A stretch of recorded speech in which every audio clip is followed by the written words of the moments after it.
Question, right? The Supreme Court will be given the responding to the bit of information filed by the minority bloc, taking lives for the team. And also, prior to them making a response, former President Salifa also being very, very vocal about what's happening. And the president met, I think, Richard Kuhn and the both blocks separate where I'm gathering. So, and cautioning that it should end this thing by March 15 over the case. But the Supreme Court rules they come up on March 15 and said that whatever was done by the majority bloc was illegal, and that who is not recognized as speaker. What would be the position of the executive branch? The court is the final arbiter of our law. When the court speaks, that's it. When the court speaks, the court come and say, "Well, this is it," and the other president of the country must follow because that's the final law. Question, right? The Supreme Court will be given the responding to the bit of information filed by the minority bloc, taking lives for the team. And also, prior to them making a response, former President Salifa also being very, very vocal about what's happening. And the president met, I think, Richard Kuhn and the both blocks separate where I'm gathering. So, and cautioning that it should end this thing by March 15 over the case. But the Supreme Court rules they come up on March 15 and said that whatever was done by the majority bloc was illegal, and that who is not recognized as speaker. What would be the position of the executive branch? The court is the final arbiter of our law. When the court speaks, that's it. When the court speaks, the court come and say, "Well, this is it," and the other president of the country must follow because that's the final law. Question, right? The Supreme Court will be given the responding to the bit of information filed by the minority bloc, taking lives for the team. And also, prior to them making a response, former President Salifa also being very, very vocal about what's happening. And the president met, I think, Richard Kuhn and the both blocks separate where I'm gathering. So, and cautioning that it should end this thing by March 15 over the case. But the Supreme Court rules they come up on March 15 and said that whatever was done by the majority bloc was illegal, and that who is not recognized as speaker. What would be the position of the executive branch? The court is the final arbiter of our law. When the court speaks, that's it. When the court speaks, the court come and say, "Well, this is it," and the other president of the country must follow because that's the final law. Question, right? The Supreme Court will be given the fellow Liberians and all of the good people here and abroad. I'm constrained to do this live. I just read on Facebook a post by the managing director of the Liberia Water and Sewage Corporation, Honorable Mo Ali. I feel that the comments made by Mo Ali are irresponsible. In fact, they are a declaration of war. I'm very disappointed that people like Mo Ali, who just yesterday and I were in the struggle to discuss the ill of the CDC regime, can come out today simply because he has a job as managing director to try and undermine our peace and security or our democracy. Mo Ali has demonstrated clearly that everything about Liberian politics is all about self. The Supreme Court have already ruled. That's the Supreme Court opinion. A decent government, a government that believes in democracy and the rule of law, will honor the Supreme Court ruling. There is no personal issue. I have no interest in who is speaker or who is not speaker. I am more interested in the rule of law. As a lawyer or practicing lawyer, I think what Mo Ali did or his post constitute a declaration of war, because it's clear in the absence of the rule of law in this country, people will die here. And this is something that we must uphold. We must make sure that the rule of law, regardless of the challenges that we face within our judiciary or within our governance system, we must do everything as human beings, as Liberians, to ensure that the rule of law is maintained. For Mo Ali to make such a statement that the Supreme Court should go and set up its own majority and find their own speaker, demonstrate clearly that this country is going nowhere when we continue to have people like Mo Ali in strategic government position and making decisions. This is unfortunate, this is offensive, and I think if the president is aware of this, he should take some administrative action, because what he has done undermines everything that we have worked for in the last 30 years. I'm so offended by what Mo Ali did on his Facebook page. If he made enough, he will apologize for it and he will withdraw that statement. There is no play. The Supreme Court of the Republic of Liberia is the final arbiter of justice. I will not sit here as a lawyer and declare the individuals at the level of Supreme Court as saints, as gods, or people who are perfect. They will have their own challenges individually, but when they speak, that's the final decision of this land. Therefore, for anyone like Mo Ali to try to undermine the Supreme Court's decision is unfair, is offensive, and in fact, is a declaration of war. And that is why I'm on this Facebook Live. Mo Ali is a very good friend of mine, but that irresponsible behavior should be condemned by all well-meaning Liberians. It is a disgrace to this country for a managing director strategically placed in government to make such a comment. I think he should go back on his Facebook page and retract that statement, because we need to be able to maintain the rule of law in this country. Because in the absence of that, this place will be hellhole. And Mo Ali, a more off person, should know that, because he has had his own experience when people violate the law or disrespect the judiciary or the court. So that's why I'm here on this Facebook Live for. I just want the record to go clear, and I want it to be made universal that I'm one person who has rejected the post, the statement, an irresponsible statement by Mo Ali. And all well-meaning Liberians should go on his Facebook page and see what he has written and see if it makes any sense. Thank you for following. Have a blessed day.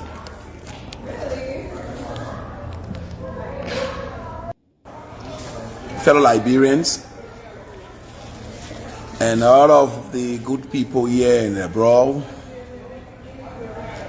I'm constrained to do this live. I just read on Facebook a post by the managing director of the Liberia Water and Sewage Corporation, Honorable Mo Ali. I feel that the comments made by Mo Ali are irresponsible. In fact, they are a declaration of war. I'm very disappointed that people like Mo Ali, who just yesterday and I were in the struggle to discuss the ill of the CDC regime, can come out today simply because he has a job as managing director to try and undermine our peace and security or our democracy. Mo Ali has demonstrated clearly that everything about Liberian politics is all about self. The Supreme Court have already ruled. That's the Supreme Court opinion. That although Speaker Kufa, who at the time was presiding over a minority membership of the House of Representatives, and as such could not exercise his authority under Rule 21 of the House of Representatives and penalize absentees in a manner deemed appropriate, as they have to be done in consultation with plenary, which requires a quorum, and he not being able to form a quorum for plenary as the absentees comprises majority of members of the House, the Constitution, statute, and rule and House rules are all silent as to how the minority is to compel attendance of absentee members who insist on being absent. We therefore are at a loss. We are therefore at a loss, as there is no enabling statute, promulgated or standing rules setting forth the process for compelling said absentee members to attend sessions as envisioned under Article 33 of the Constitution. Also, in application to the respondents, this court noted in note now that in addition to Articles 33, Rule 7, 7.2, 8, 8.1, and 12 of the House of Representatives of the rules of the House of Representatives provide that, and I quote, a quorum shall consist of simple majority of the members of the Honorable House of Representatives, which shall be necessary for the transaction of business. However, a minority may meet from day to day. Meetings at which a quorum is not present, only a motion to compel the attendance of absent members or to adjourn may be made, unquote. Therefore, presided over by the presiding officer defined under Article 49 of the Constitution as the Speaker, that is Speaker Kofa, and only in his absence the Deputy Speaker. Having expounded on this court's decision in the in-read petition, we are now left to determine whether or not either of the parties pursued with this court's declaration of December 6, 2024. As we stated supra, that the informants listed a number of actions which they alleged amount to violations of this court mandate in the petition. Beginning with the informants, we emphasize that we see no promulgation of an enabling statute as to how Article 33 of the Constitution of Liberia can be executed by the presiding officer whom we have held pursuant to Article 49 of the Constitution is the Speaker, that is Speaker Kofa. And unfortunately, he has presented no means as to how he, the constitutional presiding officer of the House of Representatives, can compel absentee members to attend a session for the purpose of obtaining quorum for the transaction of business. What is before us is this amended bill of information, and amplification of this dilemma, which we stated in the court's previous opinion of December 6, 2024, when we declared that setting a sanction to compel attendance by a simple majority was without the ambit of the court, as this Supreme Court does not make laws. Besides, it would be in violation of the Constitution on separation of powers. In a situation such as this, where a majority of the members of the House of Representatives refuse to sit under their elected speaker or to have him removed as the Constitution dictates, this court can only speak to self-violation as being in total disregard to the law which members of the House of Representatives took an oath to uphold and protect. As to the respondents, we similarly ask the question, have you pursued this court's declaration of December 6, 2024, especially as we have espoused herein? It is common knowledge that the members of the House of Representatives are or have been conducting a parallel house with a minority group meeting and presided over by Speaker Kofa and a self-styled majority group of black and a self-styled majority group of black. These parallel sittings and or actions lack legal foundation either by the dictates of the Constitution or any other laws within this jurisdiction. Additionally, we take judicial cognizance that during the hearing and determination of the in-read petition, the respondents firmly argued, as stated in their returns, that they expressed a vote of low confidence in the leadership of Speaker Kofa that their quorum in the joint chambers of the legislature was legitimate for the transaction of business since they met the constitutional requirement of a simple majority as prescribed in the Constitution and the rules of the House of Representatives, that their quorum was being chaired by a presiding officer in person of the Deputy Speaker, who is legally clothed with the same authority as the Speaker to preside over their deliberations in the absence of the Speaker. And we emphasize absence while we paraphrasing what they put in fact what the respondent said in their return. During oral arguments before this court, one of counsel representing the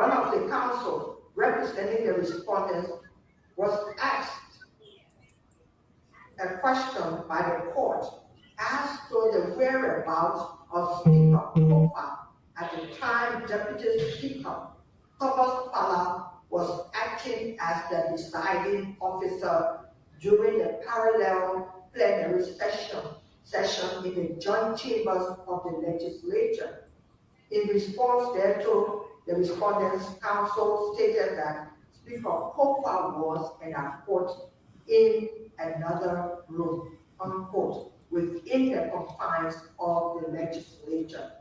This response by the respondents' counsel raises the cardinal question of whether the Deputy Speaker or any other representative could legally act as presiding officer for a plenary session of the House of Representatives in the wake of the Speaker being present and available to perform his constitutionally delegated task with state and emphatic law. Speaker Kofa not being absent to preside over plenary sessions, the Deputy Speaker or any representative for that matter could not legally preside over any plenary session, even if their session met the simple majority criteria for the transaction of business, and no action therefrom can be considered by this court as constitutional. Therefore, any action or sitting by the majority to the exclusion of the Speaker presiding while he is present and available to preside is unconstitutional and without the pale of the law, and we so hold. This court held in the case Garguah versus Jala and all Supreme Court opinion October 3rd, 2014, that, and I quote, the Constitution provides the framework within which the legislature operates, and any act, including a vote of. Wow. Well, we can start now, but let me. This is the main one of the whole matter. This one. Okay. Any action or sitting of the majority block in which the elected speaker is not presiding, despite being present and is not absent or incapacitated, is unconstitutional.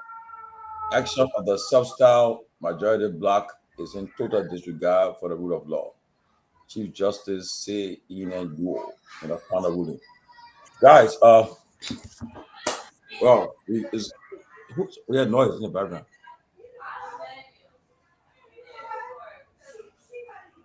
Then I Mr. Gaming. Yeah.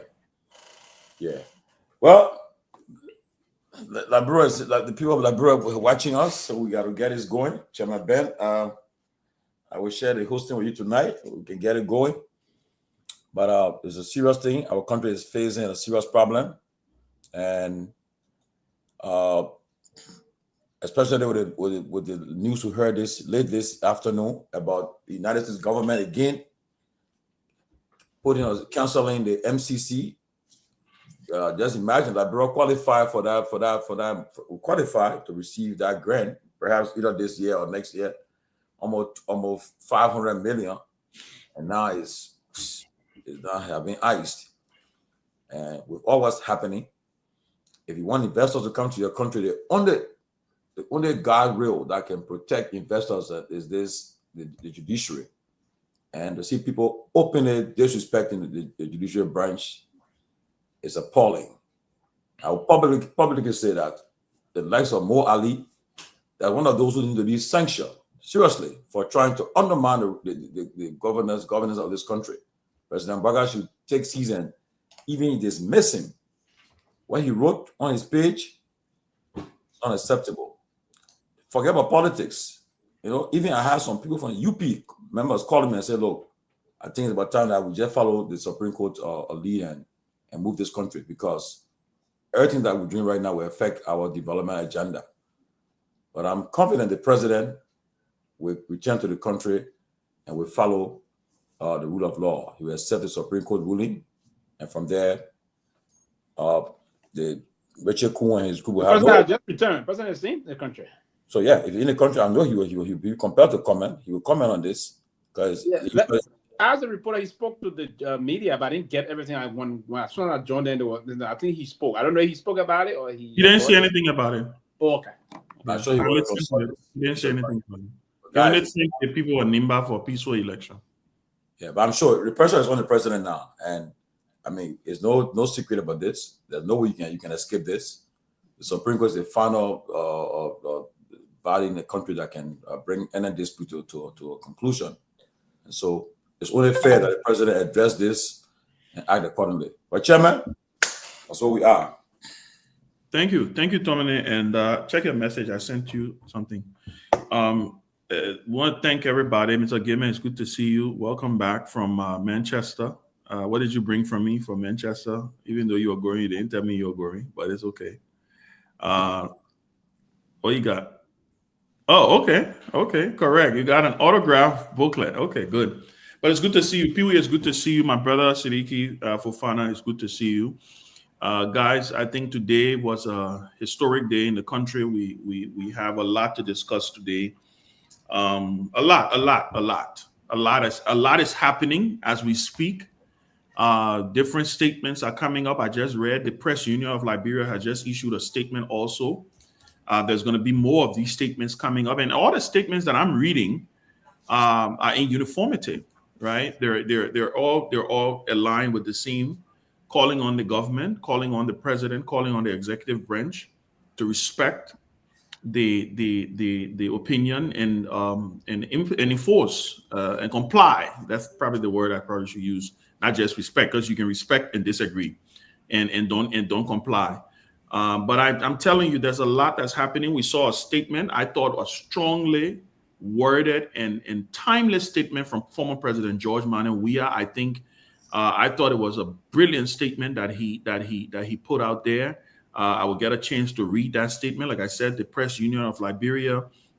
I'm hearing statements are coming from potentially former President Ellen Johnson Sirleaf. I think everybody is concerned, and like Tomalin said earlier, the onus is now on the president of Liberia, because I think the intransigence of these guys is grounded in the foundation that they believe that they have presidential support and presidential protection. Tonight, I personally am going to call on, I think the Minister of Justice and Attorney General needs to resign. I think he almost plunged this country into I mean, the country is already in a constitutional crisis, but I think we're literally bordering these. And one of the things that I want to remind a lot of Liberians of tonight is that, you know, when you see unconstitutional takeover of governments and all of these different things, and this is not about scaring the country. I think we need to get afraid, because when people tend to look at the Constitution and spit on the Constitution and pee on the Constitution and say that the Constitution is no longer the law of the land and that people can just decide upon themselves and do things that they want to do, I think we owe it to our nation as conscious-minded Liberians to be able to speak in the way that we're going to speak here tonight. But I think the Justice Minister should be. I think if this was any other civilized or serious country, and I'm serious, the justice minister would have resigned by now.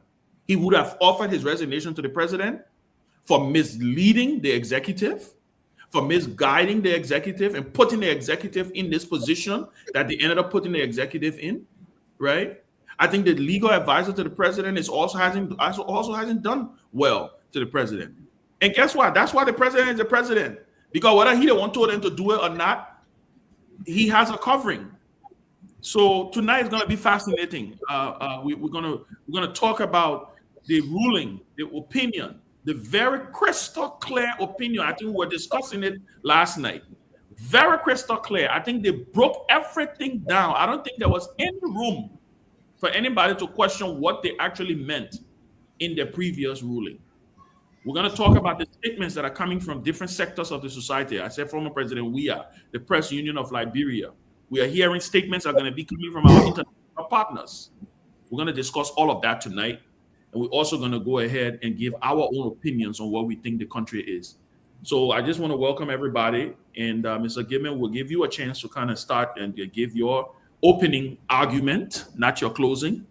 You get a chance to give your opening argument. I was listening to another show the other day, and I see everybody using the word closing argument, and I said, well, that's good. At least they understand what closing argument really means. But we'll give you a chance to give your opening argument, then we'll go to Pewee, we'll come to my brother Sidiki, and then we'll go to Mr. Nambe. Mr. Nambe, it's good to see you. You are in Monrovia. We definitely want to hear your perspective from the ground on what's happening and how's the country and just the temperature. So, Mr. Gibman, you can go ahead.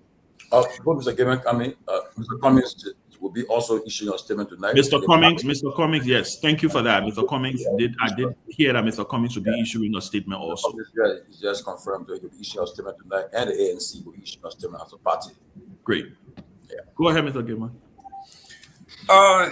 In any leadership, whether it is a family or an organization, the instructions have always been follow the lead. When we were in elementary school in Liberia, they would say elephant go, elephant tail, and follow the lead. I'm saying this to say President Joseph Boakai have misled this country from the very beginning. When $500,000 was extorted from our retirement funds, the president said nothing. When the Supreme Court ruled against the president, he disrespected the rule of the Supreme Court. So when we're talking about follow the lead, this is what we are talking about. If a leader says the buck stops with me and this is not our course of action, everybody follows. But in the social sciences, we said, there's something called decision by indecision, right? If you decide to be silent and someone is committing a crime in your presence and you say nothing, the old folks, our upriver people used to say, silent means consent. You agree. You may be in the background, just nodding your head while this person is doing the wrong thing constitutionally. So as far as I'm concerned, that the president is back in the country, and we are not hearing from the presidential press secretary that the president will be speaking to the nation. To me, by now, this is national security issue. We should be informed that the president will be speaking to the nation. So this tells me that President Joseph Boakai is in the know. He's nodding yes to this renegade, and this thing is going to continue. If you hear the likes of Mo Ali saying, who cares about investors? Let them stay away.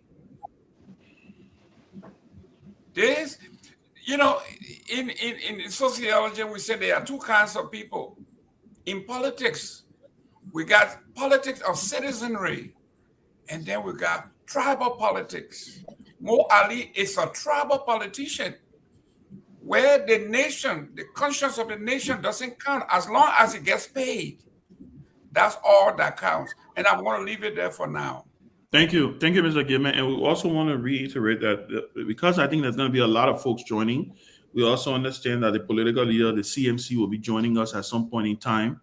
There are a bunch of other folks that may be coming in and out, so we want to also be cognizant of the time. Yes, and if you have more, you can always knock me off and bring somebody else on. Thank you, Mr. Gilman, for your. We want everybody to be heard because it's very important. Thank you for your graciousness. Thank you. Pewee, you want to come in with your opening? Everybody will probably have about a minute and a half or so. Yes, I will do that. But for now, maybe if I don't have to say anything for now, if it will meet your approval, Mr. Presiding. I just love. He said, Mr. Presiding. Yeah, I just love if you approve it to follow listening to Councilor Charlie Bronskin today. Yes, we're gonna do that. Comment. You got a cue for to listen to it? Yeah, can we let the studio if you listen? Hello. I'm coming with y'all gotta wait because I have been following the attacks on Liberia. Hello. I'm coming with a heavy heart today because I have been following the attacks on the Honorable Supreme Court of the Republic of Liberia. And as a counselor of law in Liberia, it is my duty to protect you who are consumers of the law, right? To make sure that everything I do as a lawyer is done with ethics, is done with integrity, so I protect those who are consumers of justice. Equally so, we who are lawyers are called to protect purveyors of the law, those who engage in the commodities of the law, including the Supreme Court.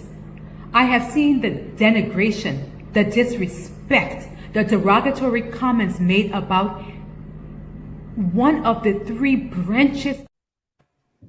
Liberia, hello. I'm coming with a heavy heart today because I have been following the attacks on the Honorable Supreme Court of the Republic of Liberia. We'll get to it. Y'all cue it, and then we'll get to it. Like Pewee did his opening. It is one of the several other videos that we're going to play. We're also going to play the video from the speaker. But Pewee, you are right. We are going to talk about it, and we're going to play it. So you can do your opening. And then thank you, Ben. And the AN system is already out. The AN system is out. The AN system is also. We'll read that and stuff. Yeah. Thank you. And I mean, I'm very elated this evening to listen to lawyers, institutions, and the rest of that. But what I would say this evening is that the Constitution of our country, the Supreme Court came out to protect the sanity of the Constitution and the security of our country tonight. And I agree there will be people that will disagree with the agreement, the Supreme Court ruling, and people will agree. But one thing we all have to do is to respect the decision coming from Honorable Supreme Court. But for folks in the government of Liberia today, including the Minister of Justice, including Mo Ali, that is now denigrating, making those kind of derogatory and inflammable comments, incendiary comments against the Honorable Supreme Court, it's just a dangerous thing to do. But the president returned to the country today. We didn't hear directly from him on this matter. I'm inclined to believe that the president is someone that always spoke in favor of the rule of law.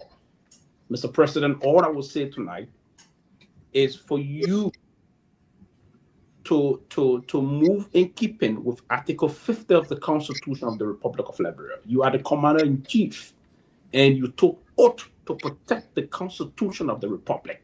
You took oath, Mr. President, to protect the Constitution. So what I'm saying tonight is for those folks that are making all kind of a threatening statement against the Supreme Court, we Liberians will have to unite against those counterproductive elements and begin to protect the sanity of the country. Other than that, we're going to see things that may erupt because of the failed system in the country, and probably folks will just come and part of the reason why we hear all this not happening. But it's good that we got most of those things queued, Ben. I'm not going to take a long time tonight. We have most of the things queued in, and we have to systematically followed this system in publicly condemning those very dangerous individuals that are now today serving in privileged position in the country, trying to undermine the code of our country. That's what I will stop for now. Thank you very much. We'll go to Sidiki and then Mr. Nangbe. Welcome, Mr. Russell. Yeah, so Sidiki, you have a background noise. yeah, okay, hold on. You want to switch over? Okay. Switch over and come back. Yeah, switch over and come back. All right, Mr. Nangbe, you want to go?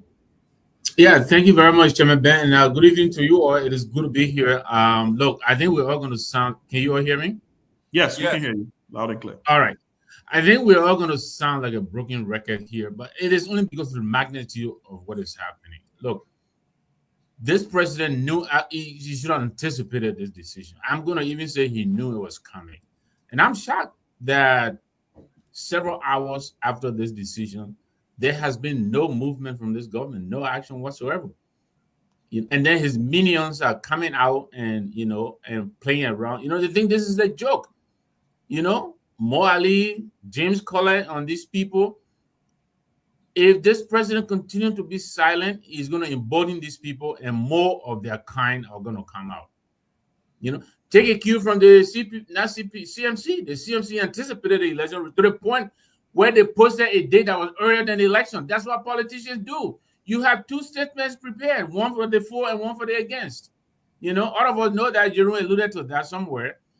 I thought they would have had a statement ready to go to solidify this thing. And now they're playing around. I'm really concerned. I was very hopeful last night. I can't say that right now that I'm hopeful that this executive is going to get behind this decision. I'm disappointed. I really hope, this president could have issued a statement even from under a rock. There's no excuse for, he wasn't here, but he's even here. I'm disappointed that up to now we haven't heard anything from this government. Time is everything. And I really hope, however delayed it may be, I hope they will get on this thing and get on it quickly. Let's seal this thing and move on to our normal lives. I'll pass it on to Winfred. Thank you. Well, Sidiki is back, so this is Sidiki.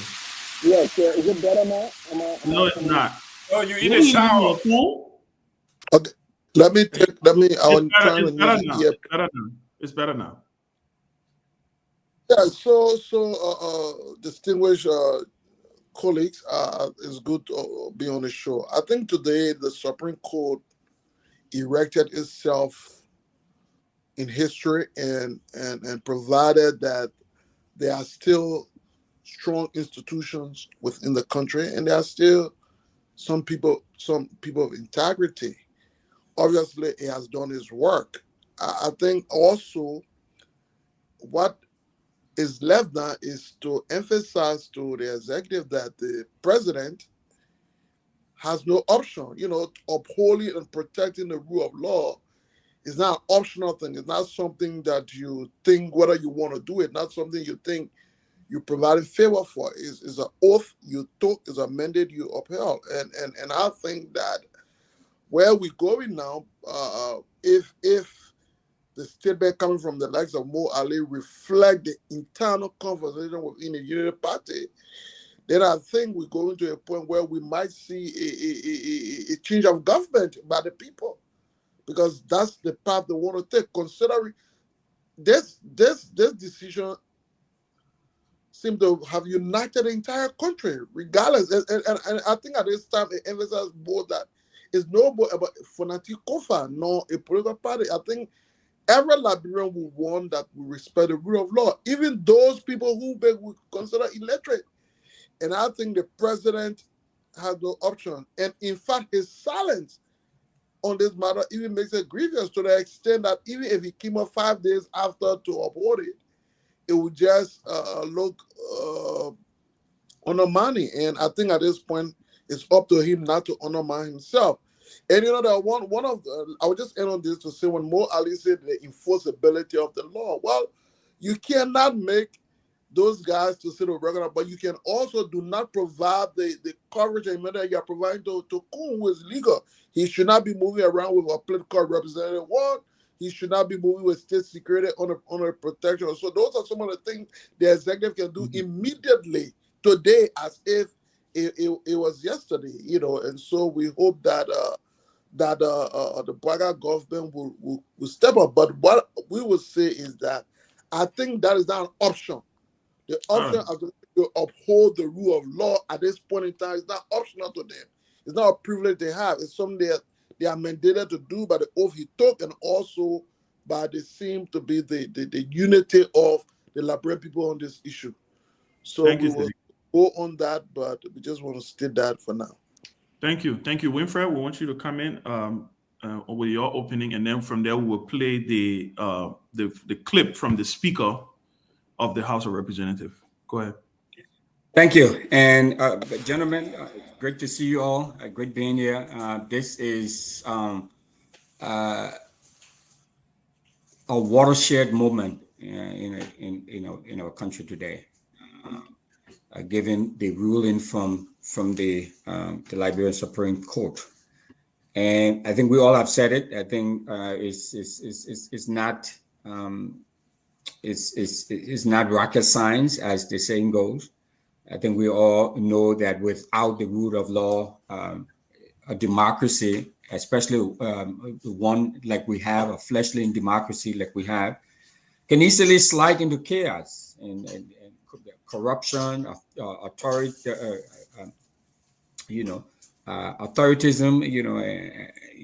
and all of these sort of very negative vices will become the order of the day, and we cannot have that. I mean, is that clear? Is that simple? At least to many of us, that the rule of law has to be respected, and especially when it is handed down from the highest court in the land. It must be honored and it must be respected. So that's just what I will start off with for now. But thanks again. It's great being on the platform. Thank you. We want to welcome Dr. Peabody. He's right in time. So you want to do your opening, or do you want us to go strictly to the playing of the Speaker video? It's your call. We can likely go on to the playing of the video. I mean, I'm not going to take all your time. I came late, so I just wait until you just. Okay. Yeah. Thank you, Dr. Peabody. So, studio, can we go ahead and play the speaker's video, and then from there that will open the discussion. To Almighty God, in genuine respect and love for our country, endowed in a resilient and good people. Today, the Supreme Court of Liberia reaffirmed and upheld the rule of law in what has been termed the legislative impasse. As we have pledged, the ruling of the court will be our last bus stop, and the court has ruled, effectively recognizing that our leadership holds the constitutional mandate of the first branch of government, and we welcome that ruling. We are truly grateful to God, who has given us the strength over the past 6 months to endure the endurable and suffer the insufferable. To my colleagues who have stood up for the rule of law at great peril to their political and financial lives, my sincere salute. Societies become great when ordinary men and women rise up to do extraordinary things. Today you walk into history with the wind at your back and the thanks of a grateful nation. To the hundreds of thousands of Liberians here and around the world who on bended knees prayed with us, texted a word of encouragement, held us up lest we fall, and believed in us, we are truly grateful. Without you, this advancement in our democracy would not have been possible. We will always remember, we will always be proud, and we will always be your servants.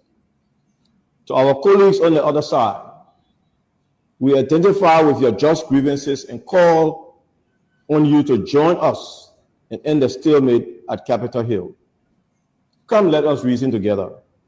In the words of President John F. Kennedy, remembering on both sides that civility is not a sign of weakness and sincerity is always subject to proof. Let us not negotiate out of fear, but let us not fear to negotiate. I will reach out to Deputy Speaker Thomas Fala and Honorable Richard Kuhn so that we establish a joint reconciliation and transitional committee. I am not unmindful that reconciliation and progress may require that I make the ultimate sacrifice, and I am not unwilling to pay that price. But please let us show this nation how democracies are built. May the Almighty God bless the works of our hands and save the Republic. Well, guys, that was the Speaker of the House of Representatives. Listen, I think this sets the basis for our discussion tonight. We're gonna, like I said, there's several statements that have come out. There's several that is coming out. And I think, I forgot who said it. I think someone said that it seems like this verdict is just kind of like have united the condemnation. Of Siddiqui who said that. And listening to the speaker, Mr. Namwe, we're going to start with you. I mean, listen, I'm a little biased. Everybody knows my relationship with Kofa. But I was extremely proud today. And like talk about planning. That was a man who I'm sure he probably had another video, because he was very clear that it was his last buster, right? I'm sure he maybe had a throw in the tower video also. So talk about planning and talk about the fact that the end of that video is what struck me. Extending a hand to the other side. Acknowledging Thomas Fala as Deputy Speaker, which he is the elected Deputy Speaker, saying to Richard Kuhn, yes, you may be you are the purported or whatever you're doing, but we have to come together and we're going to form a joint committee. And talking about transition, talking about the fact that he also understands that he may have to pay a price here, the ultimate price, right?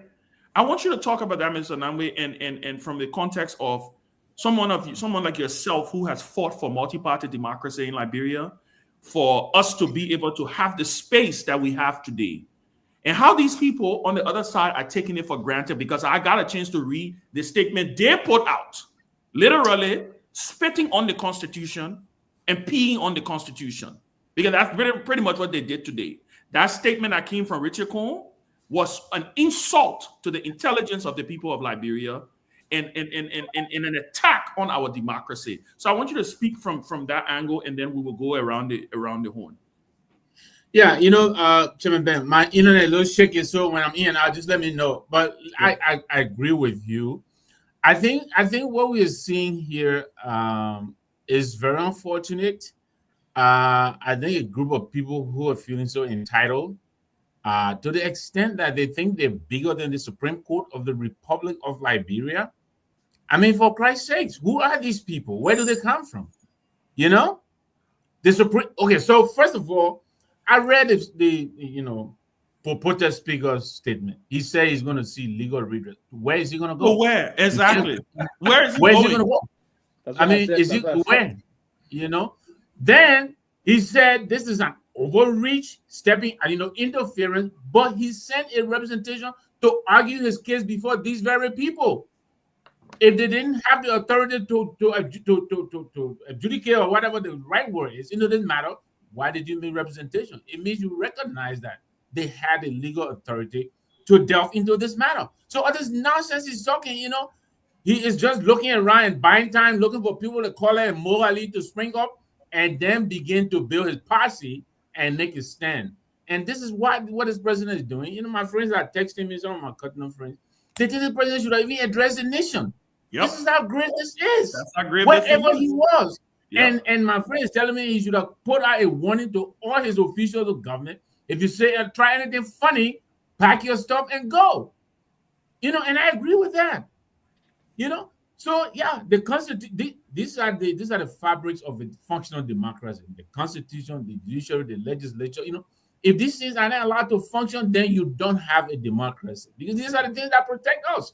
So again, I'm just really kind of baffled and disappointed. And most of the people who work for this government are people who themselves have been champions of the people's rights. Now this is where we are. You can hear them. Kofi Woods. You can hear them. Thank you, Mr. Nangbe. Thank you very much. Tommy George, I want you to come in on it. We are reporting that the Alternative National Congress have also issued a strongly worded statement.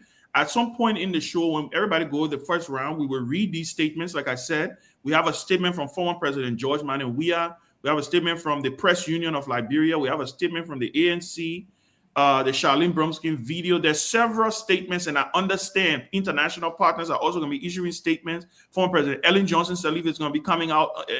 I think this is I think everybody understands the gravity of what is going on, and probably the bullet that literally missed us. Right? For God in heaven's sake, the Capitol building got burned. Maybe we have forgotten that scene, and maybe the studio needs to find that video of the Capitol dome burning so we can show it to the country to see what this has cost us. So, Tommy George, I want you to come in on Speaker Kofa's statement and talk about what that means. You know, what does it say about him as a leader and the moment in which talk about a man seizing the moment in which he finds himself. I want you to talk about that. Yes. Let me just quote, a statement should have been prepared, or better yet, address the nation tonight at 10 p.m. He can do a video conference from where he is, send a warning, any official of government making any statement should turn out the rest of the nation. We must send a strong message to Richard Coon. Enough is enough. Ultra virus has been simplified. Look, these are people who are stakeholders in Liberia, who are everybody concerned. The country is on edge, you know. Just recently in America, when President Trump threatened to fire Jerome Powell, the pressure that came. Yesterday, he said, I'm not firing. That's why I think how we should take this issue to Liberia, and they are already taking it. So, Speaker Kofa was on time. His statement was on time. He's still an olive branch for reconciliation for them to come and decide. He even said, I'm not going to, if the cause not staying away, I will not stay in the way. But they got to come to some common ground, you know. And I think all Liberians should raise a statement and put pressure, use our platform. Everybody, please mute. We're getting feedback. Use our respective platforms, wherever you are, to pressure on the government that they have the president. Right now, the case is in President Bouaga's hand because he has to enforce. The Constitution says the judiciary interprets, the legislature make the law, and they executive enforce. So the enforcement power is in his hand. He can say tomorrow, the same thing he did. We're withdrawing all the security escort from security detail from Richard Coon. They pay for a speaker, go back to Speaker Kofa and everything. And for what I'm getting to, I mean, let me go on record that I'm telling you guys, I believe, I know people will say, you trust the public again. President Bouaga will side with the Supreme Court.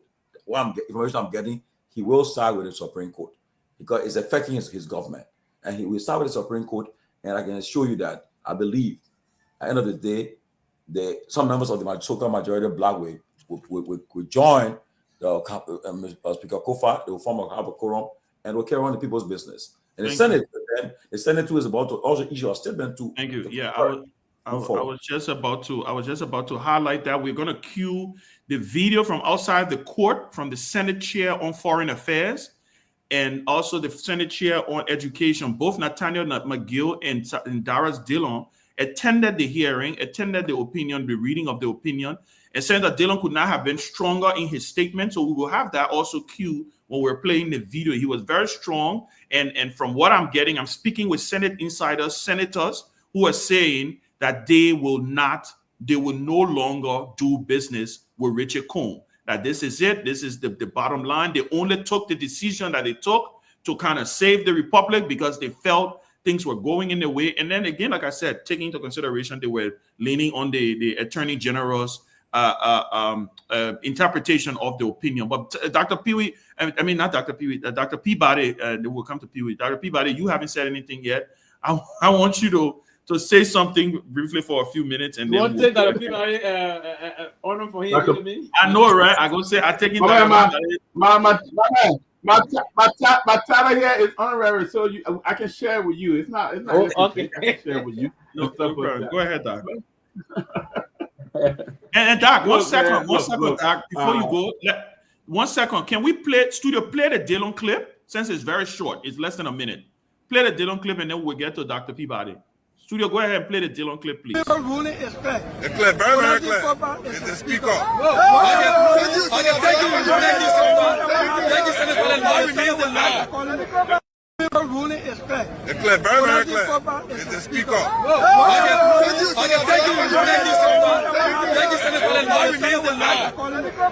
The ruling is clear.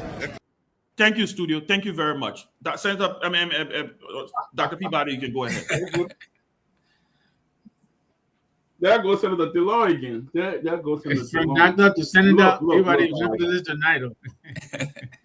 Look, there goes Senator Dillon. He's right though. It's strong, and I hope that they will abide by this. But look, Ben, I like what the speaker said. He said, "Come, let us reason together." And he said he's going to reach out to Representative Kuhn and the others, and the Deputy Speaker Fala. That statement by Speaker Kofa is a clear indication that a leader don't take side. A leader takes control. And from what he said, even with the degradation that they put him through, that he's still willing to reach out to them and talk to them, and so that they can come to one understanding. I think it's very fair. Today we're having a conversation, and I told Tomalin just what Mr. Nyenwolo said. I said, Tomalin, if this were any serious country, Supreme Court rule, you have a statement coming off from the executive mansion immediately. The president should have come up. The president came back from the country. The journalists then were being asking softball questions. They didn't want to go to that part of it, or they were told what question to ask or what to ask the president, stuff like that. But I think the Supreme Court ruling is very clear. And I think by this time, the executive should take some action, like removing Representative Kofa, his escort team, and then sending them right back to Speaker Kofa. But that statement he made there just show his ego and just show how anxious or greedy. Let me put it in the Liberian way, soft way. How greedy he is for position. But the Supreme Court have ruled, and I think anybody is above the law. Anyone. The Mo Ali and others who are coming on and issuing these crazy statements. I think anybody should even go against the Supreme Court or even try to criticize the Supreme Court for how careful they took their time. Everybody, we were sitting here one time, we were very frustrated and said, look, man, the Supreme Court need to act, they need to do this, they didn't interpret it in the right way, and they were willing to take that bit of information. I think the Supreme Court is clear, and I think Honorable Kofa now needs to just, as he said, he will reach out to them. I'm sure he's going to do it. I'm sure he's going to reach out to them and talk to them and see how we can keep it, get the country business going. But we can't sit there and Richard Kuhn or the President Barack now holds the ball in his hand. He needs to come up. He needs to do something and issue a statement that will go by the Supreme Court. And let's get back to status quo. That's what we Thank you, Dr. Peabody. Thank you so much, Mr. Gibbon. You want to come in? Let's talk about briefly the. I mean, we're getting unconfirmed reports, but we'll talk about that later. There's a lot of movements, like I said, Mr. Gibbon. But let's talk about what Speaker Kofa did today. I mean, what? We hit that so we can know what is on what. Yeah, well, but I won't talk it. I want to talk it. It's not. They say it's not confirmed. I want to talk it. Yeah, but you say he never get on hand. Yeah, don't worry about it. When I read it, I will text you. I will text you the unconfirmed report. But let me say this, Mr. Gibbon, I want you to talk a little bit. I want you to talk a little bit about what Speaker Kofa did today. I mean, talk about leadership. Talk about moments. It was moments after the opinion came down. You can clearly see that if it had gone the other way, he probably would have done the same thing. So I want you to talk about the importance of the message, about the importance of him reaching across the aisle, right? And before I can interrupt your time because your political leader has showed up. So let me go ahead. I know you would not have no problem with it. So that's why I'm saying that. I know you would not have no problem, Jeru. You see, you but we want to welcome why you picking on me, man? No, I'm just saying your political leader has showed up. So I know you would not have no problem. You even gave him your time. That's correct. We want to welcome the chair of the Rule of Caucus, the Rule of Law Caucus, and the political leader of the Citizens Movement for Change, CMC, Representative Musa Hassan Bedete. First of all, Representative Bedete, Mr. Chairman, I always call you Mr. Chairman. I know you climbing the ladder in this politics thing. So political leader is higher than chairman. So let me say Mr. Political leader.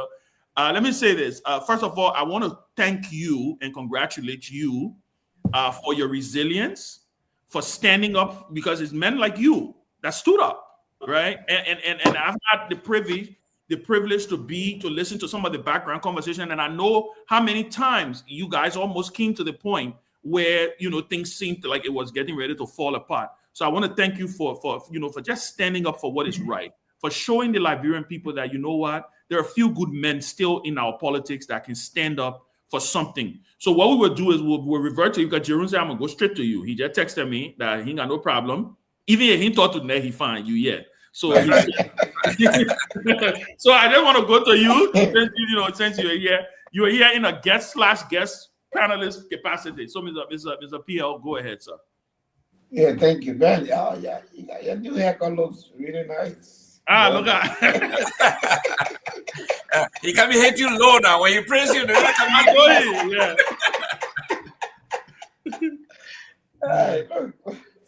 Well, I mean, Ben, thank you, everybody. And let me say to closing argument, thank you too.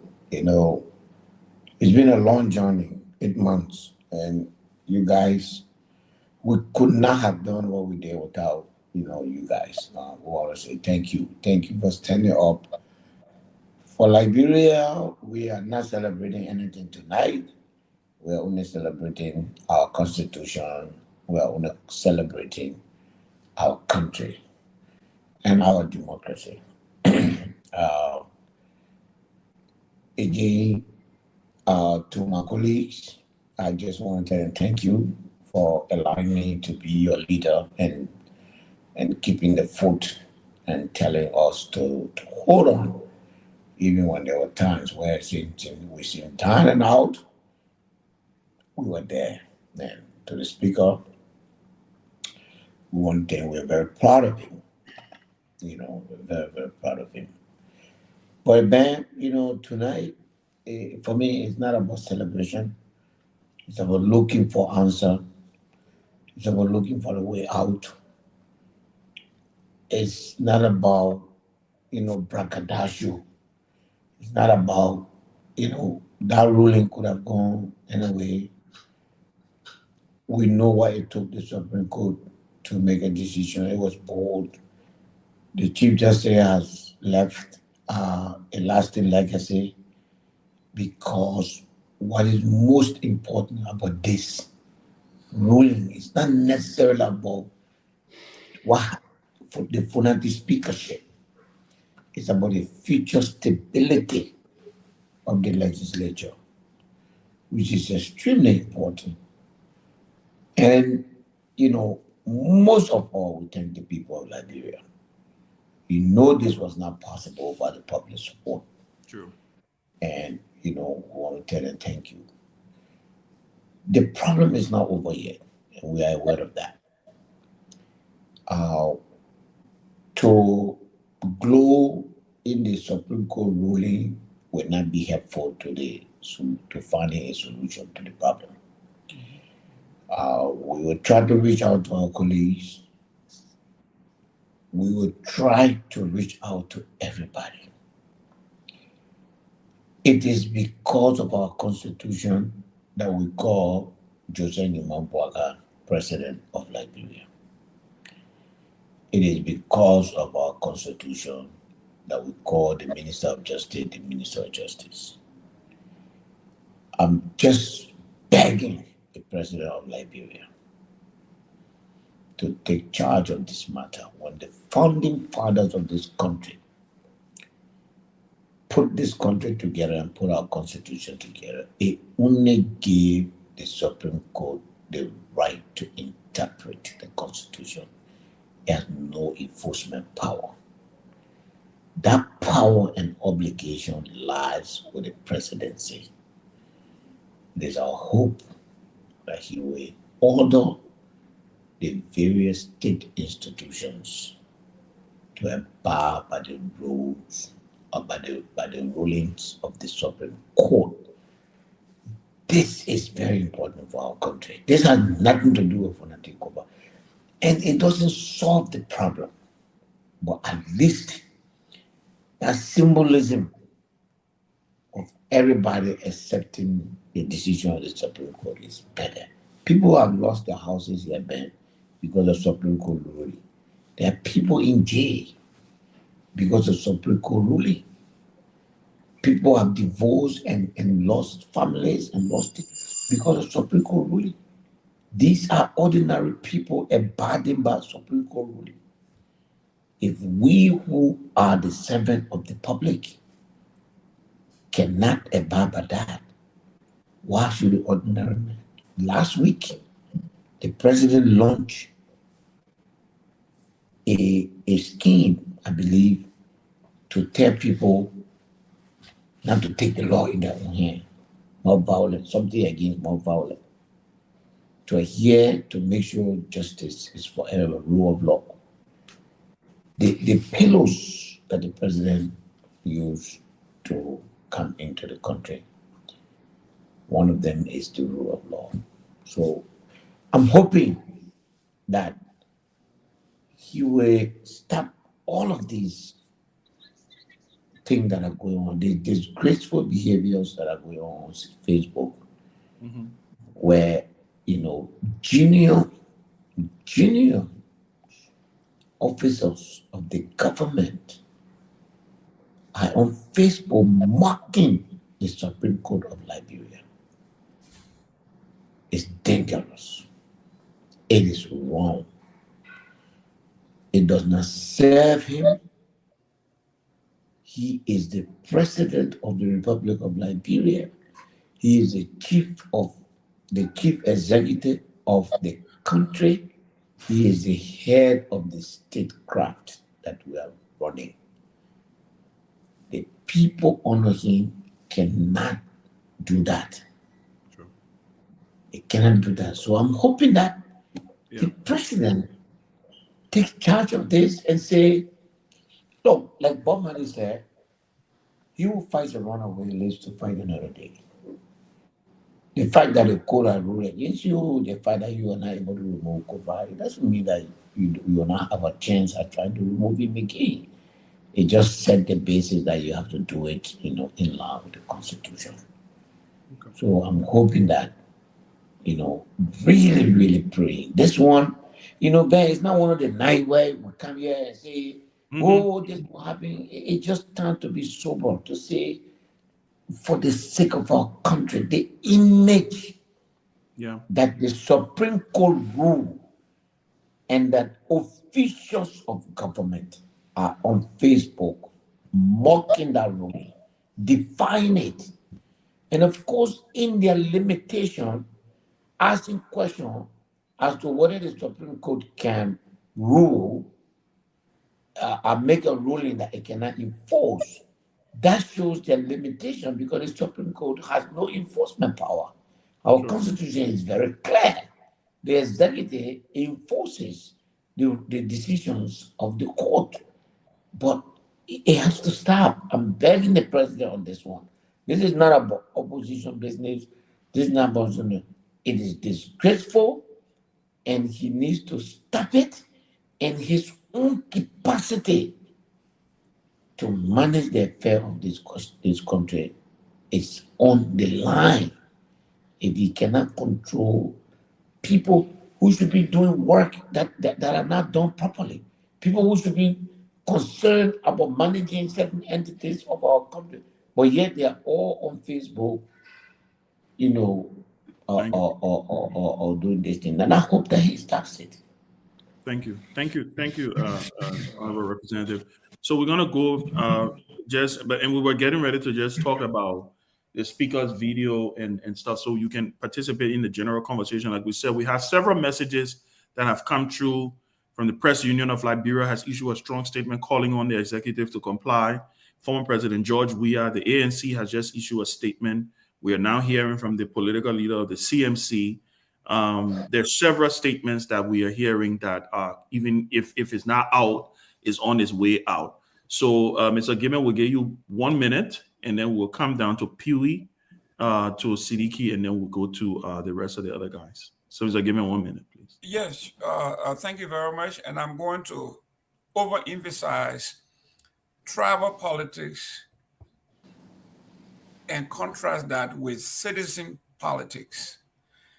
We are stuck in the tribal politics where we defer our statehood to our family first, our cousins, and our tribe. The state is never the primary objective. And this is where we are at this point, where people rather worship their friends, their cousins, and the state last.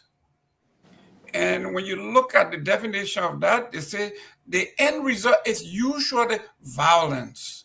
And I hope that we don't get that far. Thank you. Thank you. Pewee, you want to come in? Yeah, still on the speaker statement? Yes, the speaker statement and all the other statements that we are hearing. Oh, yes. So listen, for me, I think the speaker, the way he responded was in a very timely way, and leaders across the world will respond to the higher court in some manner.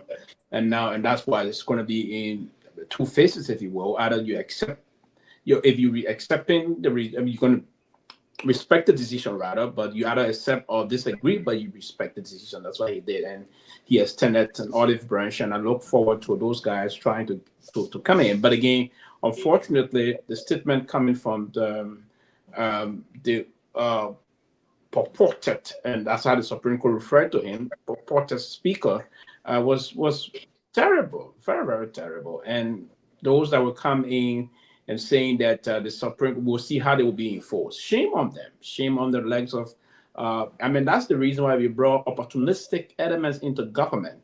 They don't understand the reason. Listen, these are, wars are not just there to be something. The leg of Mo Ali will come and say those kind of things. A huge opportunistic individual that sought this time to denigrate and lambast the court at this critical time. Listen, these are things that can just push group of people to rebel against institutions in the republic. It's wrong. So we all should collectively condemn it, but we look forward to seeing the leader. I want to believe this president is going to respect the law. He's going to come out and do a very pronouncement that Liberian people, probably he should come out and disagree with the court and respect the decision of the court. I believe he will disagree, but respect the decision of the court. Tell us, the Liberian people. That's why some of them are now saying, why should President Weah come out and condemn this? President Weah didn't listen to the ECOWAS court. President Weah didn't listen to this in most of their Facebook attack. But yet, here's what I'm going to tell them. You got elected in the Republic on the basis of trying to change everything in the country. You say you're going to respect the rule of law. You're going to rescue the country. You're going to do this. You're going to do that. So listen, Bam, I will end here. What we need to push forward now is to commend the rule of law caucus, commend all of those that respected the laws of our country. And what I want to say to them, they should not cave in at this time, but respect the tenets of democracy. And we all should move on collectively. Trust me, in the next 72 hours, if the president is not making a decision, you're going to see something happening in the country that will push the president to make a decision. It's just going to be obvious. Thank you. Thank you so much. And you are right to highlight, and this is something that I thought maybe we can incorporate in the conversation earlier. We welcome Sylvie. Everybody, please mute. There's a feedback. I think we're getting some feedback. But you know, there's been this thing about the ECOWAS court and the common government and not. Again, we're getting a feedback. I'm not sure where it's coming from. Okay, good. There has been this thing about the ECOWAS court. And you know, this person hasn't, you know, and President Weah shouldn't be saying anything and stuff. And let me I want to remind people though, I disagree vehemently with the CDC during the CDC government's time when with the impeachment of Justice Kabina Jane. I disagree with it. Sarah, I think we're getting the feedback from you. Yeah, because every time you unmute, we get it. I disagree seriously with that decision to impeach Jane.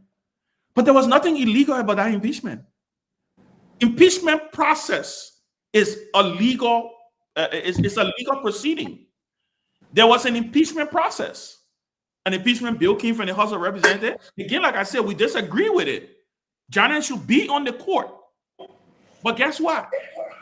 There was an impeachment proceeding that came out of the House of Representatives. There was a trial in the Senate presided over by the Chief Justice of the Republic of Liberia. The process worked. The process happened. We disagree with the process. But in the end, there was a legal process that led to Justice Jane being removed from the court. He sought legal redress at the ECOWAS court. The ECOWAS court made a determination. So this argument about, who's supposed to talk now, who is supposed to talk now, I don't understand where it's coming from. But again, like I said, I want us to pivot into this statement coming from, because I'm not going to call him even pro protest speaker. The statement coming from Representative Richard Kuhn, right? Such defiance. So I want us to talk about that. Let's start with Siddiqui, and then we will go to we can go around the horn, and we'll want Representative Billete to speak on that, because these are the people that I'm going to be talking to. That the other end of the aisle. What are your thoughts on that statement? I'm sure you saw it. I know right now you guys are doing everything to kind of simmer the tension. So, but we will also want your initial reaction to the statement coming from Representative Kuhn. But Siddiqui, you want to come in? Yeah, Ben, I wouldn't want to even equate Kuhn's statement as defiance. I'd rather see as arrogance. Okay. Because sometimes defiance, you could have some morality to defy something that is not proper.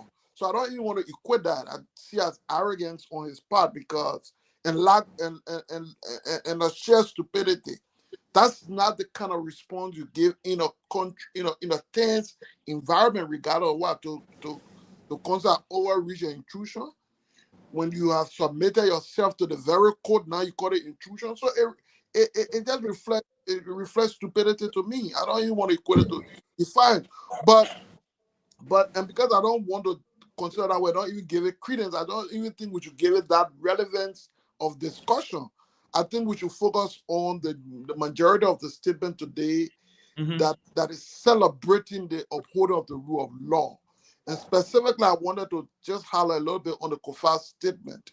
I wasn't surprised. In fact, I think last night we mentioned that the best approach was to receive Ritro in a more humble way, in a way that suggests that you wanted to be the Speaker of the House of Representatives and not Speaker of a bloc. We thought that the best way to go about it, while it is true the legal question could have been answered, but it still requires political leadership to unite and lead the House. And I think his statement was in that direction. But true to Kofa's, I think that has been his posture all along. Kofa has said, look, gentlemen, come, let's sit, come, let's talk. We can resolve this together. I may not be the perfect person. I think I've done some wrong. I think I'll do that. I accept that. But I think the best way to do it is to harmonize and talk together. So I think his statement reflects his consistency going forward. And I think it's a reflection of what every Liberian has been saying. Now, look, this is not about Kofa. Kofa is not an angel. Kofa is, of course, like any other president, not bigger than the country. But we just wanted to put a precedent, because it cannot be a consistent practice that we come up and say we remove speaker and then we just ignore things, sweep things under the carpet and move away. And I hope that this brings a new day, not just on this situation, but how we approach national issue consistently. And finally, which I want to bring the attention to our ability and not his capacity as a political leader. When you hear the likes of Mo Ali and people, and it comes also as a question, people like Mo Ali, who is the Secretary General of the Advisory Council of the Unity Party, from a political perspective now, making these kind of statements, doesn't it give us concern as to what approach, what kind of a mentality we should expect after the 2029 election that says Unity Party is not the victor? Isn't that now should give us concern from a political perspective if this kind of a statement can be coming from leaders of the Unity Party? Thank you. Wanted to stop on that with that question that perhaps we can brainstorm as well, and particularly to the political leader of CMC. Thank you. Thank you so much. Thank you. Let's go to Tomalin George. Tomalin George, and then we'll come to representability to take it. Yes, look, representability says something very profound. It's not about politics. It's not about parties and whatever the case right now. It's about the country. Look, we cannot be a laughingstock to our neighbors. People are watching us. Our neighboring countries they're watching us. And if we sit as a country and allow a few group of people to undermine our judicial system, then we will call jokers. But like I said, I'm confident that President Bouaka will see reasoning.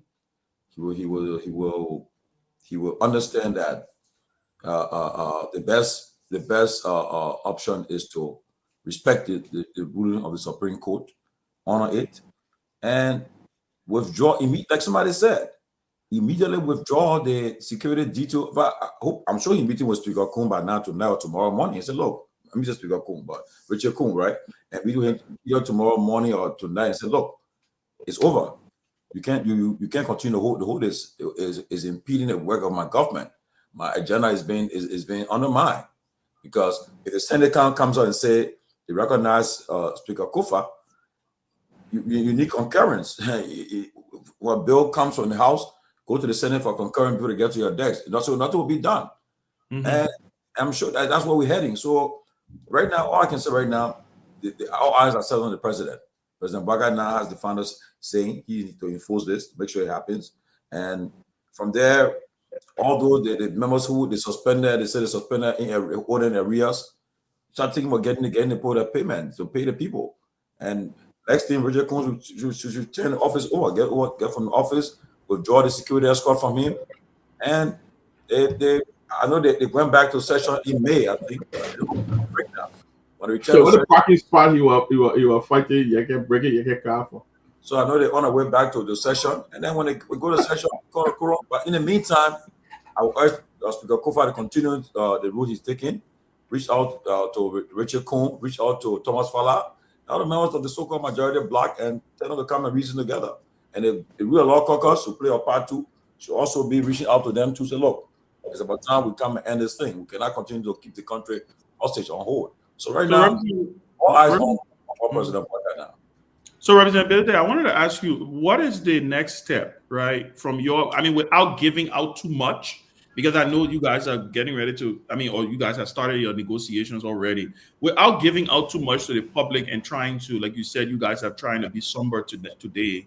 This is not like taking a victory lap. Can you kind of just walk the country through what is your next step? How does this thing look? What are you willing to give in? What are you willing not to give in? Where is the no starters? Where are they? It's kind of like just an overview of where we are and what do you guys expect from the president? I heard you appealing to him, but do you believe, and maybe to answer your question also, I have said personally, I think the Minister of Justice should resign, or the president should fire the Minister of Justice or ask for his resignation, whichever way it is, because I think the Minister of Justice should be out of this problem. What are your thoughts on the Minister of Justice first, and then talk to us about your next plans as the rule of law caucus?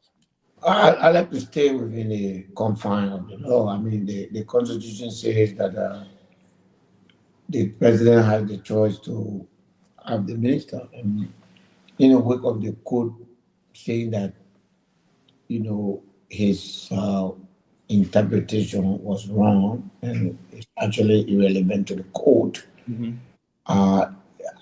It's about the president now to make a choice as to whether he feels that the minister still enjoys his confidence. So, Ben, I like to add my voice to something that would make a difference. I don't believe that, the president really care about whether the minister advised him wrongly or rightly. I don't think so. So, I don't want to waste my voice on that. But on the issue of where we are, this evening, the speaker has resumed his duty. He has, Kofa is just a decent guy. All this thing was going on. He took out the speaker lesson plate, he put it down. So today we'll put it on his car. So y'all put it lesson plate by on his car. Yeah. And then tomorrow I'm convening a national security meeting with all the security heads. So wait, Musa, let me ask you. So are you guys now operating fully as your leadership? Is that what we're doing? Man, Bible school auntie, brother. Yeah, okay. I don't want to be sure. Okay. I'm convening a national security meeting. I'm going to ask the chief clerk to write the heads of security agency and call them to the routines, public routines. We're going to call them to provide the necessary security to the speaker. And that will include the Minister of Justice. I think that's the right thing to do. That's excellent. To call the Minister of Justice, yes. Yeah, you may not like the court decision, but the court left no doubt today. No doubt, yes. And please talk about that, Mr. Talk about that, Musa. Talk about how they broke it down. You were there. You were in that room. Then I was sitting down today, relaxing, looking at the chief justice. I was very proud of her. Yeah, Shannon, you did well for herself in the court. Let me tell you what happened today. It was funny. I'm not saying something wrong, but we were sitting down for the court to start. Electricity went in the chamber. The current, not in the building, the whole building, but that in the chamber. The current went off. And the place got hot, and the woman said, "We will continue with or without the light." Wow. And she started without the light. And then the light came. I mean, I don't want to speculate what happened, but the light came back. And then the ruling was so clear. But notably, none of the guys from the majority black team, so probably they had an idea of what the ruling was. And it was clear, Kofa, how you bring those people back, we don't know, and there's no law to compare them. Guys, your setting that you have and everything you did there is outside of the Constitution. It's illegal. And when you sit, and Fonadi Kofa is in Liberia, any setting that you want to have, he has to be there. He has to preside. If he doesn't preside, your city is illegal. So anything, all the things you did, because you said the court asked him when you was sitting down, where was the speaker? And the lawyer said he's somewhere in another room. And the court defined that other room to be the chamber that is purposefully defined. I mean, a reserve for the House of Representatives to meet. So I think in the history of this country, Ben, this ruling may turn out to be the most important ruling so far. It has laid it to bear how a speaker can be removed. It has answered all of the questions how you can move a speaker. And that's why I'm here. Whether you have 50 people, that's not what the court said. The court said for that meeting to be called a session, the definition of speaker is the Fonadi Kofa, and he also is the speaker and the presiding officer. If he's not there, your quorum doesn't matter. Fonadi, where you sit as speaker, if the quorum not there, you can decide. But to say that somebody will go outside to form a quorum and leave the speaker sitting without quorum and say they will take a decision, the court say illegal. So the code was very clear. What is important is that what we carve to work our way out, the only thing the code cannot do is to legislate reconciliation. And that's why the speaker has said that he will reach out and we'll sit down. And he has said more than that, man. That statement is loaded. He said he knows that to bring peace, somebody has to make the sacrifice. He's willing to make that sacrifice. You know, that's a selfless move.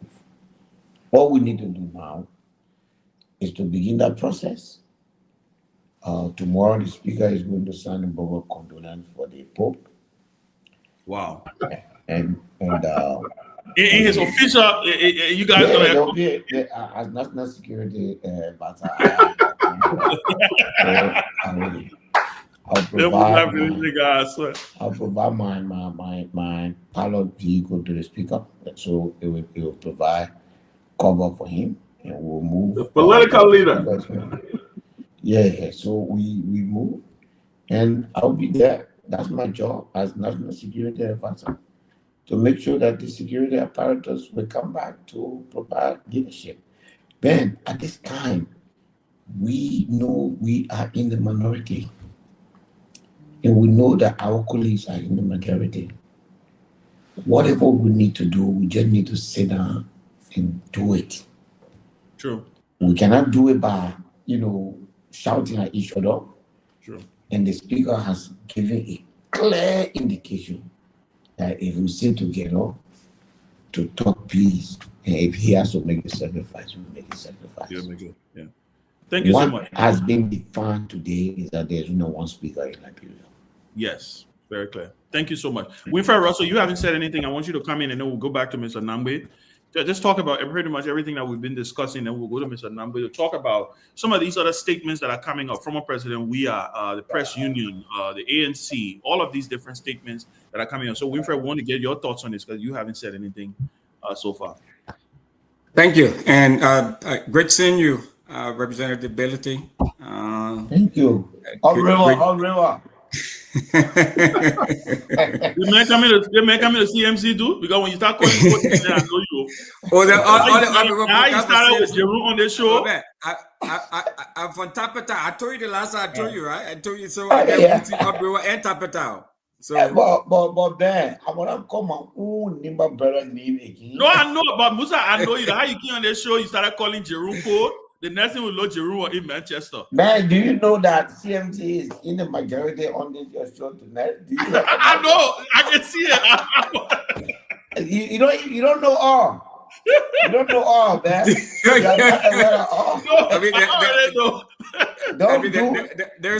now, most likely that you and Tomalin just somewhere on the fence. The political leader. Yeah. So let me ask this. Yeah. So there were two things. The first one is what is ECOWAS' position now? Is ECOWAS going to recognize now Speaker Kofa Musa? What do you know? What are your thoughts on that? What's the position, or has been the position of ECOWAS? Oh, ECOWAS was very clear in their last statement that they wait for the court to rule, and that they urge everyone to respect the ruling of the court. ECOWAS was very, very clear. Crystal clear. Yeah, so there's no, ECOWAS was unequivocal. And we're also hearing that they may be issuing a statement. That's what I'm hearing also. Okay. It can be, I think that, but we're hearing, that's what we're hearing. That would be great. Now, the other thing though is that are we jumping the gun, or is just the sort of approach that President Boyka takes? I mean, this is part of his disposition to just be very methodical, very careful. I mean, because everybody's coming up, you know, I mean, embracing this and talking about, and I mean, of course, there were some renegades, you know, there's some folks who have been making, statements on their own, but there's not been anything official from the government, though. Is that right? And those who are making statements, who have made statements on behalf of the government, why shouldn't they be fired? I'm just thinking, Chief, and I really like the question. I'm just reflecting 15 months back when the Election Commission, the party responsible under the Constitution, that whatever it says about election outcome, that's the final. I'm just thinking, what if the CDC has said to hell with the Election Commission? I know, right? Just think about that. What if the CDC has said to hell with the Constitution? Where will we be today? The Supreme Court, I hear them talking about government coordinating. Well, the Supreme Court says that coordination process, there's no limit for the Supreme Court to act when within the branch or the two branches have argument. Only the court can make that decision. Yeah. To clarify, you don't have to agree with the court, man. But today, for the sake of our country, it's almost 10 hours. The government of Liberia has not issued a statement. A statement, yeah. It is disgraceful and dangerous. It is disgraceful and dangerous because for me, it was to seize the moment, hear what the court say, and there's nothing wrong with the government even saying, we are United Party, we don't think that we can work with Kofa. That's fine. That's your right. But he is the speaker. And up to today, to answer your question, Chief, there has never been anything of such. But it's not led yet, though, right, Musa? I mean, it's still. I mean, it hasn't even been 24 hours yet. I mean, is it our expectation? But when you are serious to run a government, don't you think that last night some people were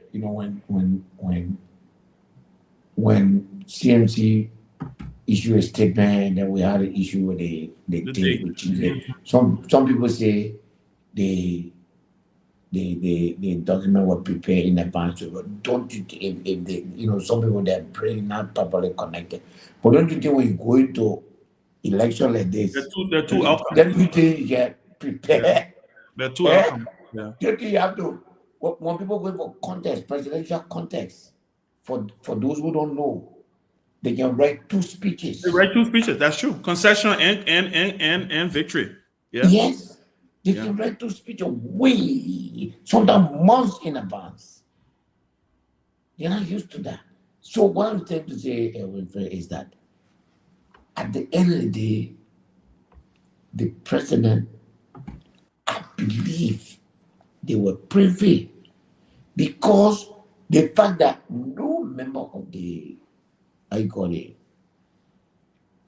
majority bloc came to court today. True. They didn't show up. Yeah. So the government should prepare. The Minister of Justice is the friend of the court. I don't know how to call it, the dean, right? The dean of the bar. Court. He has that leverage to know where the court is going. Remember now, this is the case where the president once asked the court to give him time to try to settle this thing outside. You get my point? So after all of that, you not come to make it appear like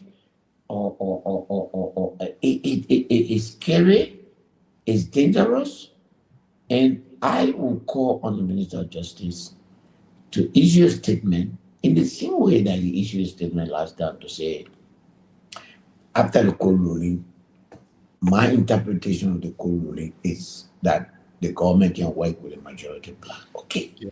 I'm not even here to go into that, but that's what he did. And if he did that last time, I think he should do it now that the ruling is clear to say, okay, at this time we cannot. We cannot have two REP1 in the country. Exactly. When Kofa is using his own. He is a legitimate speaker. He's going to go around tomorrow. We have some official engagement, and we're going to go there to make sure that, the speaker is attended to. Every other thing will take time. The speaker has to go back to his office, and So can I ask how you guys intend to do that? The rules and order is responsible for that. Okay. So they will handle that, but he has to go to his office. Okay. Thank you so much. Let me. I want us to. We just got it through the wires. Alexander Cummings from the ANC have just also issued a statement. So what I'm going to do is, there's some excerpts of these statements that I thought that I wanted to read, not the whole statement, but just excerpts from these different statements. We also have some excerpts from the ruling itself, right, that we have in studio. But let me start briefly with something, and Mr. Namba, you would pick it up from here after we read these excerpts. President George Weah was the first to issue a statement, I think, right after this thing, where he literally, pretty much to summarize what he said is that, yeah, we all know that they said it was unconstitutional and illegal, but there was something that he put in here that I wanted to read out, and then we'll go to Mr. Cummings' statement also. He said, let me be unequivocal. I feel like I can pronounce today. Let me be unequivocal. Any attempt to undermine, ignore, or dismiss this ruling threatens the very foundation of our nation. It risks plunging Liberia into a constitutional crisis, a crisis that our fragile peace, hard-won stability, and democratic progress cannot withstand. I call on President Joe Boakai administration and his administration to respect this ruling, uphold constitutional order. Ignoring or rejecting the authority of the judiciary undermines the sovereignty of our constitution and endangers our collective peace with dire consequences. That was from President George Weah. Mr. Cummings, there's a piece in here where he, in the face of political tension and uncertainty, the court has spoken with authority and fairness. Its ruling provides a necessary foundation for national stability and reaffirms that the laws of our country must be respected by all, regardless of position or political alignment. I wish to acknowledge and commend Speaker Jake Funati Kofa for his courage, restraint, and statesmanship, his steadfastness during this period, and his express willingness to make the ultimate sacrifice in defense of Liberia's democratic values and constitutional framework. Are acts of patriotism that deserve recognition. In times like these, true leadership is defined not by personal ambition, but by one readiness to place the country above self. That was Mr. Cummings and President George Weah. The two of them has released statements.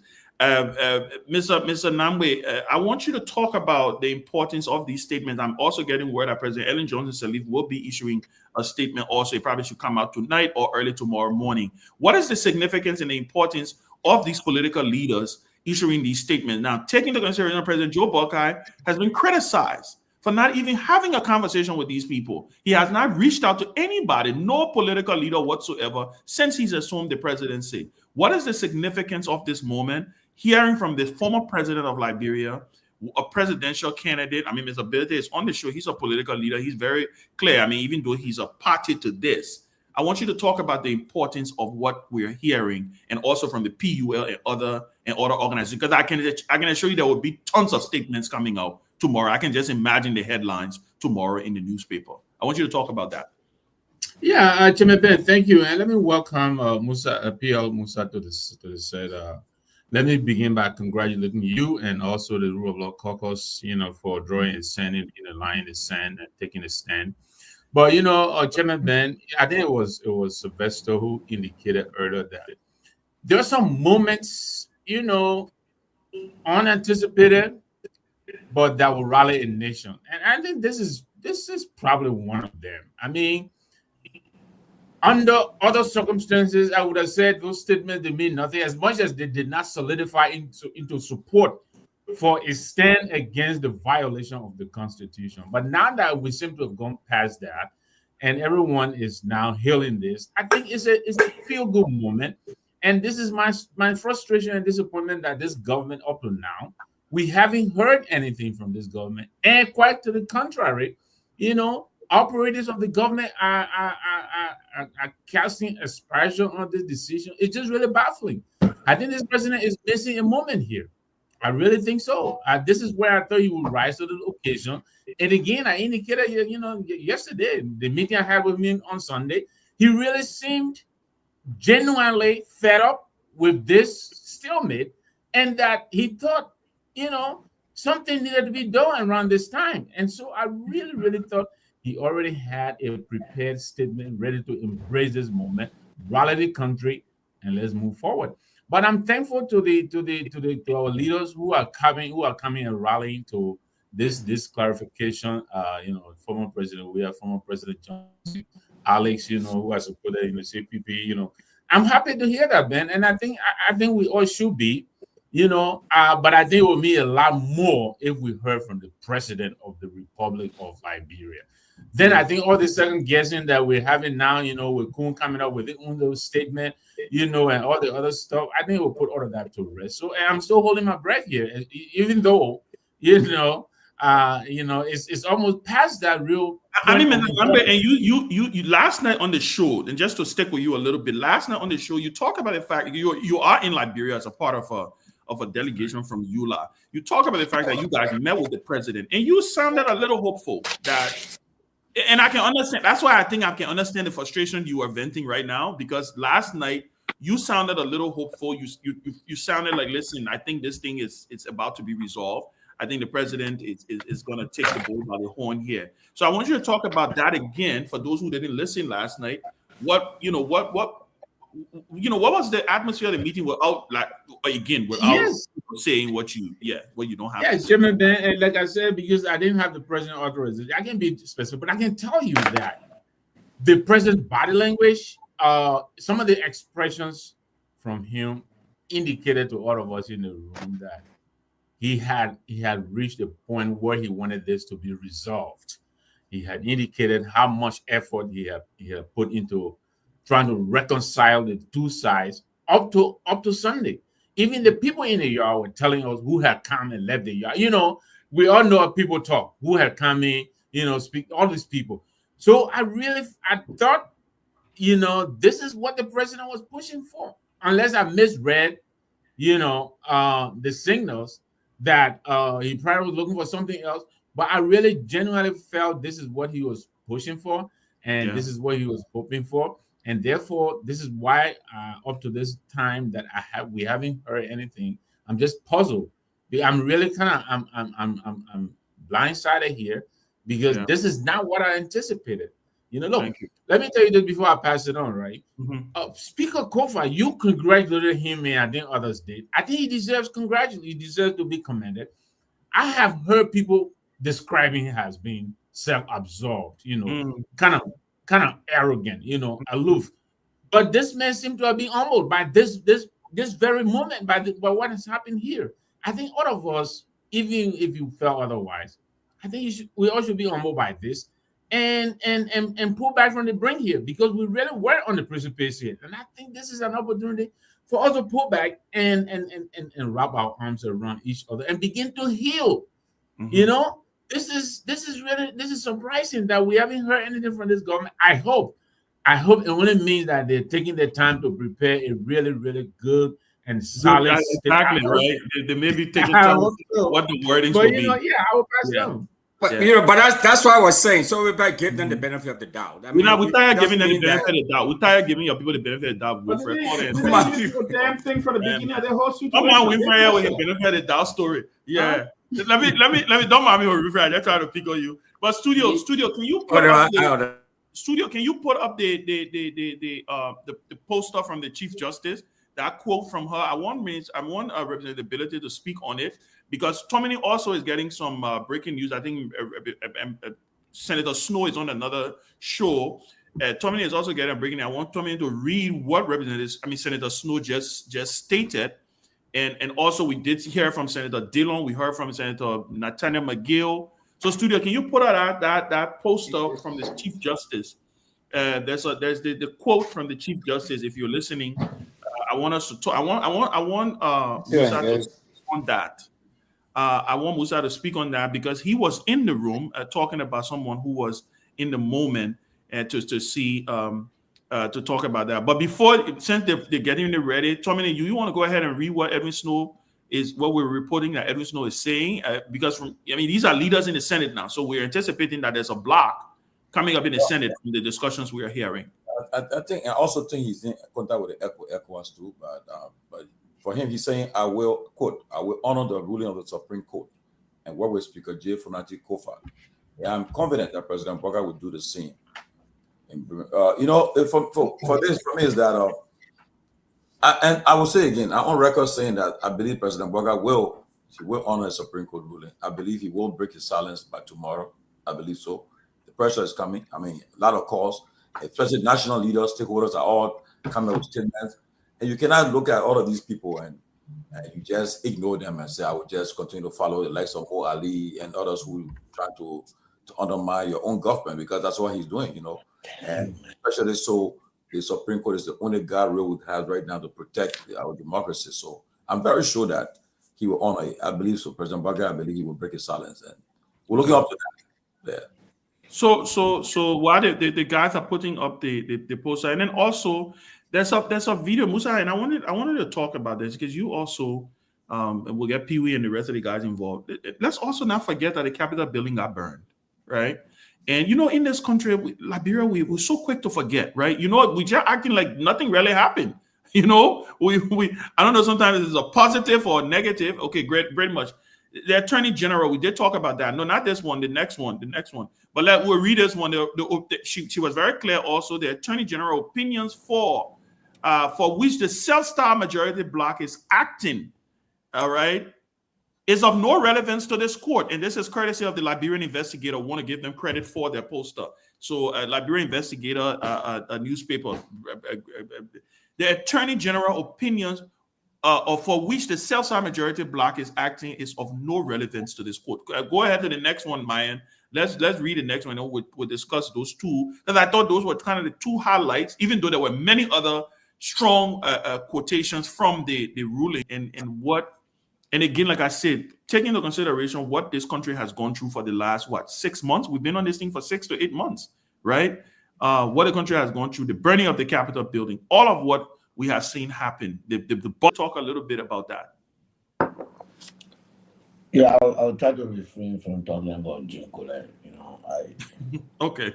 Yeah, I have. At some point in time, you just don't have capacity to respond to certain things. So I don't have capacity to respond to it. But Ben, on the issue of the Minister of Justice opinion, the Supreme Court said what we said ever since. Yeah. I'm happy that the Senate is trying to correct itself.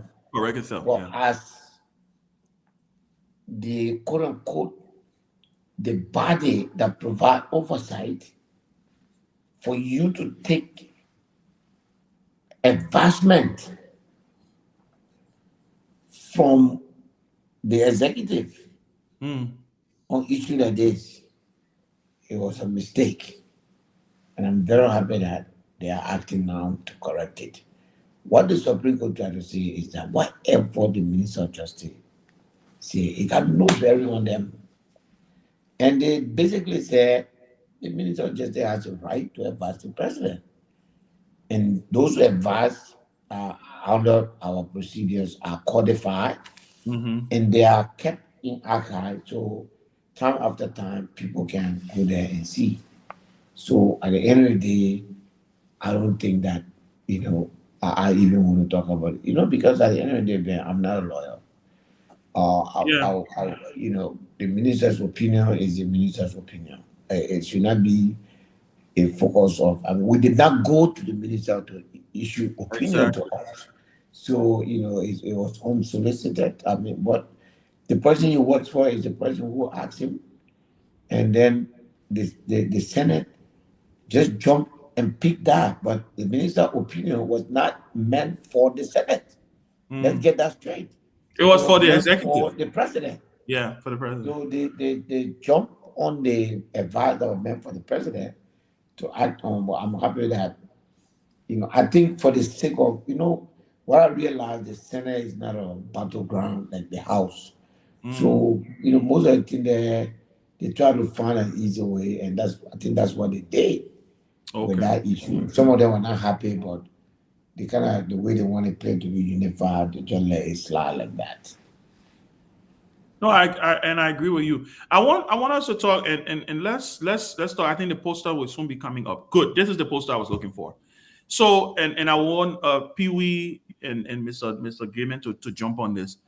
The conclusion of the Supreme Court opinion and judgment of December 6th. This is the ultra-virus. I'm assuming this is the ultra-virus opinion. A conclusion of the Supreme Court opinion and judgment of December 6, 2024, is that any sitting or action by the majority bloc respondents toward the exclusion of Speaker J. Fonati Kofa, the duly elected presiding officer of the House of Representatives, while he is present and available to preside, is unconstitutional and without the pale of the law. How important was this? The word unconstitutional, and I think I said it yesterday on the show, that there were two words I was going to be looking for in this bill of information: unconstitutional and illegal. I think those were the two things I remember I said on the show here yesterday. If you're gonna go by our constitution of Liberia, anybody who violates this should be charged for treason. Treason, right? Exactly. Right? How telling is that? Anybody who violates this should be charged for treason. Yeah. How important was that phrase? It was the moment. It was the then we were was sitting. That is the process, and more or less the court tried to not only broaden or expose to those that don't love to respect the law. That was the movement actually, that the December 6th ruling from the Supreme Court. And this thing is just folks blatantly violated the law. It was an alter the respect to the rule of law by this Attorney General and legal advisor to the president, and they would advise the president to break into this process. Even the Liberian National Police, via the Ministry of Justice, also didn't do justice to this process. Now, for the court to come out, what you just read and said it is because, and again, the Constitution is any attempt to abrogate the Constitution of our country, it is treasonable. It is tantamount to treason. So you cannot knowingly, maliciously, and intentionally violate the Constitution. There should be consequence. And that's what the Supreme Court stated today to us. Now, what we have to do now as those of us that regard the rule of law, we have now to move swiftly and try to prevent those kind of things from happening again. And the court has said it, and it's now clear. What we have to do is to consistently push this process about respecting the rule of law and to allow the office of the president to come and make some statement here. If the president does not, because the court already said it is unconstitutional. It's just like if the president does not do this, will you be surprised if you heard someone trying to do something outside the Constitution? What would they say? So, I mean, Ben, the Supreme Court has spoken, and the Supreme Court spoke in a clearly unambiguous term, meaning what those guys engaged in at the time from December 6th or whatsoever 2024, and when the Supreme Court stated, and the Supreme Court also, this statement, Ben, is trying to reaffirm to us that the December 6th opinion from the court was never unambiguous. The court told us that they said at the time it was unconstitutional. See what the Justice you is saying here. Thank you, Pewee. Thank you for that. And let's I want you to expand on that more. What she is actually saying here is the only reason why we're doing it now, we move ultra virus and we're putting unconstitutional, right? Exactly. This is what we meant. And Ben, we all knew very clearly. I can recall you, myself, everybody. We all said that ultra viral the minute is unconstitutional. So the court is just trying to reaffirm to us today, hey, it's just our job to do this bill of information. But we told you yesterday. And Pewee. Yes, sir. To also emphasize that when the court said any action, it was talking about the majority bloc. Exactly. Referring to that. It said today that any action, it went to say specifically, any action by the majority bloc. Yes. In the absence of Speaker J. Funati Kopa. Who is the duly elected presiding officer? The court didn't miss a word. So duly. So you see, but the one thing we can do now is the best. And I listened to the chairman on national security, and I got more reason to respect his polished thought process as to how they intend to engage this issue. They will have to invite. It's good he said inviting the justice minister. That is a very good move because the court also said that his opinion does not matter to the court whatsoever. The court dismissed that, and it will be good. And he's the dean. He's the dean of the whole issue there. So he's looking for. He's one of those I think he should respect. He's a lawyer, and that's why Charlene Bronskin's statement today was key. That's why Ben told you to play from the beginning. That was very sweet. And what she said. She said, because we are the consumer of the law, we should be made to understand. And there's a profound statement there.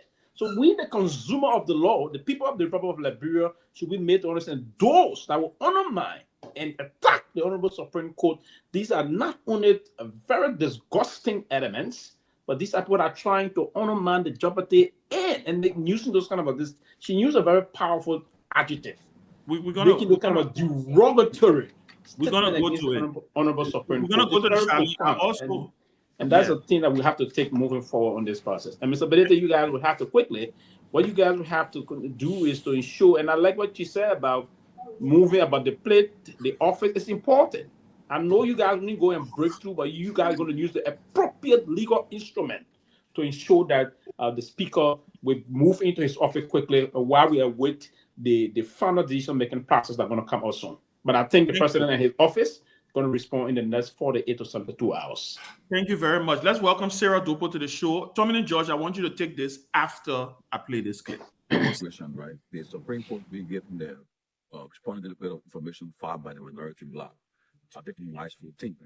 And also prior to the thank you so much. Former President Salifa also being very, very vocal about what's happening. And the president met, I think, Richard Kuhn and the both blocks separate where I'm gathering. So, and cautioning that it should end this thing by March 15 over the case. But the Supreme Court rules, they come up on March 15 and said that whatever was done by the majority bloc was illegal, and that Kuhn is not recognized as speaker. What would be the position of the executive branch? The court is the final arbiter of our law. When the court speaks, that's it. When the court speaks, the court come and say, "Look, this is it," and the other president of the country must follow because that's the final law. Question, right? The Supreme Court will be given there. Tomalin George, I want you to take this. This was your interview. Yeah. This was the same interview from the common man quote when he said Guar was a common man. This interview has caused a lot of problem. I will tell you, it's made a lot of news, and it's about to make a lot of news because this is the second most powerful person in the country. So we haven't heard from the president, but we know we have heard from the vice president on what the government will do when the Supreme Court rule. Because those were his words. That's the video there. Everybody's sharing that video around. So and when y'all share, y'all please give the closing argument some credit, just so y'all know. Because nobody else got that. Nobody else got it. We want to shout out to all the journalists who are already giving us credit. So many talk to us about that interview and explain to us what, where was Kuhn coming from? Well, Peabody asked the first question about the impasse, and then he responded. And during that time, he also said that if the Supreme Court rules against Richard Kuhn, they were going to honor it. So I said at the end of the interview, I said, let me be on the record. Let's go on the record because I knew this day was going to come, that it will reach to this point. So, and apparently when he answered that question, apparently he was confident that the Supreme Court would have ruled in favor of the majority black. I could tell because he watched that interview. He explained exactly what happened from Kofa went to him and everything, that he even quoted the Constitution and everything.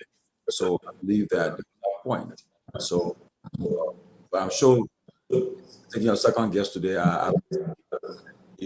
thank you interview today. But again, I was on the record for that. And thank you, and thank you for that interview. You guys did extremely well. But I'll bring Sarah in, but I want It was a master class. Yeah, I want Musa to come in. Musa, what are your thoughts on that? Right, the vice president is on the record. I mean, this is the vice president of the country, the president of the Liberian Senate. He's very clear, but that stayed for the record. The vice president didn't say anything wrong in that video. I think he was spot on. He was right. Exactly what he said in that video is what we should be doing. But I want to get your reaction as the chair of the Rule of Law, the Rule of Law caucus. I'm happy that the vice president made that commitment and we go into it. I mean, that's all I can say. I think that I don't think that they will go on it. It's not like the code say you cannot move the speaker, but just say you have a procedure. So there is no defeat for anyone here. I believe that this is not about now the other side, majority black, where the executive will say, oh, we don't control them. You know what I mean? This is about the executive enforcing the decision of the Supreme Court. And it was an order from the Supreme Court. It said it is hereby order. So very it was important order.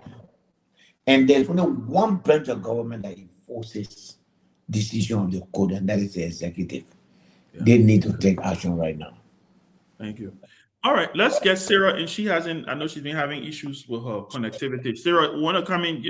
We'll give you about a minute and a half or so to kind of just give us an overview of everything that you've heard with discussing this whole landmark ruling today from the Supreme Court. So, what are your thoughts? And then we'll move on to the next conversation. Thank you so much, Ben. I also want to say thank you to my fellow panelists, Honorable Billeted. Hi, how are you? Thank you so much for all you do for our country. Thank you, Sarah. Thank you, Sarah. Congratulations to you and the caucus for the landmark, victory today from the Supreme Court. And I pray that, our country, our leader, our president, and his lieutenants will adhere to the laws of the land. I've been worried a lot about this and been throwing my own voice out there as to, the stability of our country with regards to the speakership, noting that we had 2 speakers, which is not a good thing for our country. And today that the Supreme Court came down with a ruling, it is just my hope that, all sides will see reason to reconcile and move our country forward, so that, the business of the Liberian people can be carried out. So that's all I have to say. I want to say kudos to our Liberian people, to all of us, for staying the course, for being, resilient, being vigilant, speaking truth to power. And today we have a verdict that we all can be proud of our nation for. So I just pray that everything will go on fine with regards to the executive. That's just my thought. Thank you, Ben. Real quick, Ben. Ms. Dopo, have you reached out to your brother, the senator, who is also a renegade senator? Have you listened? Have you called him and talked to him? Who's that? Who's our brother? Who's your brother, Sarah? President Raji. Oh, he wanted Dopo. Oh, that's true. That's true. I haven't reached out to him yet, but I'm sure he heard the verdict today, and I raised him well. He's a law-abiding citizen, and I'm sure he will fall in line with the rest of the senators to obey this verdict. Okay, you are on record. Thank you very much. Okay. I have a question for Representative Ben. Go ahead. Rep. Yes, sir. Why shouldn't Mo Ali lose his job?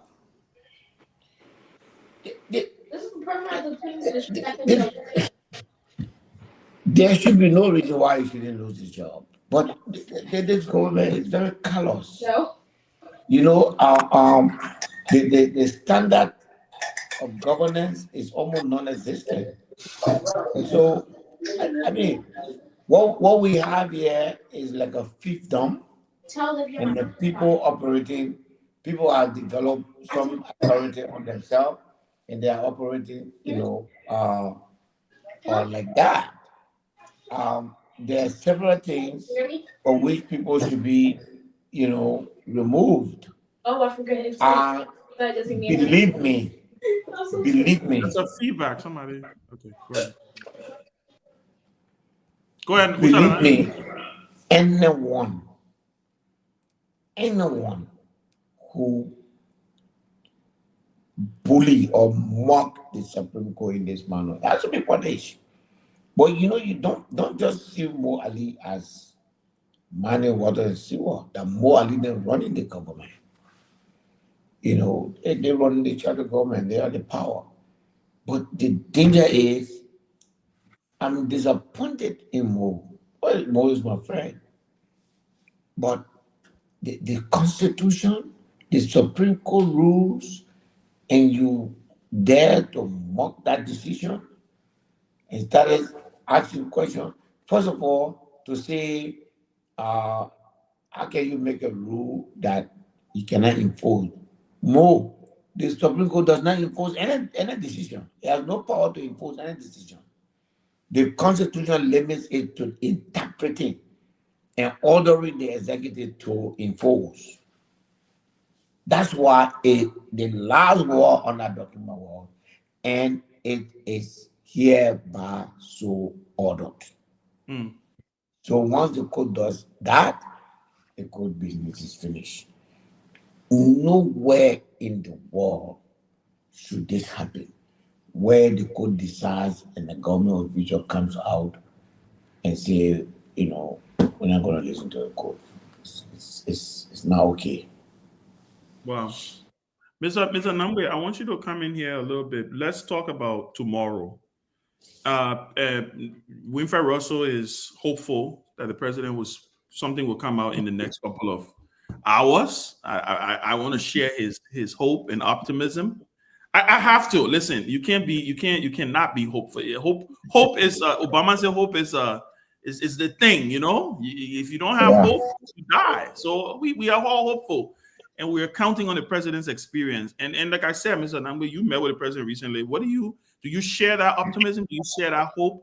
And what do you think is going to happen as far as the executive mansion is concerned? Chairman Ben, even if I didn't share Winfred's optimism, I don't think we have anything else but to hope, And so, yeah, I will join Winfred in being hopeful. I'm hopeful that the president, the government is going to come through. I don't see anywhere else, this thing could go. I think we are at the end of it, So yes, I join Winfred in being hopeful. I hope tomorrow, one of my friends I was saying has suggested I should even do an address to the nation, So maybe tomorrow he'll pull all stops and deliver. I'm hopeful. But as I'm passing it on, let me ask Musa, hypothesizing, Musa, that you come out of this as the speaker, again, hypothesizing. The last time we spoke, you talked about your desire to amend the elections laws and make it more accommodating of our current situation. Are you entertaining any hopes of correcting this brouhaha that really led us down where we are today at the Capitol building? The process that is absent, which the Supreme Court is lamenting now, on how the presiding officer of the minority can compel the majority to come under his gavel. I'm hopeful. Could you speak to that, please? Yes, that's a constitutional mandate. There are several things in the Constitution that the legislature has failed over the last maybe 40 years to act on. For instance, Ben was talking about Justice General impeachment. There was nothing about Justice General impeachment that was legal. The thing here is the legislature, upon the coming into effect of the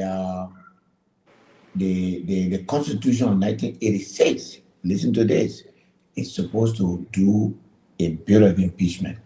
So that would define all of the impeachment processes. That was not in place. What happened in this particular case? The charge was established, was created after quote unquote they have already taken action against the man. So what we're gonna do and what we want to do is there are a lot of things that needs correction. We don't have, for instance, we supposed to have a civil service commission. We don't have. The election law is refusing to include Liberians like you guys on the screen. And the law say emphatically clear that in the Constitution, not in election law, that there must be absentee ballots. That Liberia, outside of Liberia, must have the right to vote. Yet it is not. All the law also says that the legislature will make laws to ensure that this takes place. The legislature has failed to do that. There are laws on the book that need amendment, like the one that you refer to on the election. For instance, take election or Victor. But now there are several things that are happening in the country. People, occupying one elected position and running for another one. We should radicalize the election law so that if you can take the risk of resigning and then go for what you don't have, you can do it. That way help our election system. We should digitize the election process in this country. If we digitize it, it will cost about 100 million, but it's a one-time expense. So once you digitize it, the outcome of the election will be fast, everything will be fast and will be safe. It's not here. So there are several, Victor, not just one, laws that need to be, amended in order to allow proper governance, proper infrastructure to be put in place to run our country efficiently and effectively. Thank you. Thank you. So I want to bring Siddiqui in, but before we bring Siddiqui in, I also want us to, at some point, we will chime in, because this was a 4-1 ruling. There was a dissenting opinion today from Justice Wisse, which I find very ironic, because it was Justice Wisse who I think forced the Supreme Court to hear this bill of information. And I think if he had just been quiet, the problem would have kept kicking the ball down the road. But when he came out in Nimba and almost provided a bill of information himself in Nimba, when he explained what he meant, I think that's kind of what even piled the pressure on the Supreme Court. So, Siddiqui, you can also take a step. Oh, well, he gone. Well, I think because he's in the car. But Mr. Gavin Pewee, maybe we'll start with you, Pewee, on what Wisse's dissent. What were your thoughts? And then we'll come down to Sarah, and then maybe Musa will chime in on it, because I know Musa is trying to be very careful tonight with his justices. So we just for the record, what we say here doesn't reflect Musa's opinion, just so you know, Supreme Court. Yes. Thank you, man. Thank you. I know. I know you. Yeah. Ben is the consummate politician. Yeah. I think the justice again, and that's why President Sadi said before, and said the brand politics. This is difficult to him. It's very convoluted. She said sometimes corrupt official government will move to the church and tell your pastor, the president pastor, and the president goes to church, the pastor will call. So that's the convoluted nature of our politics. The justice that just sounded the way he sounded a couple of weeks ago, a few weeks ago, now probably may have received a call. You know, you from this, we have this thing to do and other things, you can't do this. And I don't want to be exact to attack or to call names, but I want to believe he did it on some tribal sentiments thing or for some county sentiments level. I want to be very clear here. If the justice in chambers will sound the way he sounded to dissent and came, and he was one of those that even helped me to basically understand what it meant by ultra-virus. He did a very beautiful job there. And again, one of the representatives even got mad and said he drank something very strong. Yeah, they got talk. And we came to his defense. Yeah, for him not to, and we're defending that. I said, no, Yeah. they got talk, but he making me to understand that that representative probably was not wrong to say that. But what he's saying today, he's trying to justify that he may have taken something that confused to come and dissent today. He spoke, I mean, yet on a serious note, I'm not saying, I think I'm inclined to agree with that representative that what he said, now he just justified it today. To come and say things different yesterday and come again and dissent today. Read a dissent. I was just going through it. Read it. It's troubling on a serious note. And we don't need these kind of people to be on the Honorable Supreme Court bench. Inconsistent element. Inconsistency is a dangerous process in terms of our country's Supreme Court. You have to be very definitive and clear and come with an opinion that you believe is justified. I mean, when Cabinet Jane at the time descended in terms of the decision when Charles Walker Bronsky won the court, he was clear. He gave his dissent on the bill, but he didn't come first and get an opinion on the process and came back and kneecap himself, right? So that's kind of a knee-jerk approach in our judicial system. We have to be careful to look into by looking at certain people to not be sentimental, tribal sentiments, county sentiments, or other political sentiments. They should be void about our national politics. I think it's not a good thing that the justice did today. It's a shame on him, shame on justice. And again, the last time I was saying, and probably that's the way he said things, right? The way he will come on and tell, but that's a very unspeakable act of justice. And again, whatsoever thing that will unfold there, sometimes we disagree, and that's why I'm disagreeing with him. I respect his. You respect his dissent, but I disagree with it. Thank you. Yes. I think it's important. Yeah, you coming in. Yeah, Sidiki, come in because I don't want you to lose you again. Yeah, so I just want to strongly agree with Pewee. And I think it was very unfortunate today that the Associate Justice basically tend to validate. I agree. Validate the argument that he sometimes provide opinion on the influence of alcohol. Because to give that level of contradiction in his, not only his initial opinion, but the ones he expressed in a public gathering to suggest, in fact, he initiated the entire debate in trying to explain what ultra-virus meant. I mean, to simplify it. So to see him making that argument today, I mean, the only thing one could say was that whether it was one of his drinking partner that exposed what he does when he's outside. So it's unfortunate. But one point I wanted to emphasize on when it comes to the issue of hope the president will hold. It's good to emphasize, Ben, that is not an option the president has, because it is one responsibility that he took an oath to uphold. Yes. Upholding and defending the Constitution of the Republic is not one of those options that the president can decide as to what to do or how to do it. He has the option. It's one mandated by an oath. So I don't think President Bouaga will want to trade his legacy, will want to trade his government, and want to undermine his own vision for the country because of perhaps a Rachel Kuhn with whom I think he has no personal relationship with. Neither does he believe in Kuhn's leadership for the country. So I think, it's just unfortunate that we go, and then we come to the position that emphasize the point that not just the opposition, but Liberians should seriously unite And then to herbability. I think one issue that keep coming up in the Supreme Court's conversation, which we hope that you people will find a way to address, is this issue of how do you compel the majority to come back to session. We think that is an issue that we cannot take forward. We think that is an issue that the future generation should not address. We think the legislature now should enact a law that addresses how you compel the majority if they do not have the numbers to effect change to compel them to come to power. We think those things should be addressed. So we think that's part of the way forward.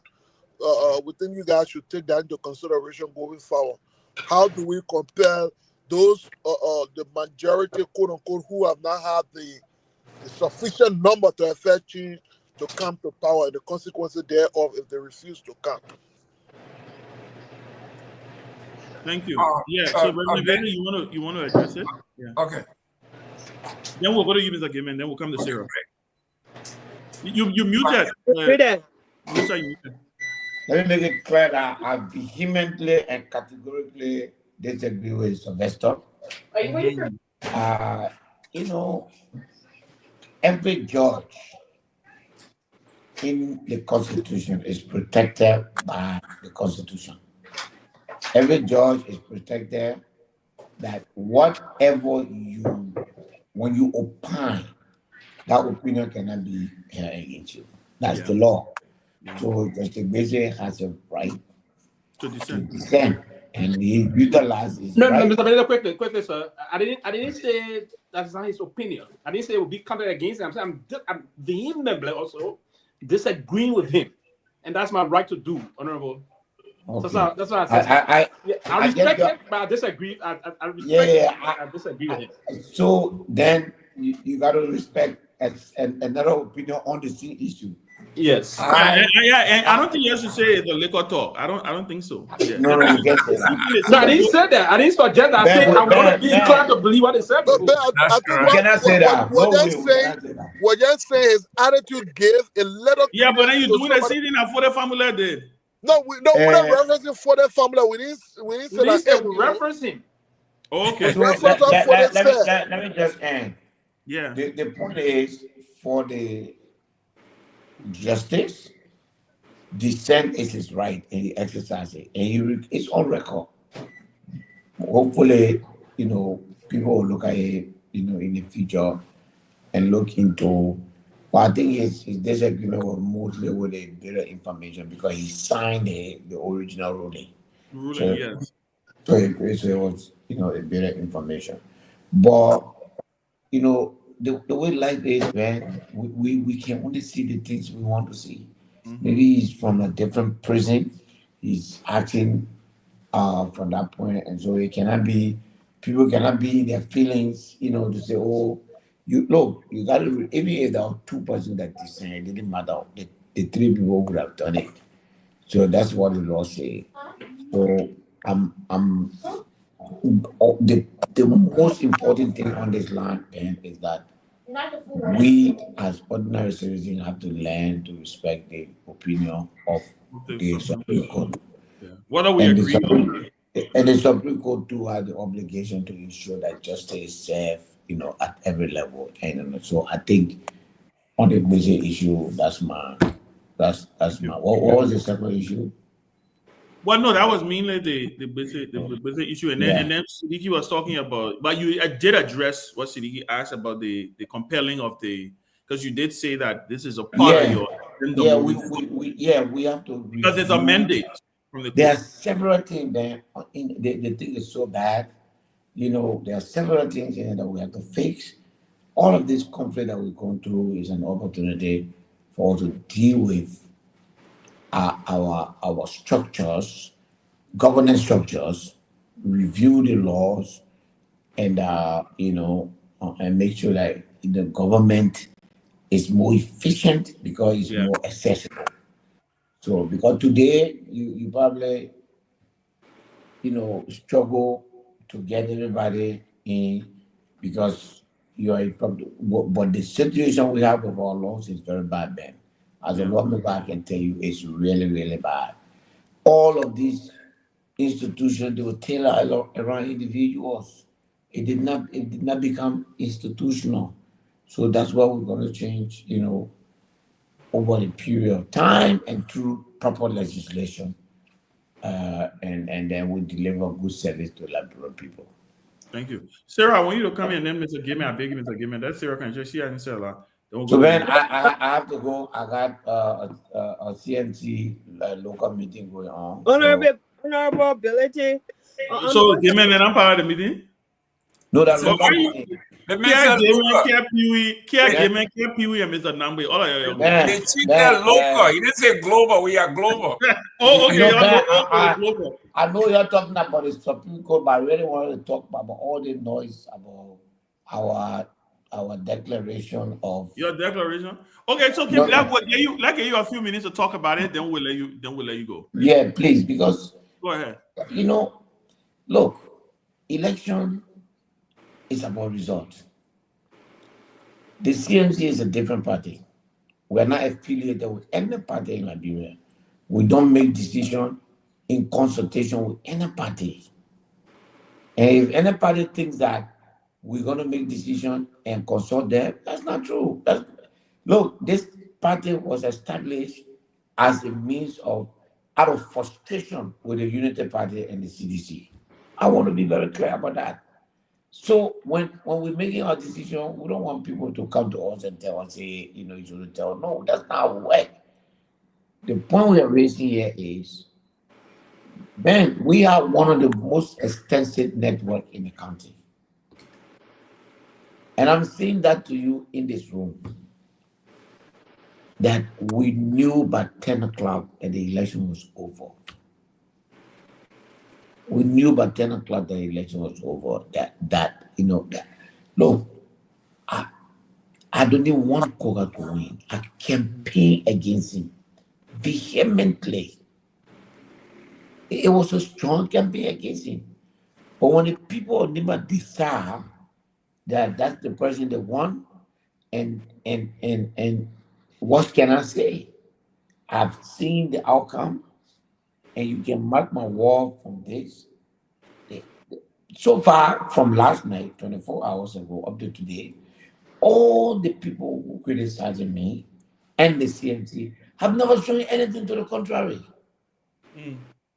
The argument is to win an election, Ben, you have to win decisively in your stronghold and go second. But let me say that the EDF campaign managers did a press conference and he said, Yato said that his Yato a campaign manager.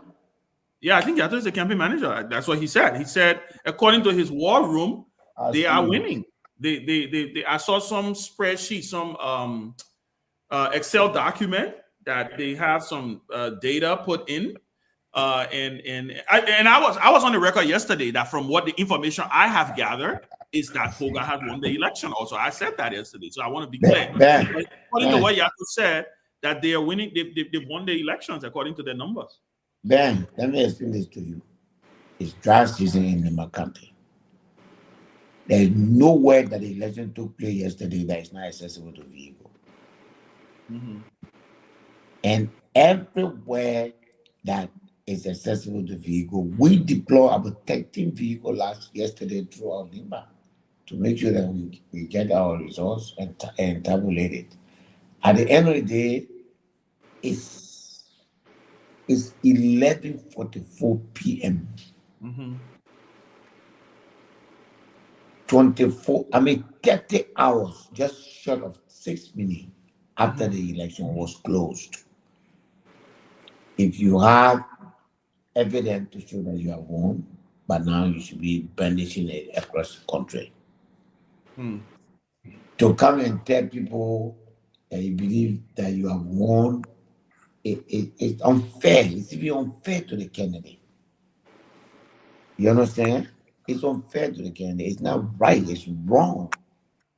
And it's disgraceful, embarrassing, and disingenuous for a campaign manager to try to create relevance for themselves by creating controversy. I have no fish to fry in what, the outcome. What we are interested in as a party is that we search this election process.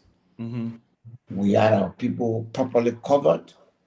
The outcome was Samuel Kuga won the election. That's not going to change. And so far, 24 hours since we made that decision, I've never seen a single data to say the opposite. I want you to show me one area in all the report you have where Madam Kehleboe Gongloe is performing in the same way that Samuel Kuga is performing District 5, District 4, and all those other districts. None. You have to show your strong. I mean, look at Ganda Resort. I will be celebrating a unity party law. But Ben, the democracy that we want to bring right now, it has to be centered around the truth. The being opposition, it doesn't mean you should lie and try to confuse the society. And Musa, let me ask you. So when do we hear? Are we going to hear from your candidate? Are we going to hear from Mark? Is he speaking to the? Is he going to speak to the? This decision that we put out, we did extensive. We had a meeting. So going with it, yeah. Yeah, Mark. This is Mark's position. That position. Okay, no, I'm just saying, is he going to say anything to his voters? Thank them. That's I got a question. Yes, please. Go ahead, Sarah. I got a quick question. I know, Honorable Pelete, I saw a report today on Julius J page where I think the first set of numbers that came out from NEG, and it shows a very really tight race from those numbers I saw. So I want to know from you, Honorable.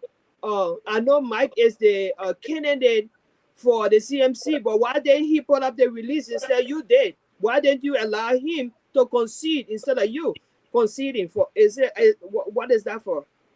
Okay, so again, we're trying to get a Liberian people used to institution. Mark is not just a candidate; he's a candidate of the CMC. This is exactly what we don't do, and this party is not going to do. We are building institution. We this is how we make lawmakers. We personalize them. We support them in their own names. They go in the capital building and start doing their own thing, and then we get vexed with them and say all kinds of things about it. The CMC is different. It is an institution. It speaks when there is a high-stake political issue. The political leader decides to speak for the party in a prepared text. That's what we did. And it is in consultation with the candidate. The candidate fully agree with this. We analyze the data together and we came up with this. This party is a party of discipline. It is a party where all of our leaders, both in Liberia and outside Liberia, will be informed on every decision we make, so that they too can have the opportunity to inform other people. If you begin to personalize, you get a representative, you get a senator, you're running a campaign, instead of saying the party, you say him. Just think about it. When there's a protest to, by the way, when there's a protest to NEG against Mark, they will not write any on it. They will write the party name on it. If you want to be individual, you have to register as an independent. When you register to a political party, that party speaks for you. That's how it's supposed to be. That's what we should encourage. Because if we don't encourage them, we don't institutionalize our politics. I didn't want to speak, but the entity decided I don't gain nothing by speaking to them. But that's the mandate of the institution. But we would never personalize people in our party. We don't want to do that. And that's an institutional decision. Can I understand? Can I follow up? I understand your point, not wanting to personalize, your institution. But don't you see it as a form of control? Because, like, I mean, he's the candidate and you are the political leader. So I think he should be speaking for his candidacy. He should be conceding instead of you as the political leader signing that release that you concede. You know, he's the candidate. I mean, I find that very, I find it difficult to understand. I understand. People will get used to it small. It shows a control to me. I mean, I understand. At the end of the day, once that release came out, Mike or anyone from in the party is free to speak on this matter. I think at this time he personally had chosen to remain silent. But from the moment we issued that statement, he could have spoken if he wanted to, and that's what we told him. You can say whatever you want to say. You can say whatever interview you want to have. You can talk about whatever you want to talk about. So you're just saying that the process in the party is that the party issues a statement first. The party, anybody can talk. So it's not control. It's you see, Sarah, I understand what you're saying, but I want when people look at the CMC. It's your process. When you start looking at us in a normal, everyday political party, you will see everything is wrong with us because we are not going in the normal direction. We're going in the opposite direction of normalcy in Liberia because we know the normalcy, everybody is behind. It's not taking us anywhere. So we're going in the opposite of it. For instance, we see that election has been won and that a winner is clear. We must hold it just because we want to hold a situation and create unnecessary tension. We can't do that. So let me nobody align with us. Nobody align with CPC. We have no alliance with any party. We don't agree with any party in this country. We don't have the same philosophy as any party. So nobody came to us to join us to say they endorsing our candidate. We and the Liberian people, we are trying to build a contract with Liberia, not with any party. Anybody else got any question on CMC? That is inviting question. No, I mean you don't want Brian CNC minute. I was letting you go. You say you want to CNC. I'm ready. That is not firepower here tonight. Okay. Oh, you get enough firepower. I can be put on it in the back. I can be put on it. Can I make one last appeal, Honorable, please? I just want to appeal that I know that you guys are doing well in the house. I just want to make one appeal to you that when you guys are making laws, I suggest please that you put in that create a law to stop trucking people to counties to vote. I think it's very wrong. It disenfranchises the constituents of that county, and it is not good for our election process. Trucking people from different places to a county to win election, I think it's fraud. And I'm just appealing that y'all will make that a law. That if anyone is found violating that law, will be penalized. That's just my appeal. There's several things that's wrong with our electoral system that we need to fix. For instance, how in the world you have a national ID card system, then you have another system for an election card. It doesn't happen anywhere else in Liberia. The first thing we'll have to do is to integrate the national ID card system. And then so all you do, you register electronically in your national ID card. When election time comes, once you plug that your number, 18. Once you're 18, you get your voter registration. It's simple. We'll do the same thing. So the issue of voter tracking, I think again those in power, madam, they are the one that perpetrating this. We have to change it. The leaders that are elected, I call it democratic corruption. It is wrong, it is unfair, and it needs to be stopped. And the easier way to stop it is to have the national ID card system. So that when election commission say we're registering, it doesn't look like we're coming back now to go through the same process. So that when you go and say, my national ID number is 1234. As soon as election commission pluck it, everything about you will show up.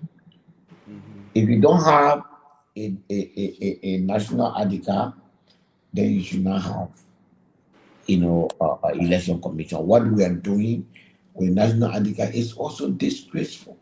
National ID card is supposed to be 10 years, but they make it, I think, 2 years. I mean, unbelievable. National ID cards are the national ID card are 2 years?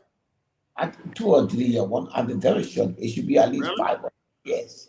So we need to change all of that. Yeah, it's 2 years. I think the intent of it is to raise more revenue. No, there are certain things that are the right of the people. You can use that to take money out. You raise revenue. That should be 10 years. 10 years. 10 years. Minimum 10. But anyway, Representative Billy, I want to thank you. Anybody else got CMC questions? Just so I don't want to let me ask CMC question. I knew the CDC were going to ask. Is it the CDC? And Musa Jeff advice here for CDC. No, but Musa is emerging as one of the new. He been in the business a long time, but he's emerging as one of the new political leaders. He's bringing up different hygiene to our politics. So of course you want to pick his brain on some of the old political issues, nothing offensive, and one of which is first during this by-election, was there any conversation along the way, attempts to you or through you to create a unified opposition camp against the ruling party? If not, or if that's the case, then tell us. But then, what is the CMC position when it comes to a unified opposition against the Unity Party come 2029 in that direction? There was a conversation with the other opposition regarding the by-election. It was in that conversation, I'm aware that CDC position was that the three major people in the race are people that supported them in the past, and therefore they didn't think it was appropriate for them to take one person against the other three. Unfortunately, in the end, that's what they did. But that's okay. I mean, it's their, decision to do. But most importantly, to answer your question, it was done. As far as the CMC is concerned,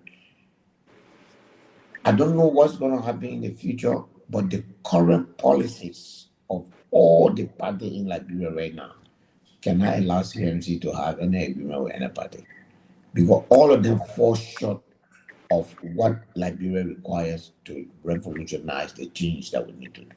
So our it's possible some of these parties will reinvent themselves, change direction, and redefine how they do things, and then maybe they will align with us. Nobody is aligned with us right now. Nobody is aligned with us, because one of the things that we want to do, we can't wait as a party for 2028 to start going to Liberian people and giving their hand out. We're moving right now. We're moving to communities. We are moving to other places, getting involved into agriculture, building bridges. We are going to do as much as we can do for the people, and in 2, 3, 4 years' time, we ask them in return for their vote. And we are not going to wait. So these are the difference between us and the other people, and much more as an institution. So to your question as to alignment, really, I don't see it, because look, let me look at CBC, since you are CBC. When you lose an election, you sit down and tell people, I acknowledge that everything that I did were not the way it should have been done. If I'm giving a second chance, these are the things I would do differently. Both Unity Party and CDC don't even think that they owe the Liberian people that kind of explanation. At this time, no soul searching. Unity Party did no soul searching. They just got involved into propaganda, smell people, destroy people's reputation. Until today, there is nothing that the Unity Party criticized the CDC for that they have not done 2 times or more in Liberia today. Absolutely nothing. Everything that they criticize the CDC on, they've done worse. The CDC, since it lost power, has not been able to come to say, look, I want to come back. But I realized that the last time we were here, I had excesses. These are the things that I didn't do the way I should have done. Tomorrow, if I had a chance, these things, I will do it differently. If politicians are that emboldened and feel that arrogant, not to be answerable to the people, the CMC got nothing to do with you.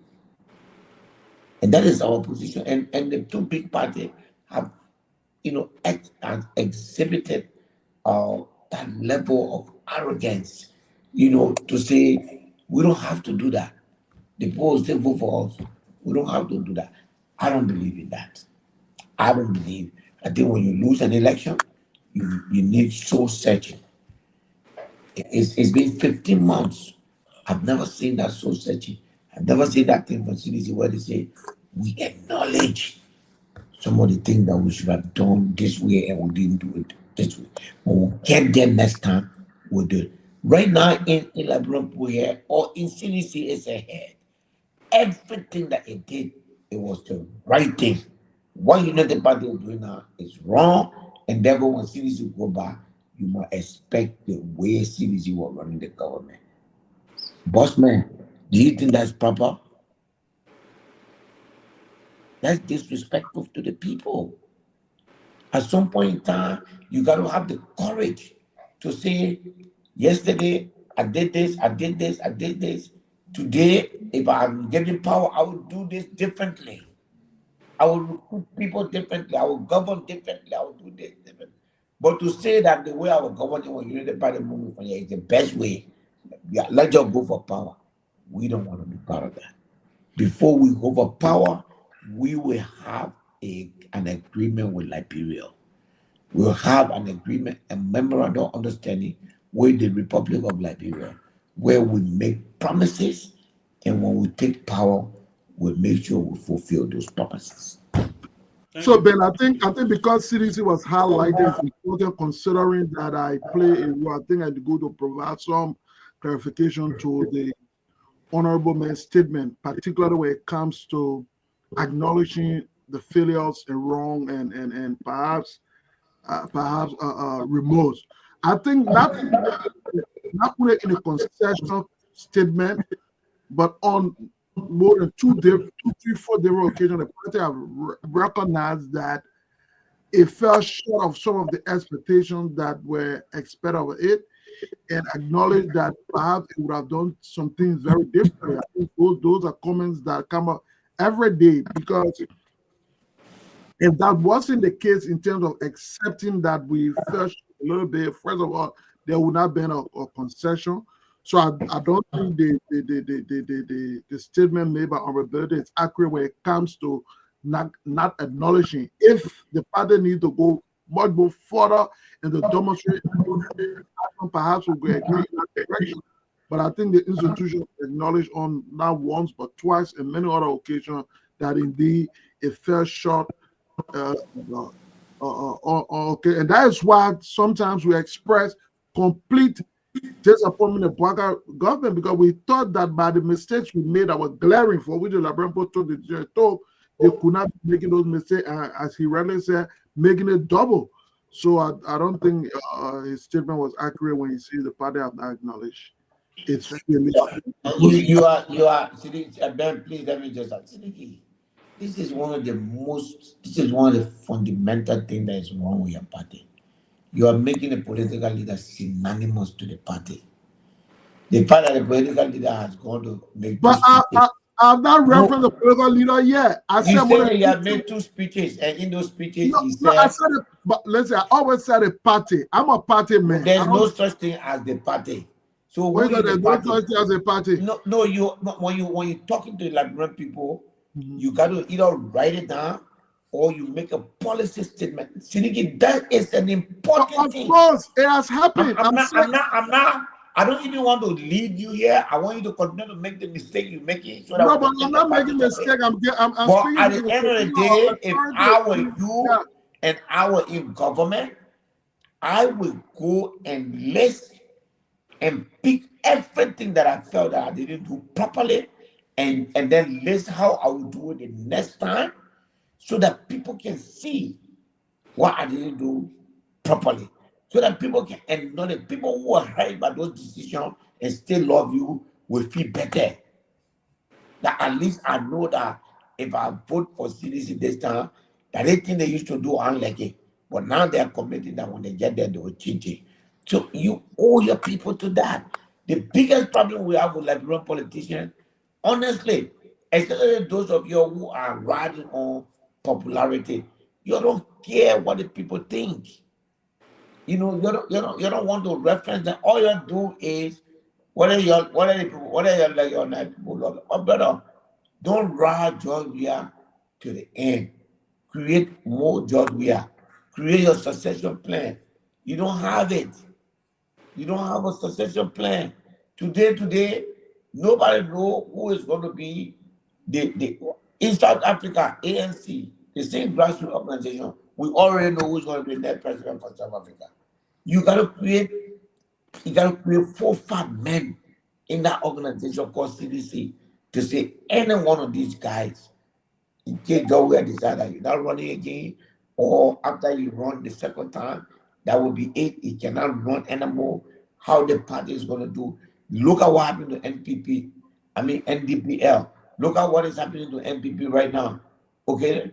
Look at everything that happened to political parties that win power and their leaders because the party was tied to the leaders. And once the leader is removed from the scene, the party dies. You have the opportunity to not to do that. But if you want to see how that is done, if you want to see how that done, check CMC out. We'll do it differently. The cities have all grown the popularity of Georgia. But after 20 years in existence, have all grown the popularity of Georgia. Why it is a significant aspect of the parties. You will lose your job for that, you know that, right? What, lose job or what? That still made up me. No, but it's true. It's true. No, Georgia created legacy to the CDC to ensure that it all lives him. CDC has a political party in exile for all 20 years. You telling me it has not all lived the popularity of Georgia? It has.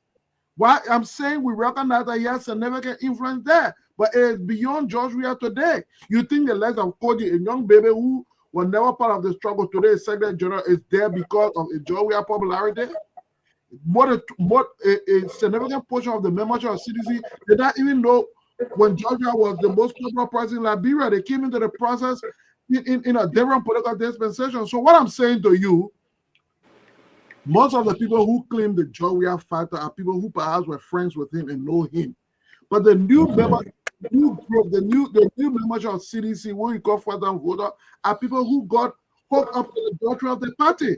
So why Georgia, like you, would be influential with all the influential in the CMC? Why Georgia history, the CDC cannot be erased or his influence? But the party, after 20 years of existing as a political party, has gone in three presidential elections, has gone beyond Georgia popularity. If Georgia was not stepped in the presidential election with CDC 2029, CDC will put up a candidate. Of course, CDC have put up a candidate beyond Georgia before. We have Winston Torgbean. So you know, it's people who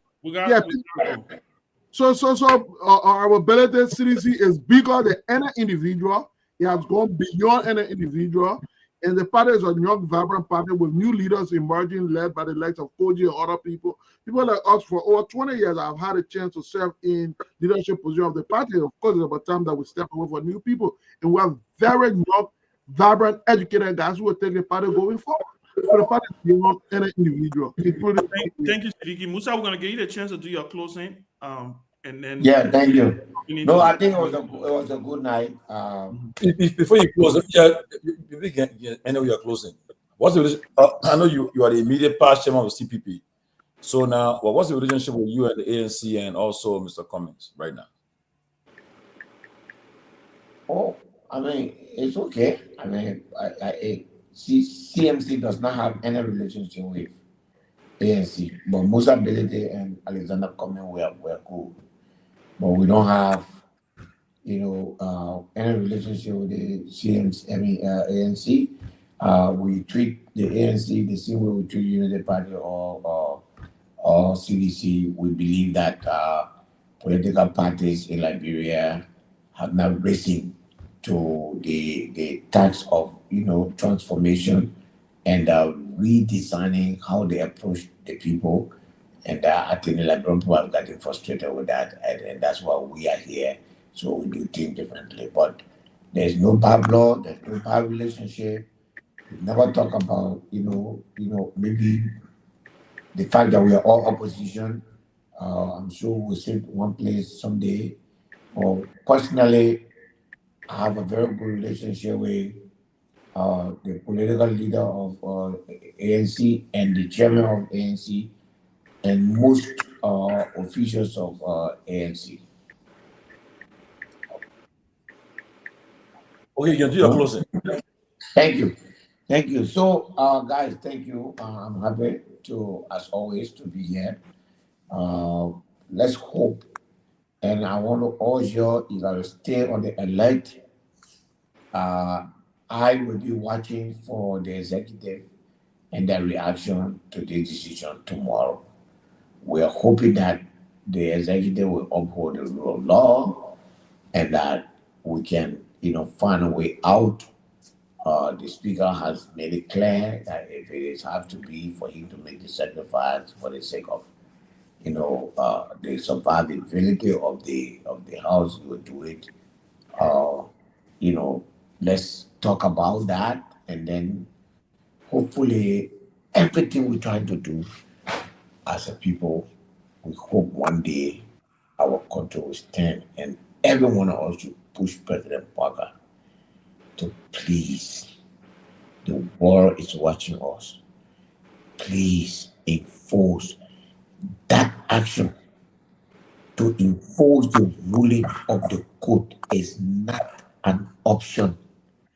It's a constitutional responsibility, Mr. President. Nobody should make you feel otherwise. When the Supreme Court says it is hereby so ordered, it means you should take action to say this cannot happen under us now. We're looking at you, we're watching you, and we hope that you will do what is right so that COFA and the majority black, all of us, we can sit together and find a way out. Good news is the speaker has said he's prepared to make the ultimate sacrifice to bring sanity to the building. I think that's a great step. We should take advantage of that. Thank you very much. I want to thank again the leader of the opposition, CMC, and also the chairman of National Security in the Liberian House, Honorable Musa Hassan Belete. It's always a pleasure, Mr. Belete, and I want to wish you a pleasant good night. Thank you, sir. Okay, guys, back to discussion. While we're on this, we got some information. The first thing is that again, I joined Mr. Russell, I joined Mr. Nangbe. I believe President Bwaga will break his silence tomorrow or so, and he will side with the Supreme Court. The fact of the matter is that a lot of factors, a lot of things are ongoing now. As we speak, the Liberian delegation is in Washington for the spring meeting, and everything they're trying to do will affect the rule of laws comes into place. And even Liberia is trying to get a seat on the Security Council, it will affect them too. Besides that, our development international partners, the European Union, and also the other, the World Bank and Africa, all these people, they are concerned because they provide funding for the judiciary to help our strengthening our judiciary. They provide funding, and if you cannot respect the Supreme Court, they're not going to deal with you. Even I think Representative Snow just said, Senator Snow just said that ECOWAS have not recognized Richard Cohen, and with this one ruling tonight is making more clear that he won't be recognized. So the president, like Siddiqui said, he has no choice. I mean, it's not about him deciding the fate of the country. No, he just has to abide for the oath he's taking office to defend, uphold, and protect the constitutional laws of our country. Or he had to implement the oath he took. So we expect just a matter of time now, but in the next 24 to 48 hours, the president will break his silence, I believe, and he will have to inform Richard Cohen that, look, the Supreme Court has spoken. This is our country. Well, it's a constitutional matter. That's why the Supreme Court got involved, and they have acted for one majority rule. You have no choice but to accept it, because we'll now be with now. Either you go and talk to COFA, so your guys can start reconciling, doing a discussion, or else we'll start withdrawing our security detail from you and return it to the speaker that the Supreme Court recognized. So all that stuff, more Ali than writing on the Facebook now, they just doing it just to show. But President Barker is actually under pressure, because if I'm quoting the final minister correct, they said they were secure $490 million for Liberia today at the spring meeting. But all that is hanging. Just today, who got on the show? Don't forget, last year, the Barker administration, the MCC said they were qualified to receive a grant of $500 million. Now, today, President Trump canceled that and said not happening. So Liberia is in a tight situation. And I repeat, no investor, no serious person will come and do business in the country if you cannot respect your rule of your Supreme Court ruling, because that's the only guardrails to protect the democracy of the country and also to protect people. So all we got to do is just wait to hear what they're going to say. And because right now, all the people we know, we've been asking them to comment. They're not commenting now. Everybody tight late because the president just has to make his silence now and say something. And also, before I switch or bring other point on, NEC did a progressive tally today. The last thing on the set today was that of the 736 polling places, they have already tallied 314. Out of that 314 represents a total of 42.66%. So they still have left 57.34%. All of that, today's the total vote cast, just between the two top candidates, Madam Ware, she has 22,460, representing 43.8%, 80%, and the MDR candidate, Samuel Koga, 22,588, representing 44.05%. So he's in the lead slightly, but we still have the 7.34% left to be counted. So as of today, at this moment for the NDC, is where the race stands. So there have been no one declared winner, and we have not conceded or not a Koga, so that's where we are. But based on that, let's get everybody involved and what they're hearing and what we just said. Anybody got to know way in? Yeah, let me draw your attention to the dissent from Busy. And this one caught my eye, and hopefully we all can chime in. He said, I respectfully decline to append my signature to the majority opinion. I further urge the court or the future bench to revisit and recall the present judgment.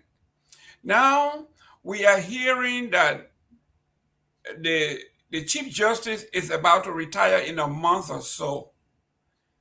This judge is saying something that the next Chief Justice that will be appointed by President Boakai should rescind, should recall this. This is significant. Is he in the know from the executive that no matter what happened, they will bring in a new crew that will rescind this? Because his category, he says that the next bench, and we know the next bench will be here in June, that the next bench should rescind and record this.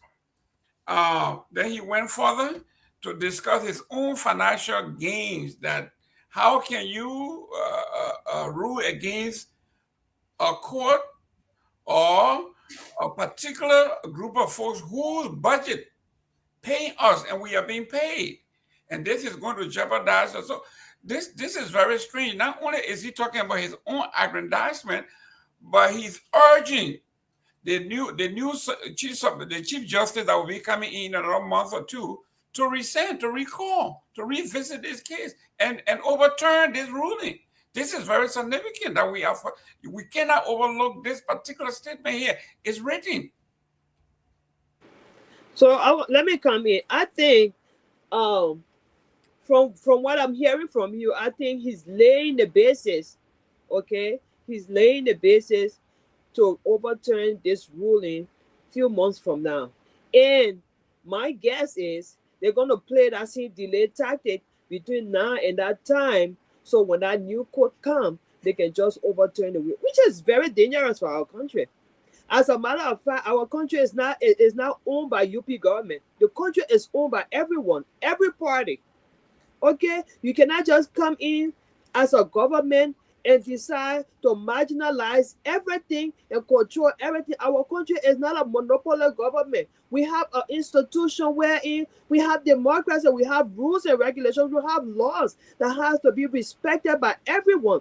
You cannot come take power and just think that you can just bulldoze your way on everything. That's just wrong. And it's not good for our country. So from what you explained, that would be my take. My take is that maybe his intention is, if President Barker makes him the Chief Justice or whatever, he's going to now come in and overturn that ruling, which is very dangerous. You know, that's just my thought. Well, again, like we said, I mean, what Wese is saying, he has the right to dissent, maybe give a dissenting opinion on a legal issue, but if we pass that, because this issue will be done with. It's done with now. So people have spoken. They move on, and we only waiting. The Chief Justice, she retires in June. I'm sure they will appoint a new Chief Justice, but by that time this will be gone far. Okay, I'm hearing from another lawyer saying that courts can't just delay implementing a ruling and then overturn it. There has to be a cause of action that gives rise to a new hearing. So with a majority black file another bit of information based on what, So yeah, it's simple. So but to that effect, also again with referencing, let's go back to Article 65 of the Constitution. Okay. And Article 65 is clear. This is the judicial power of the Republic shall be vested in the Supreme Court and such subordinate courts as the legislature may from time to time establish. The court shall apply both statutory and customary laws in accordance with the standards enacted by the legislature. Judgment of the Supreme Court shall be final. Judgment of the Supreme Court. What's going on? I don't know. No, I've been distracted a little bit by something. Sorry. Yeah, hold on, Pete. With someone, what? It was Pewee. It was Pewee. Yeah, the sound came from me. That's why I was. Okay. Yeah. The judgment of the Supreme Court shall be final and binding, and shall not be subject to appeal or review by any other branch of government. Nothing in this article shall be prohibited, administrative, and blah, blah, blah, blah, continue. So I just thought to reference that position to you. Now, and as too many just said, a lawyer contacted him. So this process that unfolded today to change it, I don't see it happening. Let me a point of correction here. Yes, I don't see that. In the United States here, we had a law called Roe versus Wade, right? That law been on the books for 50 years. The Supreme Court went and reversed itself here. No. Somebody went to the court to reverse it. Somebody went to court. That's correct. Yeah. That's correct. This judge have said that. Listen, this judge is now, it's a gateway here. He is saying that he supports that the next court should revisit and overturn. Now this is a giving for someone who like now, Mr. Pewee, you are talking about in normal constitutional institutions.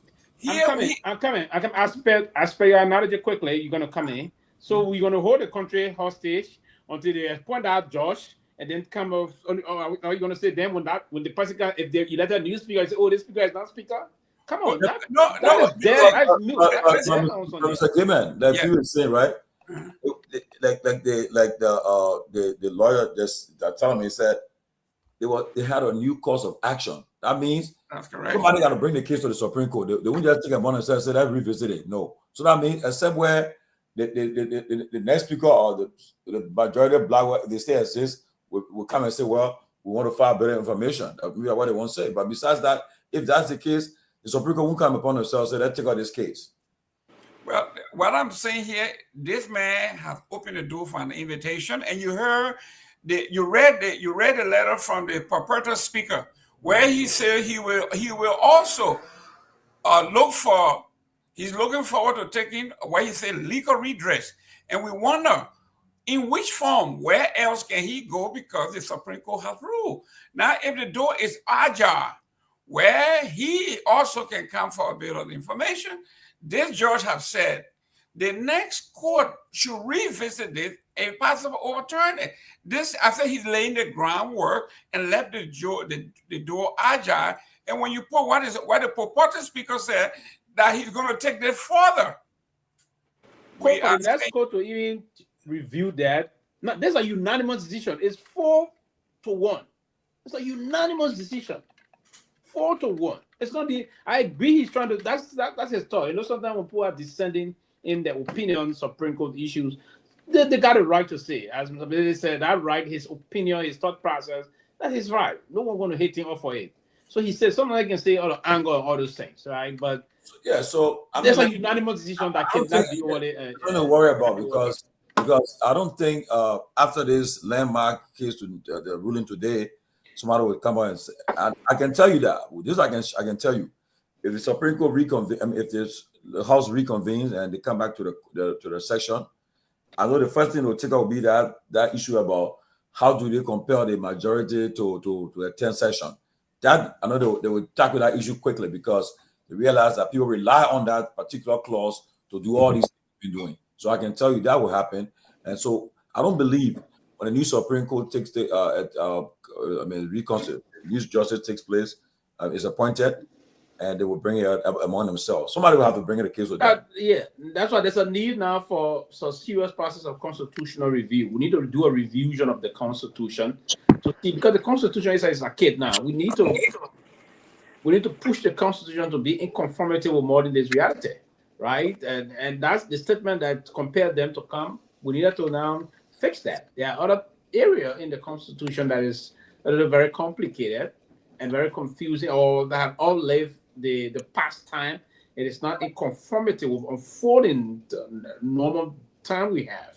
So how can we ensure that it confronts with our time to time realistic way we are now moving on with life? So again, I don't know which are the leader. For instance, President Ellen Johnson Sirleaf and President Weah took a stand in terms of having some constitutional referendum.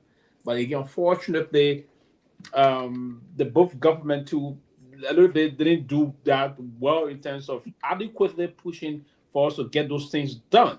Like those other propositions and other things, most of them left out the line. Because instead of time we fixed few and we left more out, and were more aggressive in doing it.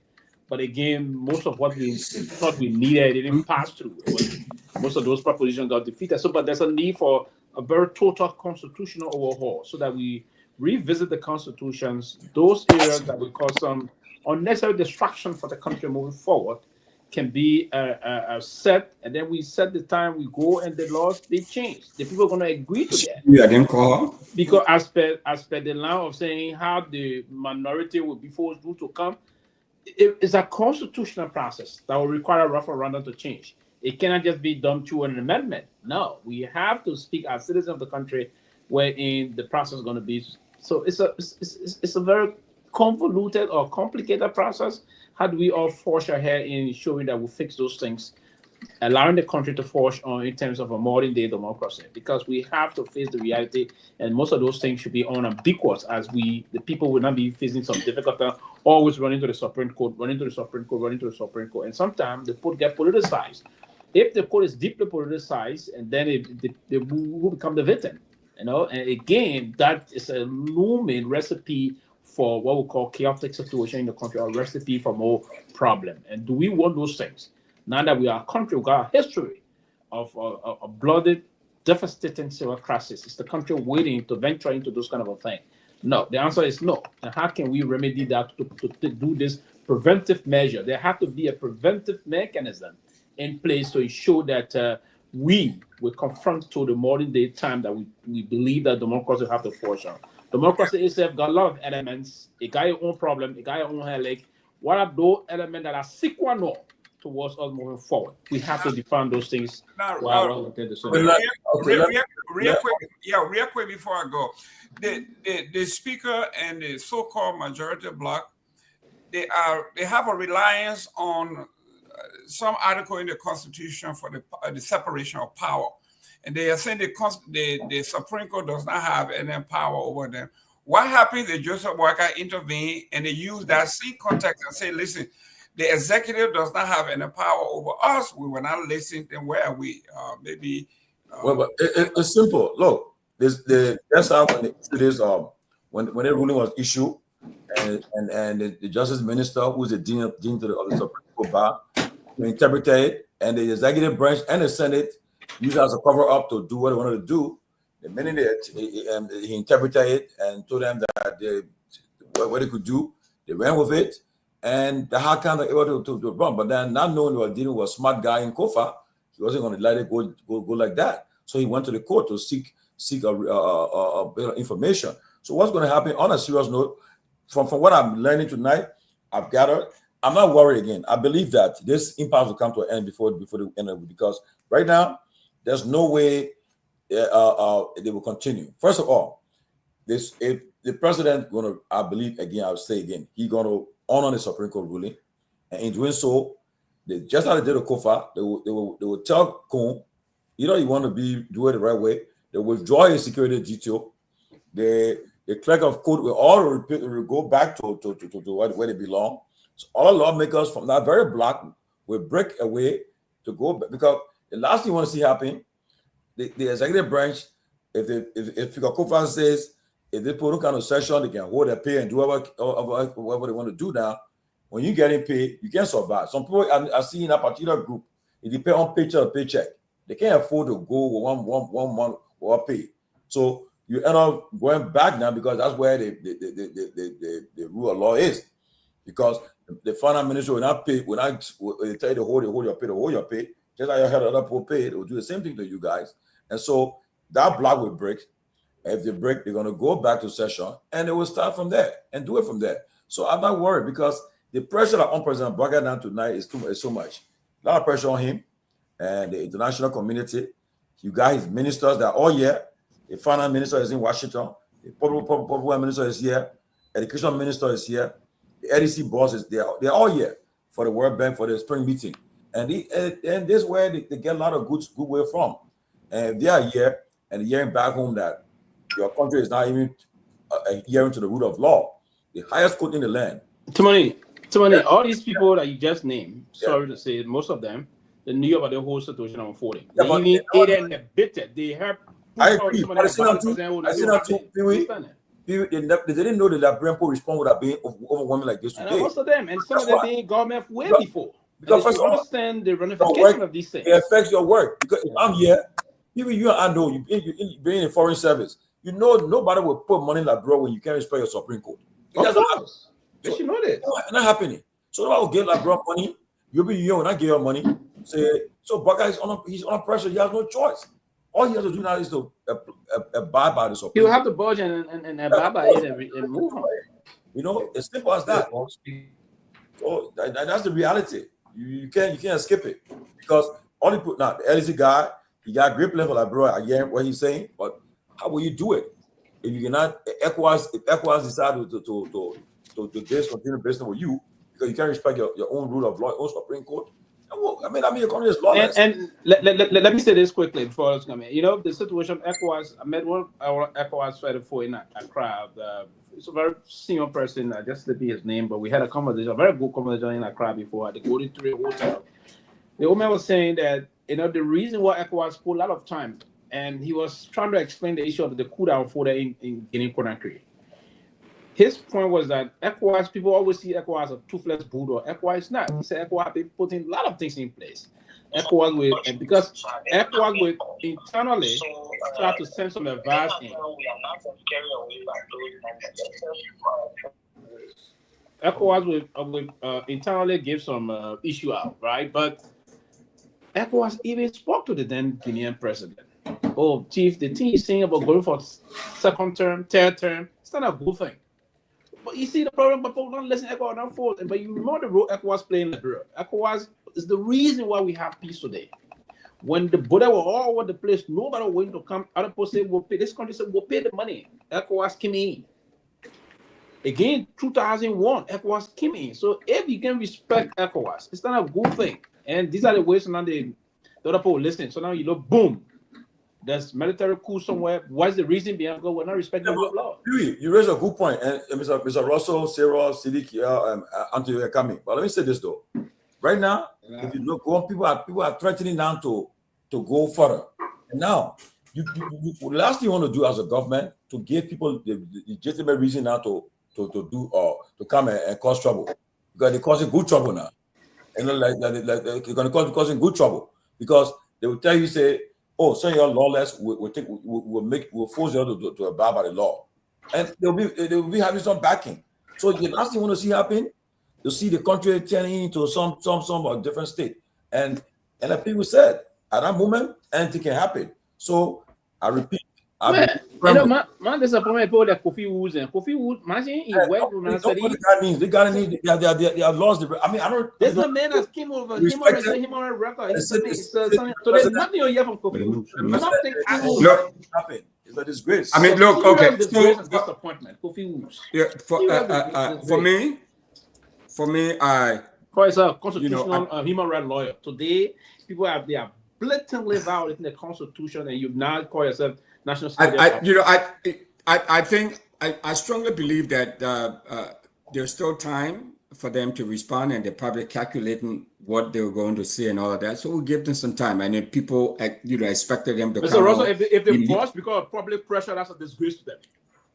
It shouldn't be about public pressure. It shouldn't be about public pressure. But I'm not going to knock a jurist, an associate justice for his opinion, for giving a dissent. No, we're not knocking. And I think we're not. We're not knocking. There were some people who seem to have had a problem, but seem to have a problem with the fact that he gave a dissent. I mean, it's all part of the process, right? No, because he came up with different opinion on the same issue. Now he's changing on. That's why we're saying he's not consistent. That's what we said about him. Well, things. Maybe he got more information that sway his thinking in one direction over the other. So I mean, Mr. Russell, maybe the information he has now, he didn't have that information. He didn't have that information. Yeah, but Mr. Russell. Oh Lord. Yeah, but I thought the process that occurred was they have the information. Yeah, I thought. Well, I mean, I'm just, hey, I mean, we can't be, we can't be a bunch of absolutionists here, and just saying, okay, this what absolutely happened. We don't know that for sure. But the thing that confused everybody is this: the Bill of Information was not intended to try the case again. It was only intended to provide clarity or simplify, perhaps, what we meant. The position that they came up with, in that position, so it wasn't like they were going to give up new trial, new information. They were only providing clarification on what they meant, and so that you will change your position after you had it, I mean, that's that. In my view, is that a different opinion? Oh man, I mean, of course, I understand that, but all I'm saying, I mean, he's I'm not going to question him or. I mean, need to be impeached, my man. Yeah. Well, that's a whole other conversation Let's say today, because the idea about the bill of information was that you choose to hear and provide clarification on your ruling. So let's say the entire Supreme Court come up today to provide that position he gave, that it was their position that said it was illegal. I mean, my thing is that why they took this long. I mean, they were waiting for the lower court of ruling from a lower court or what? I don't know why they took so long to even clarify the ruling that they gave earlier. It was all political because of demarcante sometimes you provide room for people to negotiate behind the scene. So I mean, that's possible. But the person who would know this stuff, who's been in those smoke-filled room, negotiating all of that, who are probably part of this other negotiation, is the. Well, what are they laughing for? How you What money is in the back? We just got joined by Law's card and that of our brother from the other side of the forest against, yeah. But before we get to Law, because we want to seek his input in most of the other technical legal issues, we're going to hear from you quickly. Before somebody can come, Anthony, you can move on and we started with a minute. You can take a minute, 30 seconds, and come in with your intro. Then we're going to move quickly to Law to get his insight on this discussion tonight. Yeah, I mean, Law will, lament on the legal aspect of it because I'm not a lawyer. How you know the man will lament? Because I was confused as to what the other associate justices were doing today. I don't have to be a lawyer to understand my own constitution. But during the trial, everybody made a point. And what he was doing today, I was like, what's the point of doing other days today now? I thought you should have done that during the trial, but maybe I may be wrong. I'm not a lawyer. So, but yes, what I want to say to what he said. When law is all about reasoning, and I'm not a lawyer, but I understand it because I did legal research, that his point he was making that the national, if we say this act was illegal, then the national budget is illegal. The people went to work, their salary was not stolen money. They didn't steal. They went to work, they earned a salary. If the government passed a national budget that was deemed illegal, does not negate the fact that they should not get paid. And that was the argument he made as a lawyer. I'm sitting in my seat and I'm like, was the money given to them stolen from somebody to pay their salary? The answer is no, the money was not stolen. The act of passing the budget, the process of passing the budget was illegal. And that part of it should always remain illegal. That has nothing to do with people who went to work and earned a salary honestly. An honest day of work requires honest pay. But your action in passing the national budget, it was illegal. And I hope law and other legal scholars will make me understand as a layman who doesn't understand the law. But I just found out, very disturbing for somebody who, in order for you to put a foot in law school, you must have your first degree. As the first requirement, you must have your first degree before you go to law school. And then you can't come out of law school spending all of your time studying and try to confuse people. When the people went to work, they didn't steal for going to work, they deserved their pay. The money that government gave them, that money was not stolen money, that money that revenue generated by government that paid them. The act or the process by which the national budget was passed. It was illegal. And that does not negate the fact that whether or not they got paid. I hear people making an argument. So, please help me here because that's my confusion today. Yes, so we would want to get your take on this. First, the focus is what the descendant justice said. Is it possible that the next bench coming can review this and overturn this? I want you to start from there where you make all the importing other areas, basically. What justice basically descendant thought is that it is possible that the next court can review this and probably overturn that. Is that possible? So good evening, Pewee. Good evening, fellas. I can understand the angst and the fear, and so I'm not going to, reassure anybody by saying it's impossible, but it's highly unlikely. Okay, because if you look at the bill of information file, it was filed for a specific, course of action or in a specific course of action, right? The court made a ruling back in December. One group was acting a certain way. Another group felt that, look, the court needed to clarify to make sure that its ruling was being enforced. So then the bill of information was filed. So make the assumption would be an intellectually gargantuan leap to say that, okay, because of the dissenting opinion, therefore he's probably holding it in abeyance when his Chief Justice retires, and he or somebody else becomes Chief Justice, then they can reopen it. It doesn't work, especially at the highest appellate level, which is the Supreme Court. It doesn't work like that. I can understand the concern and fear. And I think I heard you earlier, Pewee, and I told you were spot on, at least from my understanding of it also, that it's not just likely, it's not easy that they will just come and do that. And as much as we are disappointed in what the dissenting opinion says, let's remember that part of appreciating the process is also respecting the dissenting opinion. Exactly.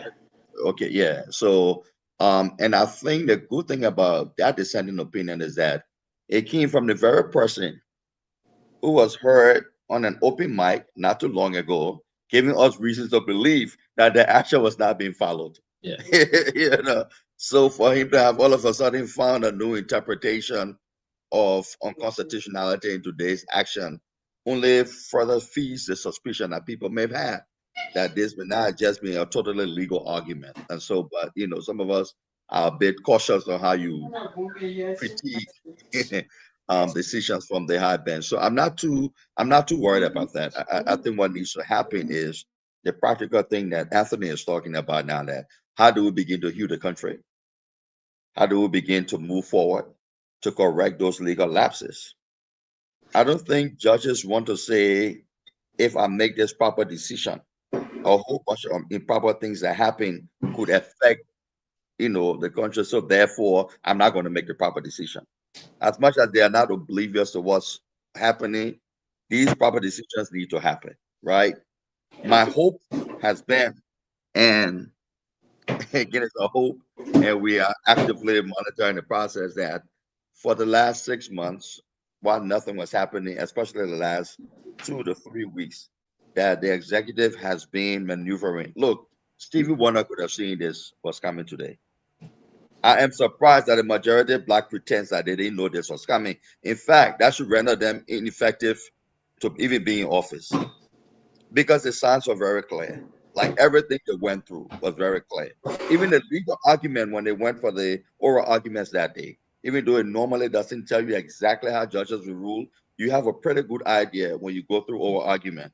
And when Barney Sherman made that concession that Speaker Kofa was there somewhere in another room or somewhere, okay, he basically allowed that he was present and so therefore should have been acting, right? So everybody saw that. It's not about being a lawyer, not being a lawyer. So why did the court wait so long? Look, I remember when the special counsel took President Trump to court for not just the document case, right, but also certain acts that he did that could be considered illegal while he was, during the time he was president, right? Could he be protected? Did he have immunity for those acts? The court took an inordinately long time So sometimes courts may not be totally divorced from the political environment, but these things happen. There are other rulings when they ruled quickly.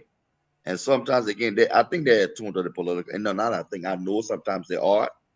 But the fact that they came late was a bit disappointing for a lot of people. But at least now the country can truly begin the healing process. People with political animals, all of us on this thing, nobody can tell me that it's just that the court giving its ruling on the day of the NIMA election discussions and all of that was just done without some degree of consideration. Now, I don't particularly opine that it was because of that, but it just seems, very, very coincidental. No, but then from the excellent Lord, now going back from the political angle, now you're seeing some of the protege or surrogate of the president, meaning some of his general officials or so, coming on, hitting on the court very hard. And so do you see the president acting or coming to respect the court decision, or will he move to reprimand most of those unproductive statements coming from his officials? A while ago, I think we were on this show when Henry Costa was very adamant that the president had no idea what was happening. And sometimes, Pewee, when people work for you politically, or them, or have the kinds of relationships that we have around here, it's difficult to really discipline them. But then when they publicly beg you to discipline them like this, now you have a responsibility to do something. Exactly. I think when a government official goes online and basically tells the court, you made a ruling that you can't enforce, let me see how you enforce it. They've seen people that were celebrating just yesterday and said that the court ruled in their favor when they were torturing the December ruling. And now they've seen people who defy the court. When you don't discipline me on Sunday for friskiness, on Monday for cheekiness, on Tuesday for rudeness, on Wednesday when you want to do it in public, then you look embarrassed. If it festers on and the president doesn't do anything, I think they did him a disservice, especially because not every time you think something and you occupy a public perch, it belongs outside in a public space, because now you own it, right? And these are not people who are not educated people or who are not politically savvy. I can understand a representative pretending like he's angry and say he wants to impeach judges or justices. That that other talk, I can understand that pretense. Where he will start with, you can't even get 48 people, the right number 48, 49 people to impeach a speaker, but you can't impeach us. Yeah, so the other talk, I can't even pay attention to it, right? But when an member of the executive who's also known to be in the president's inner circle, I think, if I know Mo Ali, and I will hope this, I think that he put it out there, and I'm sure by the night he's probably having some regrets. I'm not sure. He may say he's not having regret, like, not to be publicly stern, but I'm not sure after the last many hours, he can look at that statement and say, if I had to do it all over, I would do the same thing.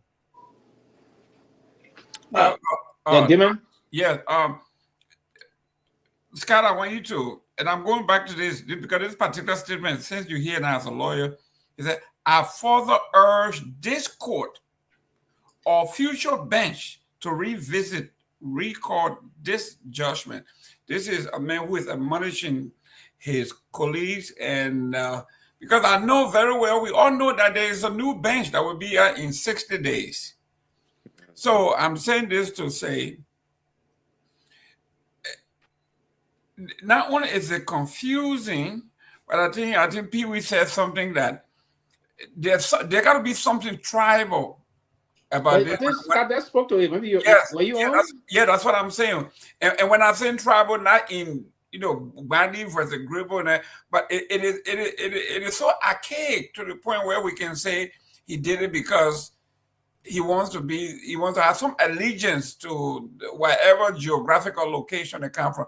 But this is demeaning, because I'm saying this because the court itself said that the action of the justice minister was, where did she say the word?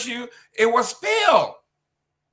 Okay, but yet it's still the same Supreme Court that is frowning on the justice ministers or the attorney general's interpretation.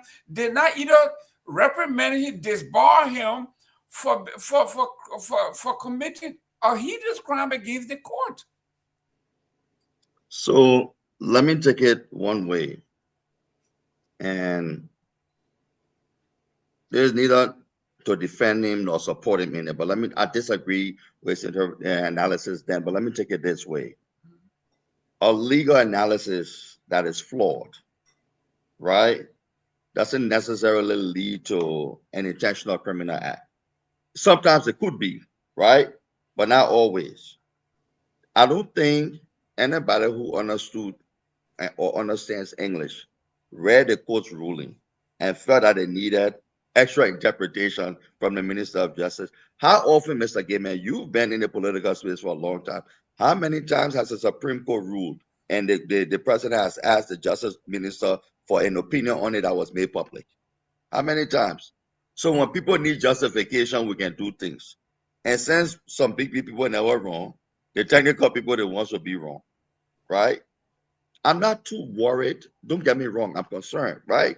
But the reason why you don't cite the dissenting opinions for controlling authority when you're writing is because it's not controlling authority. It's one person out of 5 who says, look, I hope another court will come and revisit this. That's okay. Which means when the next speaker, God forbid, but it most likely will happen, is being impeached and the process is followed for some or not followed for others, and they come before the court, maybe the court will take a detailed analysis of what the bill of information contains, if it's properly filed, and then they will look at it to see how they may make distinctions or change the precedent in this ruling.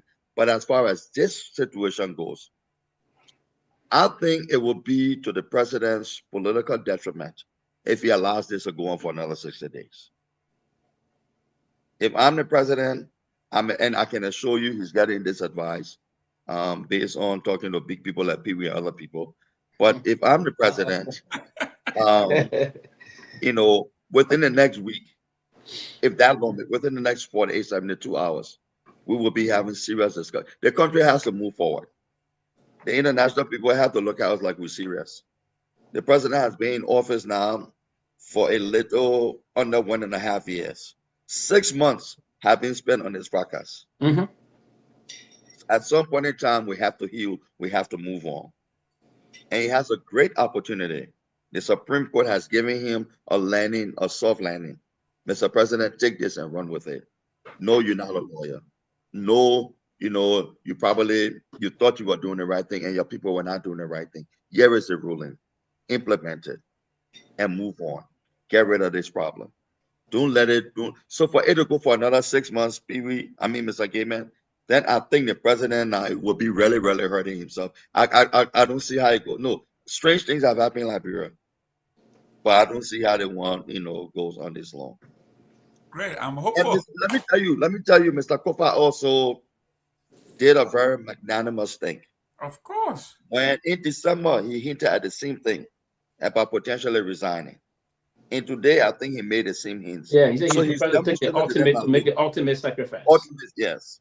And the last time I heard in politics, the ultimate sacrifice was Thomas Guar, November 12, 1985 speech. That's right. Okay.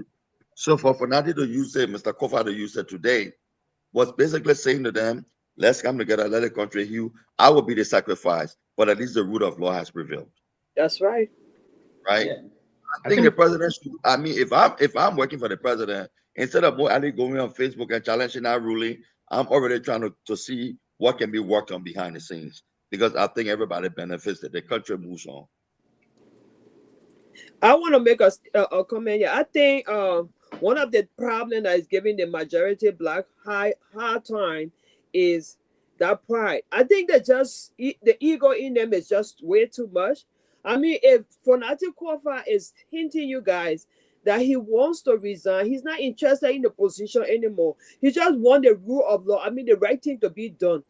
What is there so difficult? You guys already have your majority black. All you need to do is just go in there and follow the law and do what you have to do to get him out.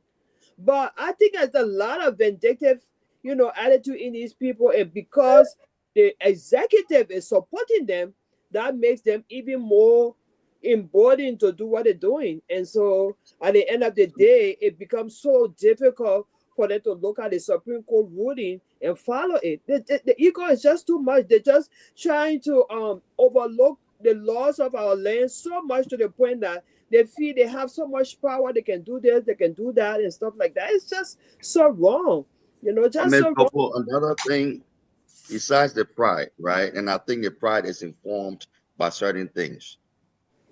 Are we sure we even know what they've done since they banned, quote unquote, the majority black acting like they're running things? Yes, we've seen them, you know, drill a cars go war. But that's seeing them during office. That's the point, Lloyd. That's the point. There.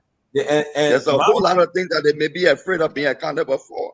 Don't mind you over the weekend. And you just said something. Doing all these backdoor they were doing with the president. The president is not even happy with them about those guys suspended. Thank you. $1.something million, they squandered that amount. Plus that money, yes, that's the thing.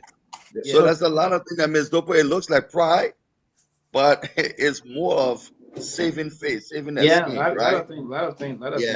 And I think that's where the rubber will meet the road. Yeah, what a happened? lot of things. But look, Robert, you came to class late. Welcome. But you know, like I said, we've been talking Robert. I'll come in here. I'll be following the show, but I gotta drop for now. Yeah. Okay. Tony, go ahead. When all the BB boys and big girls go, the small boy children show up. That's what I just did. I want me and Robert waiting for. I'm sorry, we got a few more minutes because we're there for 4 hours. I got 4 hours. But you know, on a serious note, this issue about this NIMBA election, let's discuss it quickly. End it quick. The poor right here issue in the Supreme Court thing today because the kind of people that I see on the Supreme Court. Oh no! Go ahead. They think how the country backward. On a serious note, they think the country backward. Everybody concerned about it. There's no joke about it. The whole country. Look, even the guys that in Washington here attending the meeting, that you said Pewee, they knew about it, but now they don't really still want to come to this point where it hinges on the outcome of the Supreme Court. In the country, all over America right now, you know very well. Well, Trump from the Supreme Court right now, they're telling him you gotta go bring that man back from El Salvador, and they're telling him that now they're about to take out the issue of birthright citizenship. These are things the Supreme Court getting involved with, and he wants, Republicans saying that if Supreme Court issue a ruling, I don't think he will disobey it. So in Liberia, the only guardrail that upholding our democracy is the Supreme Court right now, because it is the rule of law. You think you violate impunity and go? But I don't want to have the rest of the agenda going. I don't think he's going to do that. Yeah, but somebody just told. I have faith that at the end of the day, said that he would respect it and cool and bad. But other thing, what they did today was they tried to just, Lloyd. What they tried to do today was they test the resolve. Let's test it. Let come out all of these things. More were intentional. Don't let him play with you. He knew exactly what he was doing today. He wrote that stuff. No. He's not playing with me. What he's doing is that he's giving the first draft of his eventual dismissal letter. So he's not really playing with me because I get that. Yeah, if he empowers the president will dismiss. It's Tomalin. It's on there. It's permanent. Like he didn't go somewhere and have a discussion and somebody tape him where he can say that lecture talk. He actually decided, and I'm trying to understand the logic of writing such a thing on social media publicly. And he didn't even stop there. He doubled down by attacking other people that even came on. So he's repeatedly doing it. He's a savvy PR guy, so I don't understand what was that about. Who you guys talking about? I mean, more. Hey, but what make Mo Ali a savvy? Come on, Lloyd. Don't even start describing. Mo is listen. Anyone. For me personally, like I said a few weeks ago, I thought that, and I'm not a lawyer, and so there are things within the legal field that I don't understand. But I think just being an educated person, the Supreme Court ruling first ruling, I think was very clear from my perspective. I think that politicians, especially those who were for the illegal removal of the speaker, I think they chose to be dumb, and they were very intentional about interpreting what the Supreme Court said to, one, confuse the general public. I think there are a lot of gullible people in our society. unfortunately, including those who claim to be educated. But they were very clear that when you act and you don't have the power to do what you've done, your actions are ultra virus. They were very clear. I don't know any other way they could have said what they said initially, right? I don't know any other way they could have said that. But we chose to be dumb. We chose to ignore what they said, and we chose to do our own thing. I mean, I don't know what different this ruling meant as opposed to the first one. Everyone understood what they said, right? So for Mo Ali to come and start talking about it's not enforceable, who says it's not enforceable? Who determines that? The Supreme Court is the highest decision-making body when it comes to justice and the rule of law in our country. When the Supreme Court speaks, every law-abiding citizen must listen and respect that ruling. I gotta give Abraham Darius Dillon credit here today. I'll give him a shout out because I like what he said, even though I felt like he and others were on the wrong side of history. But I like when he said that the Supreme Court ruling was very clear. Fonati Kofa has been the speaker from the genesis of all of this. Fonati Kofa has been the speaker. All these guys had to do was to follow the process and procedures in removing him. You don't like the guy, you can't just say, we don't like you no more, so we're all going to gather somewhere and we're going to get rid of you unconstitutionally. Allow him due process. Let him respond to some of the issues. They didn't do that. So I'm glad that we'll take this ruling at this point and respect it. Unfortunately, that would not be the case. I think you guys already discussed. You heard this the crook Richard Cohen's response to the Supreme Court ruling today. He's not going to step down. This guy is look, he wants power so bad to the point where he's willing to dance with the devil, like Joseph Boaga said, to maintain power. And I see people advising Fonati Kofa to be. I think Fonati Kofa has extended his hand. I think he's led. I think his post and his address to the nation, I think it was needed. But I don't think Fonati Kofa should kiss, excuse my language, he shouldn't kiss the behinds of anyone. He shouldn't. He does not have to do that. He is the legitimate speaker. We knew this all along.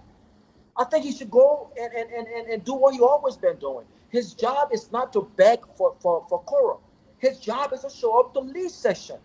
If representatives choose not to show up in a 10th session, that's up to them. If the executive decides to continue to go down this unconstitutional role that they've been going down for the past few weeks and working with this illegitimate speaker, it's a reflection of Joseph Boaga, and I think this will hurt them come 2029. But I'm glad the Supreme Court gave clarity today. Hope the clarity given is respected. Unfortunately, I do not see some easy, kumbaya, let's work together if Richard Cohen does not remain in the position he finds himself in today. And I think it's unfortunate. But I tell you this, though. I mean, like I said earlier, people will try to test, even your children at home, they will test you. They'll test you. They say, let me see what mama or daddy will. Let me see what it will do if I do this. They will test you. And what's happening? These guys right now, for the next 24, 48 hours, they'll be showboating. But when reality is setting, when the president finally decides to uphold his oath of office and respect the Constitution, and because no matter what happens, it will affect his agenda. It will affect him. He can't be president. You want to succeed, and you will be flagrantly enjoying to break the law, to disrespect the Supreme Court ruling. I mean, like there's somebody said, you may not like it. I remember when they did that issue about the Roe versus President Biden spoke that very day. He said, I disagree with them, but he had to respect it. So, but I can tell you this: Mo Ali, I would say again, if he's not careful, his case will cause him to lose his job, because what he did today, and he being daring, he keeps on writing. I've seen him write 4 or 5 times writing. He taking it for a joke, but until he's caught out, people should call him out, because what he did today, he's just proved that he's someone who who especially don't respect the laws of the country. He has respect for the Constitution. It's not a matter of free speech. He's being very disrespectful. And now his first time, he provoking trouble in this country, because when people start anything happening in the country, they will go after him. And these guys are threatening to disrupt the peace now if they don't adhere to the Supreme Court ruling. They will go after Mo Ali. And when they start flogging him, I think he will come to his senses. No, but Tomalin, you know who needs to be flogged? You know who needs to be flogged? No, Ben, 1 second. You know who needs to be flogged? Really? Are you guys really serious with calling for somebody to get flogged? I'm not saying you should go ahead. No, I'm not saying. No, man, you'll stop. No, but listen. No, but Ben, I'm saying legally. Is he a Liberian? I'm saying legally, Ben. Yes, I'm he's not a saying. Liberian. Stop. I'm saying legally, right? You know who needs to be flogged legally? God. Ben, you guys are the one about. You know what? I want Fanatic of our number, please. No, I'm not giving it to you. Nope. Before you go flog here. No, Ben, please share the speaker number with me when you leave. Nope, I'm not gonna do it, and I'm gonna advise him not to listen to you. If I will put a clip for this show and send it to him, that don't talk to that guy. Please share the speaker number with me, because you guys that are advising the speaker to play cool, be diplomatic. You see what Cohn is doing. I think Richard Cohn should be flogged legally. If he refuses to remove from the office that should be occupied by the speaker, I think he should he should be made to move legally from that office. We should start taking some serious action against those who decide to ignore the rule of law in our country. We should start taking action against them. We should start, because right now he's occupying that office unconstitutionally. That office does not belong to him. They broke into that office, they violated the laws, and they broke into the office. They removed the speaker's properties. They should not have done that to begin with. So the fact that he will remain there after all of this stuff, we should act. Some action should be taken. There should be armies and police officers to go over there to remove him, to forcefully remove him from that office.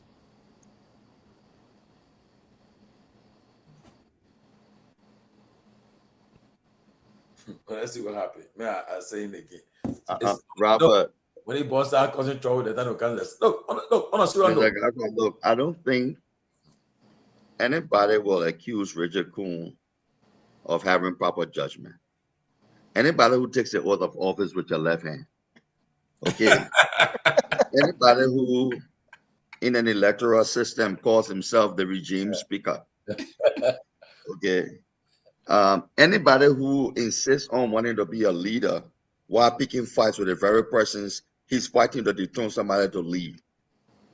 Anybody who will give an order in 2025 to drill a car door when you don't even have the key to start a car and move it. Anybody who will send people with cameras to burst into an office on Flag Day when the government has a foreign leader as a guest speaker at the AFL program. That person's judgment should never be confused for somebody who knows right from wrong. When I said Mo Ali was savvy enough as a PR guy, I'm saying that you've been in political battles. You understand the depth to which foolishness can reach. You should understand how your principal, in this case, the president of the country, could get steamed by what you put out there by virtue of your position and proximity to him. Like the ruling or not, you normally will wait for a cue from your principal before you start doing silliness, right? So that savviness that I gave him betrayed him today. And the fact that he's still doing it, look, the president will have to demonstrate. We spent 6 years saying that Mr. Weah couldn't talk. He couldn't discipline his people. Part of Mr. Taylor's problem was that they said, oh, his boss would run amok. He was not really hard on them. Are we going to deal with the same problem now, where the country is in a semi-constitutional crisis, if not a full-blown one, and you have members of the executives inflaming passions and no action is taken?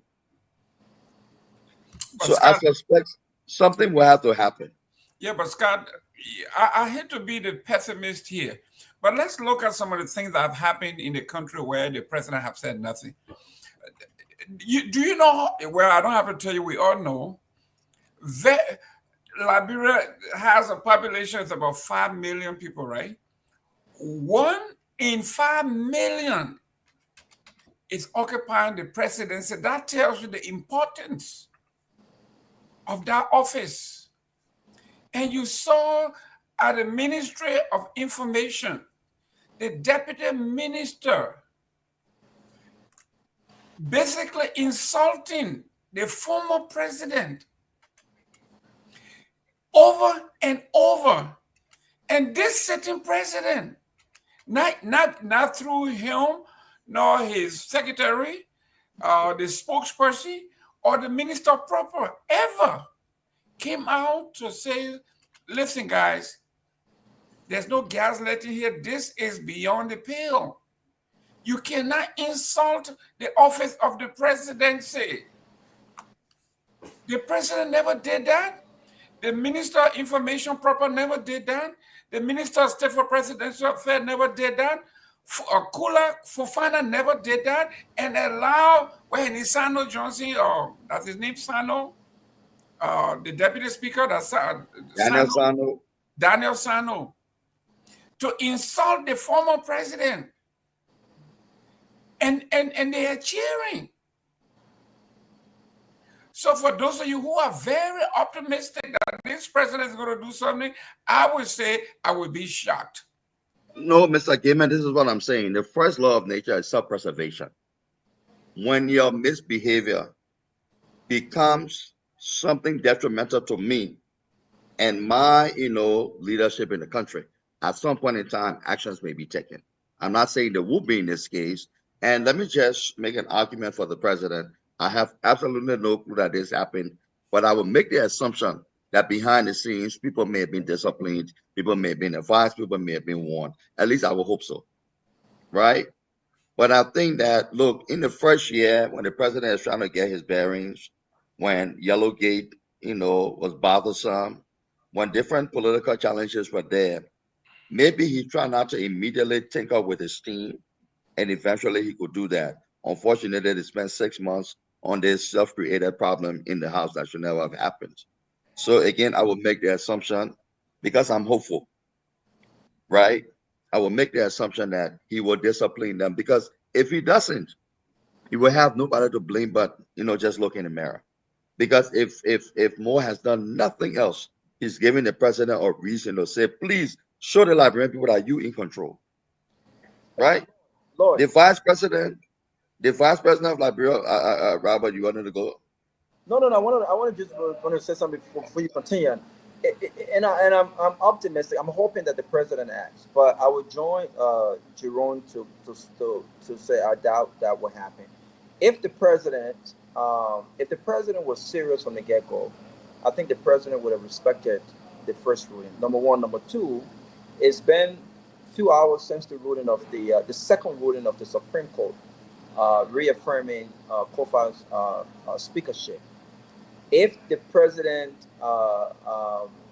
felt like he was misled on judgment by the interpretation of the Supreme Court ruling by his chief advisor, the Attorney General, legal advisor, by now or by tomorrow, hopefully, the president would have said, you know what? Based on the misjudgment from the Attorney General, which guided our decision to recognize this unconstitutional body, he will be dismissed. I don't think that will happen. I think Mo Ali is at the bottom of this. I'm not trying to be condescending, but there will be Mo Ali would not be a name in Liberia in anything substantial, in anything substantive, if it wasn't Liberian politics. I'll be honest with you. He has no record of being anything outside of Liberian politics, right? So I don't care what he says, because it was this very same Mo Ali who, in a few years, and I think people have already started sharing his post, where he was questioning other people's decision not to respect rulings from the Supreme Court. So the fact that we're seeing him switch today is indicative that Mo has never been accused of being consistent. I mean, no, but exactly. So he's never been accused of that. I'm not worried about what the president would do to Mo Ali. I'm worried about what the president would do when it comes to sending a stronger message with let's start with the Attorney General. The Attorney General is the chief legal advisor to the president.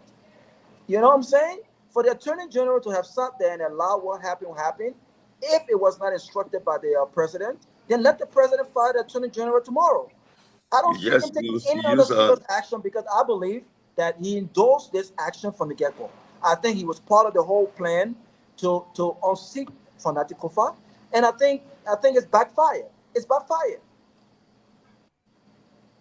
I have a good authority, at least hopefully, that Ben may be drafting.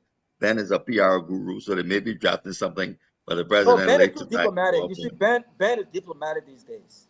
Ben them are the one advising the speaker to play cool, even though he has power.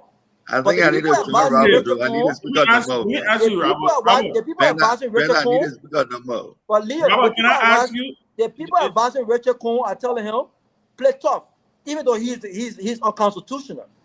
But Ben them, my brother, they're telling Kofa, just play cool. Because Richard Cohn ain't got nothing to lose.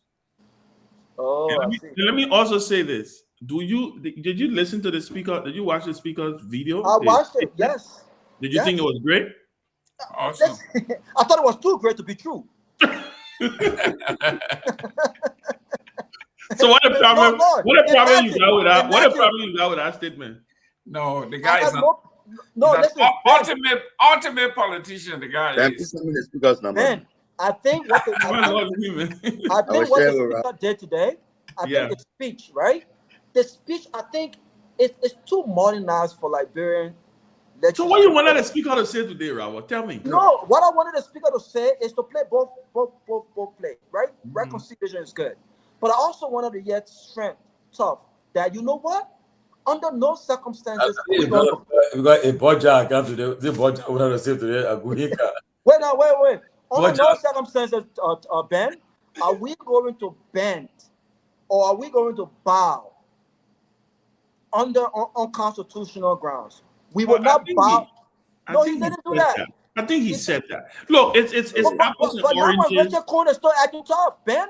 Because Richard Cohn said, will not allow the man to preside. Because that's Richard Cohn. Richard Cohn is, listen, Richard Cohn is a drowning man who sees a straw on the top of the ocean and he's grabbing that straw. Listen, even Stevie Wonder, as blind as Stevie Wonder is, can see that this is the end of the road for Richard Cohn. Okay? So my point to you, Robert, is Kofa has to play the leader role here, the leadership role.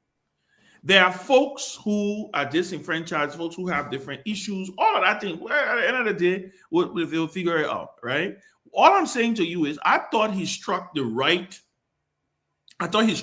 tone today. I thought he made it very clear what this fight was about, that this fight, one, was not about him or a title. This fight was about upholding the Constitution. It was about doing things the right way. Because of this fight, because Kofa saw this through, we will have a law from the legislature explaining how the minority can compel the majority. That was something that was ambiguous. We didn't even know how. There was no law. The Supreme Court has mandated that the House of Representatives would do something like that. So I thought Kofa struck the right tones. I thought even in the end, where he even talked about transition, where he talked about the sacrificial lamb, I thought it was the right tone. So Ben, whoever used that word sacrificial lamb? Okay, don't throw me into it. I know you want. I knew that exactly where you were going. But Ben, let me ask you a question. Let me ask you a question. Yeah. You say he's not unwilling to pay that price. The price, the ultimate price. Right. He's not unwilling. If it boils down to Fanatic Kofa stepping aside, only to make Richard Cohn the speaker. No. Is that a price he's also willing to pay? So that's what I'm telling you. That's not possible. How is that not possible? Let me tell you why. When he resigned, and all said the deputy became. Because Richard Cohn is not speaker. Richard Cohn, if Fonati were to resign today, Thomas Fala would be acting speaker. That's correct. Richard Kuhn is new. Until the new Speaker, election. Speaker interim. Yes, Speaker pro tem. Yeah. Listen, and Robert, that's what I'm telling you. All that thing you see Richard Kuhn doing, that bravado thing he's doing, Richard Kuhn met his bus stop today. If there was ever a question of whether Richard Kuhn was pro-potent or unpropotent or upside down or inside down, that was answered today. Everything that led to Richard Kuhn's name being coming in the name of speakership, the Supreme Court was very clear today. None of that matter. So don't you think that we should get back to the drawing board and do this thing all over again? I would advise the speaker, listen, maybe you need to step aside, but let's go back to the original issue. If these guys had a case against you, a cause for which they have lost confidence in your leadership, why don't they all gather in the main chamber, put that cause on the floor, he recuses himself, allow him due process, and then he can decide willingly. You know what? So Robert, I will resign. I don't want to speak up to resign after he's won a landmark case. But Robert, that's what I'm just saying to you. Yeah. Your fear, you don't have no reason to fear that. I agree with you. That's what's going to happen. When Robert also, I'm willing to pay, when he says I'm willing to pay the ultimate price, right? What the speaker outlined today, he outlined a process that ultimately will lead to them convening under his gavel. That's correct. There's nothing that can happen in that House of Representatives outside of plenary. Plenary is the highest decision-making body of the national legislature. So even for a decision where Kofa will say, I'm recusing myself, he got to knock that gavel. They got to hit that gavel, he got to hold it for him to recuse himself. So what he was saying today was, let us form a reconciliation committee that will lead to the end of this stalemate. Because how that end of that stalemate will reach, that is the conversation that they're going to have internally. But two things I want to make clear to you. One, Richard Kuhn will never be speaker except a new election is held. He put his name out. He is voted by his colleagues. That the only way Richard Kuhn will be considered. That's what we want. But let me ask you the other question, Lord. So don't you think it's a possibility?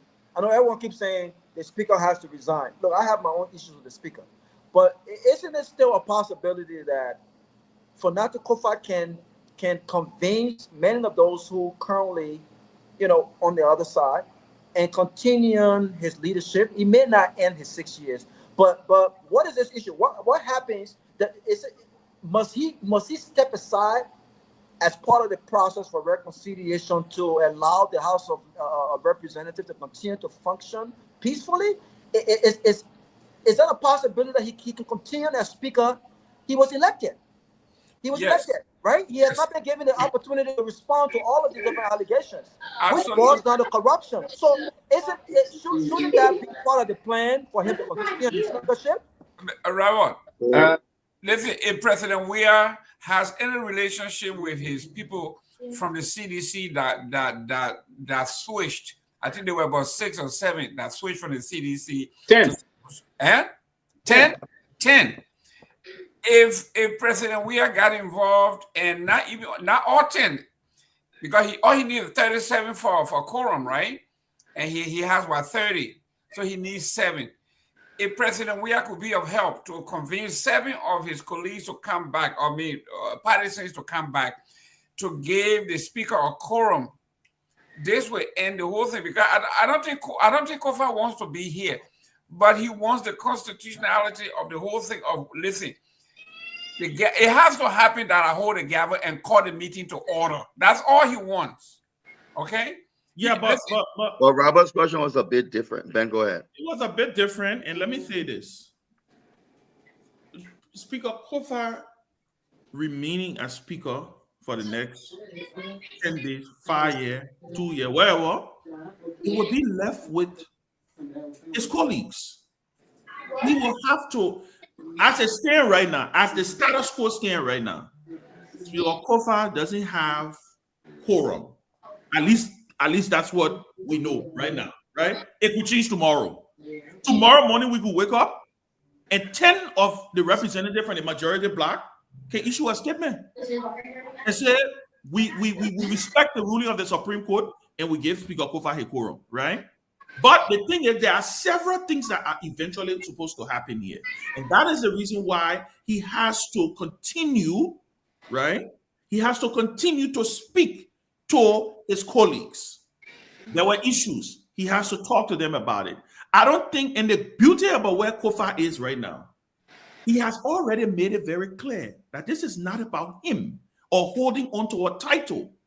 This is about respecting the rule of law and people doing things the right way. And I think he has started off on a good footing.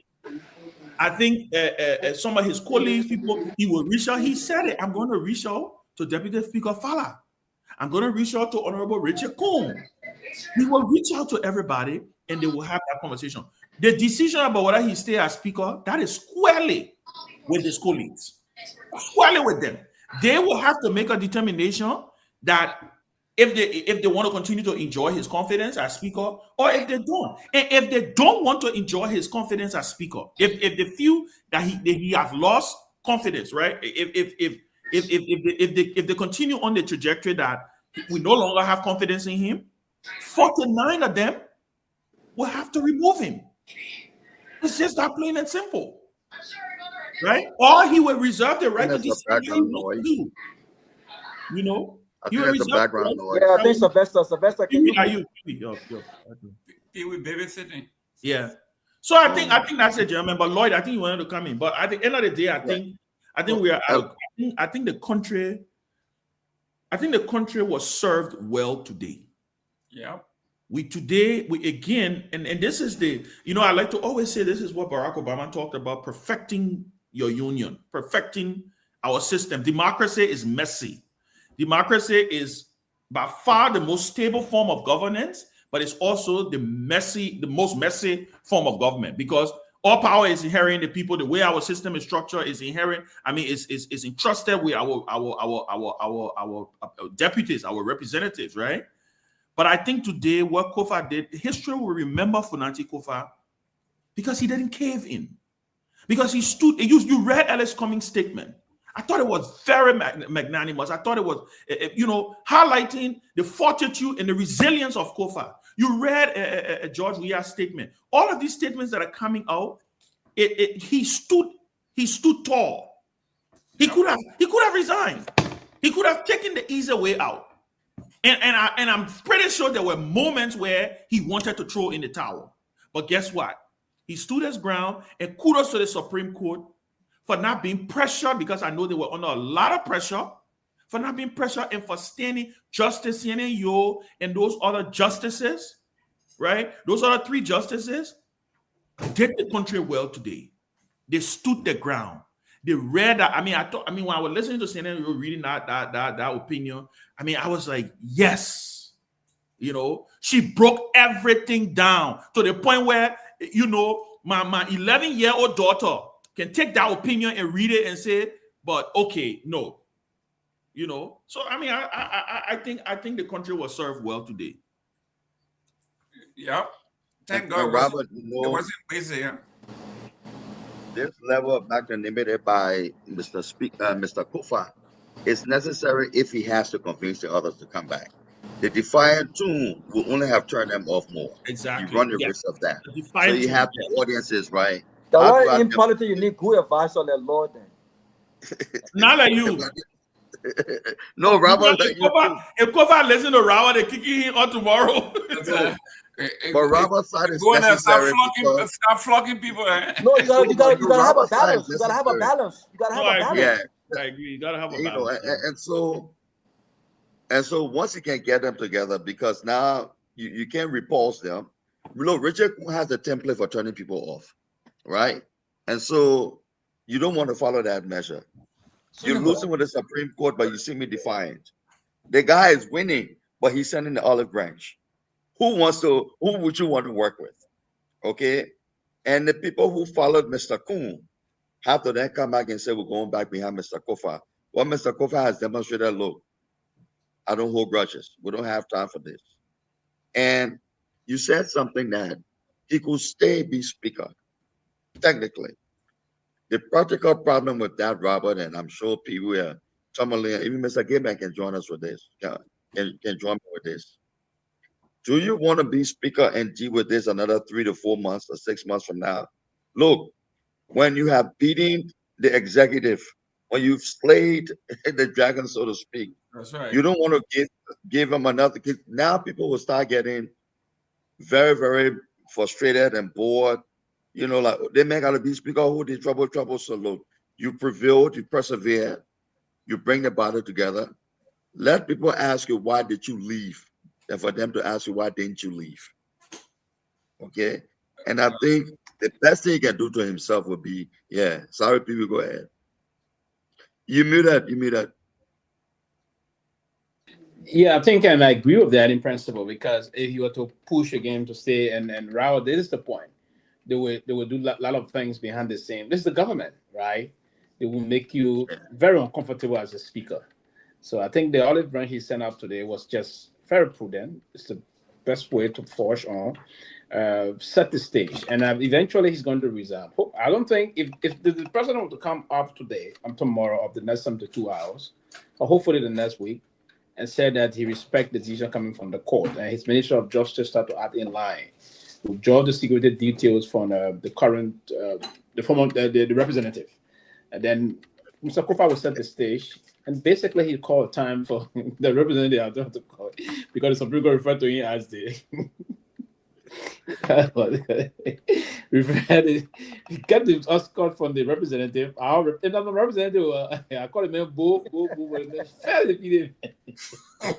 But people remember now, Robert. Remember, there's been some remnants, some problems that Mr. Kofa has encountered with this, right? After the whole speakership fracas began, the fire happened at the Capitol. Fingers were pointed at their direction. Staff members of his have been questioned or are dealing with this. So there's a lot that at some point in time you say, you know what? Yeah. Look, somebody has the purse and the power, and you've beaten them. At some point in time. I think in hindsight, I think he's won. I think he's won the biggest battle, right? Because this thing has been going on for a long time as well. It happened with others, right? Right, and so I think he stood his ground, because he could have easily caved in, right? And I'm glad he didn't do that. So to you guys' point, I just don't like this whole idea of us buying to people like Richard Cohn. You know what I'm saying? Like these guys who continuously violate the law and they're willing to play dirty politics. Even if it means at the detriment of the House of Representatives, and it's something that I think we should all stand up to. But like Ben said, I think we were served well today. Now it's up to us as a country to follow through. I think we have to follow through. And even if Speaker Kofa resigns, I hope that every other action that leads to his resignation it represents democracy, represents the rule of law. If they need to have an election, the same election that got him elected speaker is the same election process that should elect the next speaker. It should be done constitutional, and I think he can stand tall and say, you know what, I fought hard and I won. I think he's won. And those who were on the wrong side of history and continue to be on the wrong side of history, I think they should be ashamed of themselves. But again, I like the fact that the Supreme Court was very clear today. They broke it down in layman terms, and I hope that each of us understood what their position is, and we can respect that. We can respect that. But he needs to. Richard Cohn needs to start. Richard Cohn. I think he should save himself the embarrassment that is coming, because sooner rather than later, if he continues down this road, he could be very unpopular very soon. No, he's not going to do that. What's going to happen? What's going to happen is the president is going. The executive. The president will find. Yeah. He's going to remain adamant. He's going to remain adamant, and it's the executive that just have to stop this matter. Those that are making noise, writing on Facebook and say they're making fun of the Supreme Court. Don't forget now, Liberia is a funny country, right? they passed the budget, and they all got the perks in the budget. So it's like all the budget will not pass. We got all the issue there. We gotta protect it. That's also what they're doing. Don't let them fool you. They get all kind of deal, willing and dealing they have planned to do, and they know that they can only succeed with what's happening. But look, but for me, I would say I end on this. Joe President Boga, I can bet you before Friday he will break his silence and he will bring the impasse to an end. Richard Kuhn, he will be respectful to Richard Kuhn. He will call and say, look, Richard, the Supreme Court has spoken. Come out publicly and say, look, give us peace in the interest of for the country to go forward, the president agenda. I will respect the Supreme Court ruling.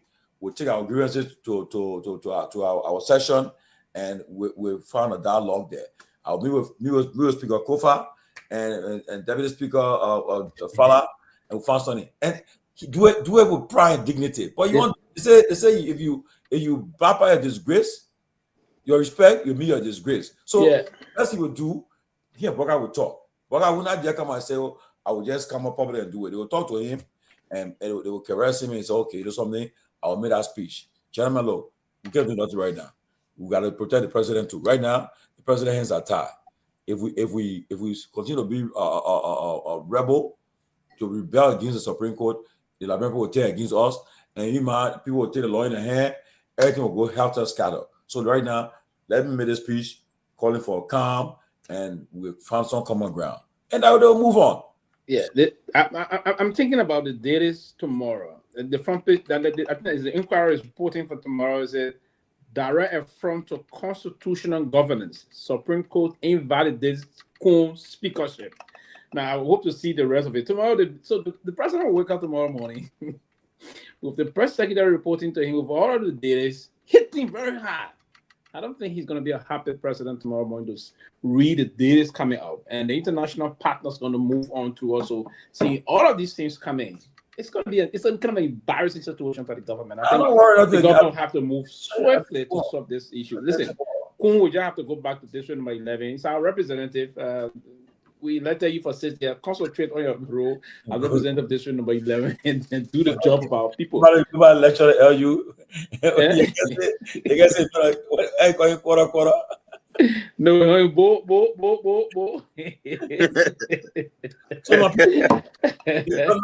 I wonder, guys. I wonder how you think the vice president is feeling with this ruling. Bad. The vice president, the man's in a corner. Tomalin just corner him. They corner the man, put him in a battle and cap it. He can't get out.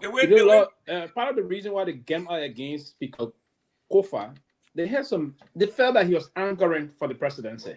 There's also new reason to do that, right? So we wanted to decapitate. That's what I'm asking. You know, when you look at the VP campaign in Nima, and you look at his attachment to the speakership, now you're beginning to see the signs of the campaign against him. Should he decide to run 5 years from now?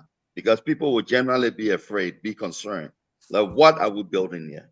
And so, you know, and interestingly, he hasn't spoken yet on it. I'm waiting to hear him reaffirm what he said to Tomalin during that interview. No, but you know, the vice president was in a happy mood yesterday. I'll tell you, in a happy, joyous mood. And then, you know, on a serious note, he was joyous. In fact, my friend told me, he said, look, I watching your show, you're talking on your show about your result. We finished BT.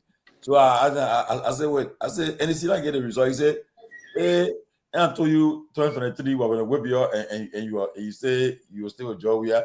Would not be again. I said, NEC get the final count. He said, oh, I tell you, over. But so today, right? I said, oh, so what you take on the Supreme Court ruling? And says that I'm not here, no comment there. So maybe I think maybe you want to consult the president before they come out and say anything. Yeah, maybe it's something about the VP though. You attach to Koga, he doesn't appreciate what he should or shouldn't say publicly. Why he's running for office. You attach to Richard Kuhn, supposedly, and he himself, you know, doesn't understand public decor as far as what to say and what not to say. I think the VP needs to ingratiate himself in better company. People who know how to comport themselves and understand the movement and are prepared to be leaders nationally and not just divisive figureheads. Well, Jackie, if you hearing this message, Nora folks saying I'm not getting appointed, you must come back to closing argument. Jackie, so but anyway, Nora, leave Jackie alone. Jackie, my second round. Where is Jackie now? Jackie in Georgia. I mean, Jackie, we can talk. Oh, she left and like brought back, yeah? Jackie in Georgia, but you know. They say she's back. That's all you need to know. Yeah. But anyways, look, the Nima election, Look, right? honestly, Jackie was a very good story gift for them. Oh yeah, it was a very good story gift for them on the show. And she's a good administrator also. Yeah, she must have been very useful to them. I said, Jackie, I don't know what and these are the people that need it. I don't know why. I said, Jackie, the people don't try to decide on how that way. Most of your people that watch our show, and if they see you there advocating, making a case for them, defending them, they'll say, "But why would they let it? Would they let it?" Then there was. But they saw that before. I know, right? So maybe they'll say, "But they let it should come because I gotta go more need." But I said, "Well, Jackie said one labro. Oh, Uncle said I one labro." Then we got labro. You decided to support you supporting Boga. We want to we are. He said, "We forgot about you." So come on now, everybody split. You and Roland Guinness, the former Prime Minister, you all went to what guy name? Lami Pagwa. So until the other you're going to Baga, we say okay. Then we were the other side. Who's the one to we are? Then he say he say no. That what happened. That politics. Look, quickly, man, before we go. In my election, I don't know, but the last result from NEC today, the NEC said they have checked out of 700 polling places, they have checked 314, representing 42.66%. So they're still left with 57.34%. And out of that amount, Madam Kehleboe Gongloe, where she has 22,460 votes, which represent 43.80%. And Samuel Koga, 22,588 votes, representing 44.05%. It's a close race, but I talked to Kehleboe, I told Yato today. Yato said that he's confident that they will win. They win this race. And I also heard my brother Emmerich on the podcast last night and saying there's no way Koga can win this race. No way. He said there's no way. Absolutely no. So they have all the tally sheets. Again, the politics, we don't know. They have this, but I mean, I want to wait where you guys are waiting on it to find out where you think we are with this election. You know, and for some of us who've been in this process before, when it comes to that brand election now, they are very careful. That's why you see last night I said, I'm calling no race. I would do NEC because I remember in Liberia in 2023, we're calling the race. And I remember my man Ben,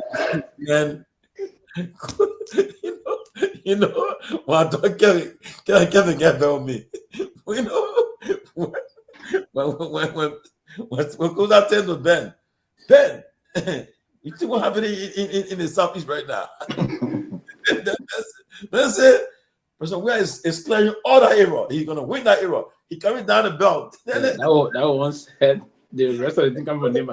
But then on the ass, Mariah and Tina, they say, "Oh, I think the vote that they winning in Nima and Lofa, they won the Southeast and the South was honor my head and the president will come up. Everybody had their own version, you know. But then the thing by it, so I'm very careful when putting on election. So I learned my lesson for that election a whole lot.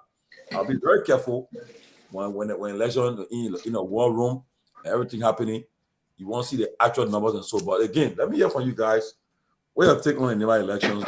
I think for me, I will be very brief on it. And with the report coming out of Nima, what we're hearing from all of the 7 districts, the 7 electoral districts in Nima, I think it's not going to be good for Kehleboe. We have to be very clear on this issue. The report coming in from all of the rest of the area. Listen, it's clear that the Geo terrain.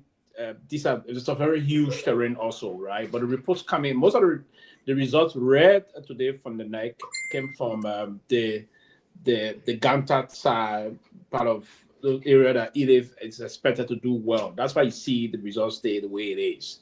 But it's going to significantly change tomorrow as the report coming in more. I think Koga got this. He got this one, to be honest. I see no reason whatsoever to see a significant change that are going to change in the favor of Elif. Where again, reports about elections numbers will always be we always mix this with propaganda. That's known. We've done this a past time when we are winning 2017 elections. The CDC guys are there saying we win it bigly. We're doing this bigly. So the actual result, and as the late Professor Sumakupi always says, number. He was a number man. It's an economist. He said number don't really lie, son. So he said when people play with numbers, the number going to come. So I don't see this changing. On a serious note, I believe that Skoga is going to be the next senator of Nimakane. Wow. Well, just in case either come back and win, I will be here to congratulate her because my political leader had already conceded. If miraculously if she comes back and wins, we come back here and eat crow and say, listen, we were wrong. And I don't think in politics there's anything wrong with saying you are wrong, but great fight. I heard some folks in the Nima area, they complained about too much security. There were police all over the place. And some folks said they were even afraid when they saw the police with their long guns and everything else. Some of them were afraid to come out. So even though the security apparatus may have had, it might have been something, good intention, but a country that just came from war, to see that much security with gun, most of the folks, from what I heard, it was a very frightening sight.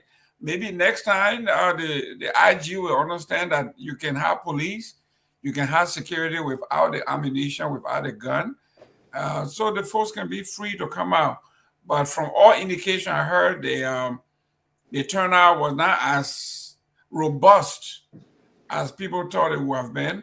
But in all, you got to give it to the people from Nimba. We had no report of any wrongdoing. Everything went very, very well and smoothly. And I think we have to give it we're going to give it out to the people from Nimba. Great job. Listen, the people of Nimba, like I said, I think this election was based on travel line. I don't think if Kokai, if he ends up victorious, I don't think that it's because he best represents the aspirations of the people of Nimba. I think this is travel politics, and unfortunately, some people might see it as Liberian politics, but I don't think it represents Liberia by far. And I think the best travel guy won pretty much. So if that's what's good for the Nimba people, then that's what's good for them. Then congratulations to them. And let's see how this election of Koga changed their lives. Because he hasn't done anything as representative. He's been there for almost a decade, a little over a decade. He hasn't done anything. And so I don't know if he's going to work miracles to do something differently as senator. I don't foresee that. And so, but the people of Nimba made that choice based on the next reporting. I thought Edith was fighting. I thought she was doing pretty well. I think the last I checked earlier today, 300 something polling station out of 700, she was still ahead. She was still ahead by 2%. So I think that. Am I frozen or can you guys hear me? Yeah, we can hear you. Yeah. So I thought she was doing pretty well. So if she ends up not winning, I think she should be proud of herself, especially as an independent, because even though she got endorsements from other parties, I think that she ran as an independent, and so she didn't have the kind of machine that the government put behind Koga. But it's a Nimba people thing, and so I got nothing much to say about that. I think again, as we get ready for the bigger election in the not too distant future, the next 4 or 5 years, I think the VP has demonstrated a degree of tribalism that needs to really be taken on the carpet, right? And I'm not going to buy this lecture that is localized, so therefore he could go ahead and play in it. There's another, he's a vice president of Liberia who ran to be the second Guar senator a few years ago. So to now talk about, oh, it's not a minor seat now, it's a Guar seat now. Again, when you occupy certain positions in life, your words have a different meaning, right? And so the healing of the county begins, I will trust, once the results are finalized. But those are the kinds of things that Greater Liberia has to think about. Does Jeremiah Kuhn principally think along tribal lines, right? Is that's how he's going to be couching the things he does on a tribal basis? I thought that was something. I also saw an open attempt at alleged vote buying, where you had government officials, spending money like drunken sailors, right?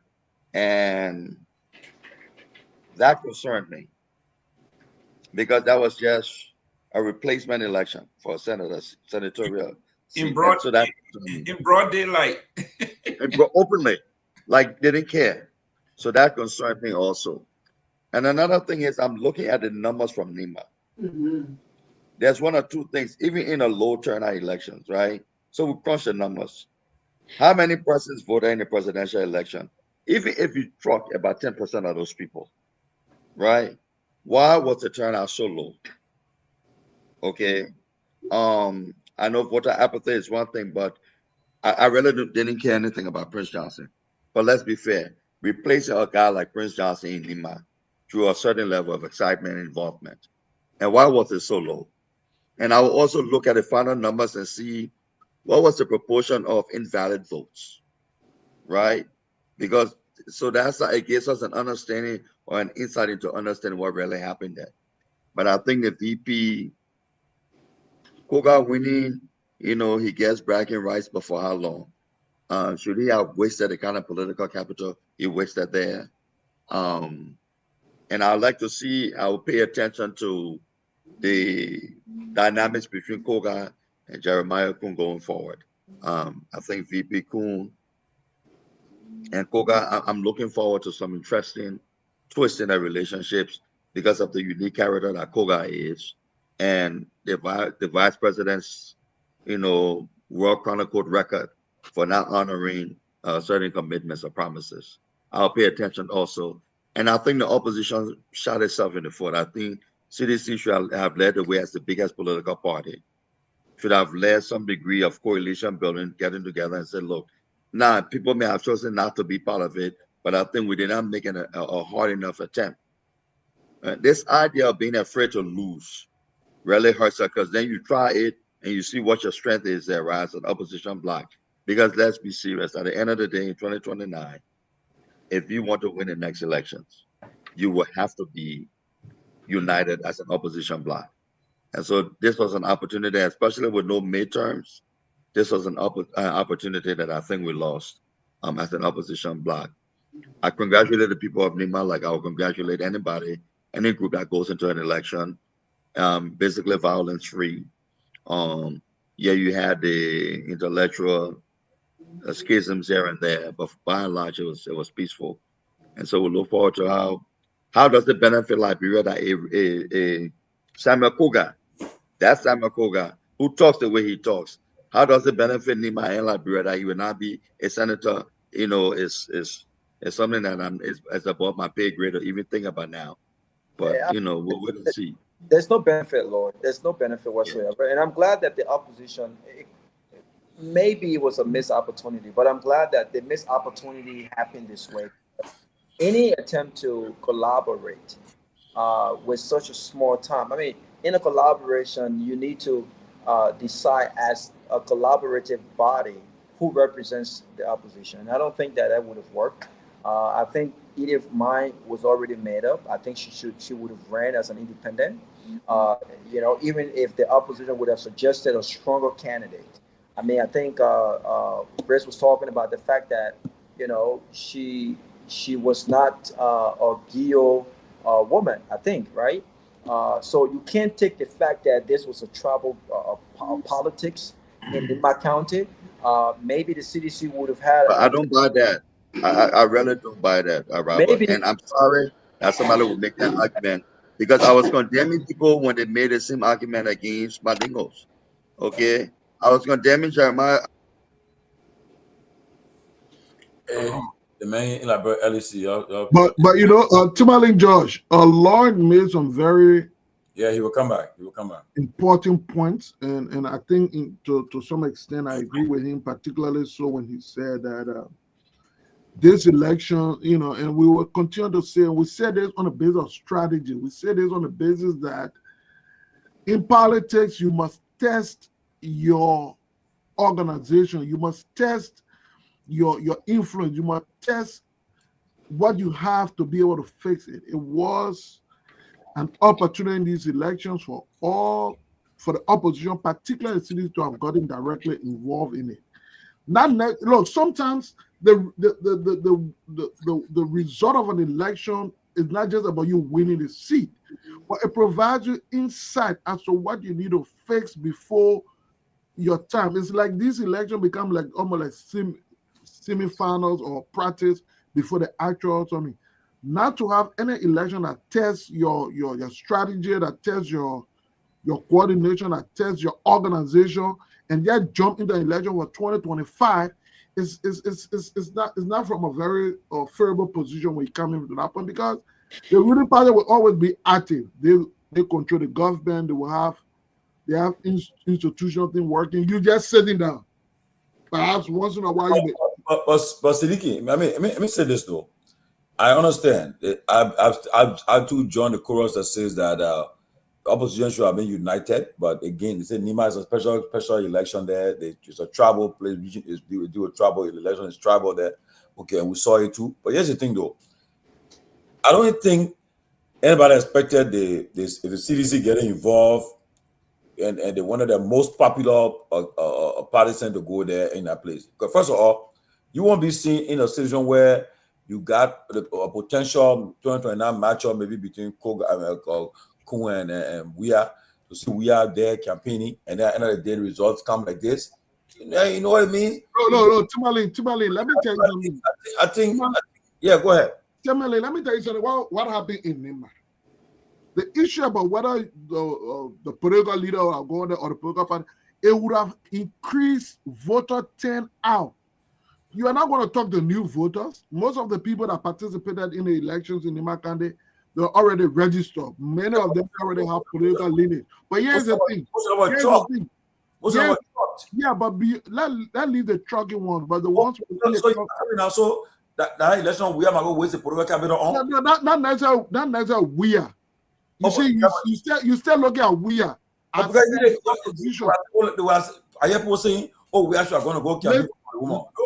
No, again, okay. Listen now. I'm saying to you, if the opposition wanted to defeat the Unity Party, they could have done that. And the best strategy to have done that was to have a united front against the Unity Party.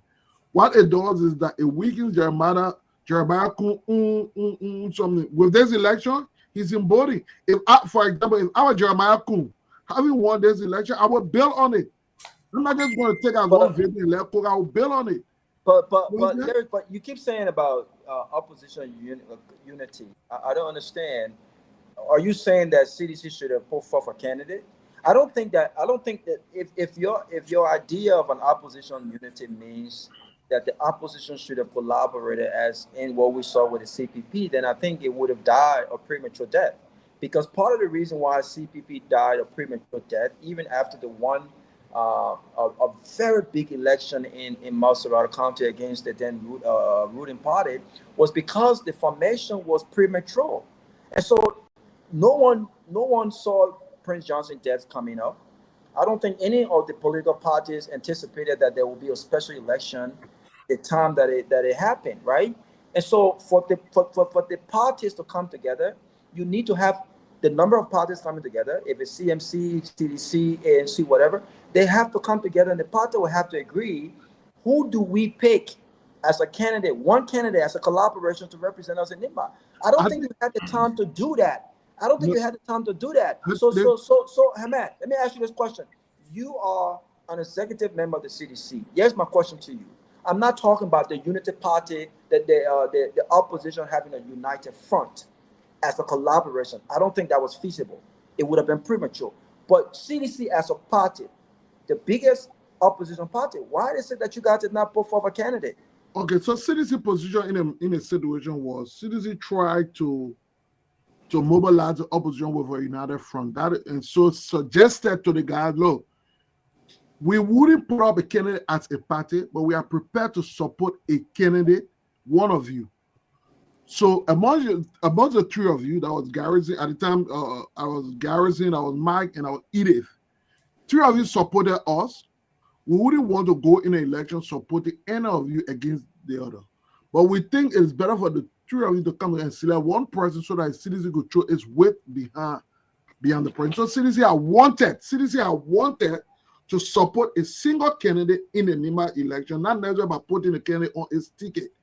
But unfortunately, those three candidates that at least have given us support all along the line were not prepared to coordinate. Had they done so and said, look, let's go with Mac, CDC was going to throw its full weight behind it. And I'm telling you the truth. Had that level of engagement happened, the result we have now, we're not going to have that result. I'm telling you. Because listen, one of the most important in election is to have the people going to the election, participating in the elections. To have that discernment of the party in NIMBA kind of would have working a lot of participation in there. Koga was not very likable candidate. So even people from his tribe, though they still get the whole tribal thing, even people they were not very excited about a Koga candidate. Maybe to the extent that they went for Koga was only because they thought that not to vote Koga who gave a different story about who Jeremiah Kun is. So Koga as a person against another person on his own, he couldn't have won an election. And CDC full participation or would have taken a lot of people to the polls. That's what I was saying. That's what I'm saying. That's true. That's true. And the other guys can come in. That's true. But I personally do not agree that there should have been a united opposition front in terms of collaboration. Maybe yes. Let's consult and let's figure out who do we support. But again, if the CDC were to suggest a candidate, not the CDC is coming to the table as the biggest opposition political party. I'm sure they will have to say, listen, I think we're going to put our resources behind this. We can get the votes out in NIMBA, and so we have to support our guy, right? And then the other CMC might have a different opinion. The other political. So I'm glad that it wasn't in terms of a collaboration, because I'm sick and tired of all of these premature collaborations only to send a message to the incumbent. I think these collaborations should be bigger than that. It should be about the issues. It should be about a message. It should be about who's best positioned. I'm disappointed with the two candidates. I mean, they were independent. They were independent. No, but yet and still, I thought, on a serious note, from what I was told, I thought that Mike Blue and Yeru would have maybe get maybe 20% or 15-20% of the votes. But the result I'm seeing with them. Can I say something? Can I say something? I think, in my opinion on this, is slightly different from all of you. One, I think the opposition lost, the opposition as a whole, the opposition to the ruling party as a whole, I think they lost the messaging war in NIMBA. I think they allowed the Unity Party to define the narrative, and that narrative stuck. It held. The second thing is, I think they also, in as much as we don't want to talk about it, I think the Edith candidacy, and I asked the question the other day, was Edith the right candidate in this election? taking into consideration not qualification I'm talking about here. I'm not talking about qualification. Because at the end of the day, what we're looking at, right? What we're looking at here, we have to look at the regional component. We have to also look at the tribal component, which is where even in America, right? Even though we don't talk about tribal, but in America we talk about demographics. We talk about Rust Belt. We talk about blue collar. We talk about millennials, Gen Zs. It's just like in Africa, we say tribal, this one, right? So my mindset was, whether the opposition whether the CDC had a candidate or not, if it was not the right candidate that checked all those boxes, the opposition went tone deaf when the conversation started about knowing very well that this was a seat to replace Prince Johnson. The opposition, I believe, went tone deaf and hoped that because of the gas and the ineffectiveness and the flawedness of the candidate in Koga, that they thought the actual core, the core thing of where the election was structured around was going to evaporate. And like I said the other day, and I think Lloyd disagreed with me on this, and that's why I'm glad he's on the show. When the vice president came out and said, this is a campaign, right? That this is a campaign about balance in the county. One Gio, one Mano. I think the response to that messaging was weak. The opposition was not able to develop a cohesive response to that message. At one point in time, Robert, you remember they came back with a gender thing. That, oh, this is the only woman in the race, so let's go ahead and support her. You, in fact, at one point in time, pushed back against that. You said, I don't want to just support either because she's a woman, right? I think, again, and this is where some people got vexed with Senator Dillon when he posted something on Facebook the other day when he talked about politics being local. You cannot discount that. Again, we have, if we're going to win these elections, I think we have to be strategic. The opposition has to be strategic in how we engage. The CDC found herself in between a rock and a hard place. They thought they had they had three candidates in the race that had at one point in time supported them. Newsflash, three candidates that were not members of the CDC.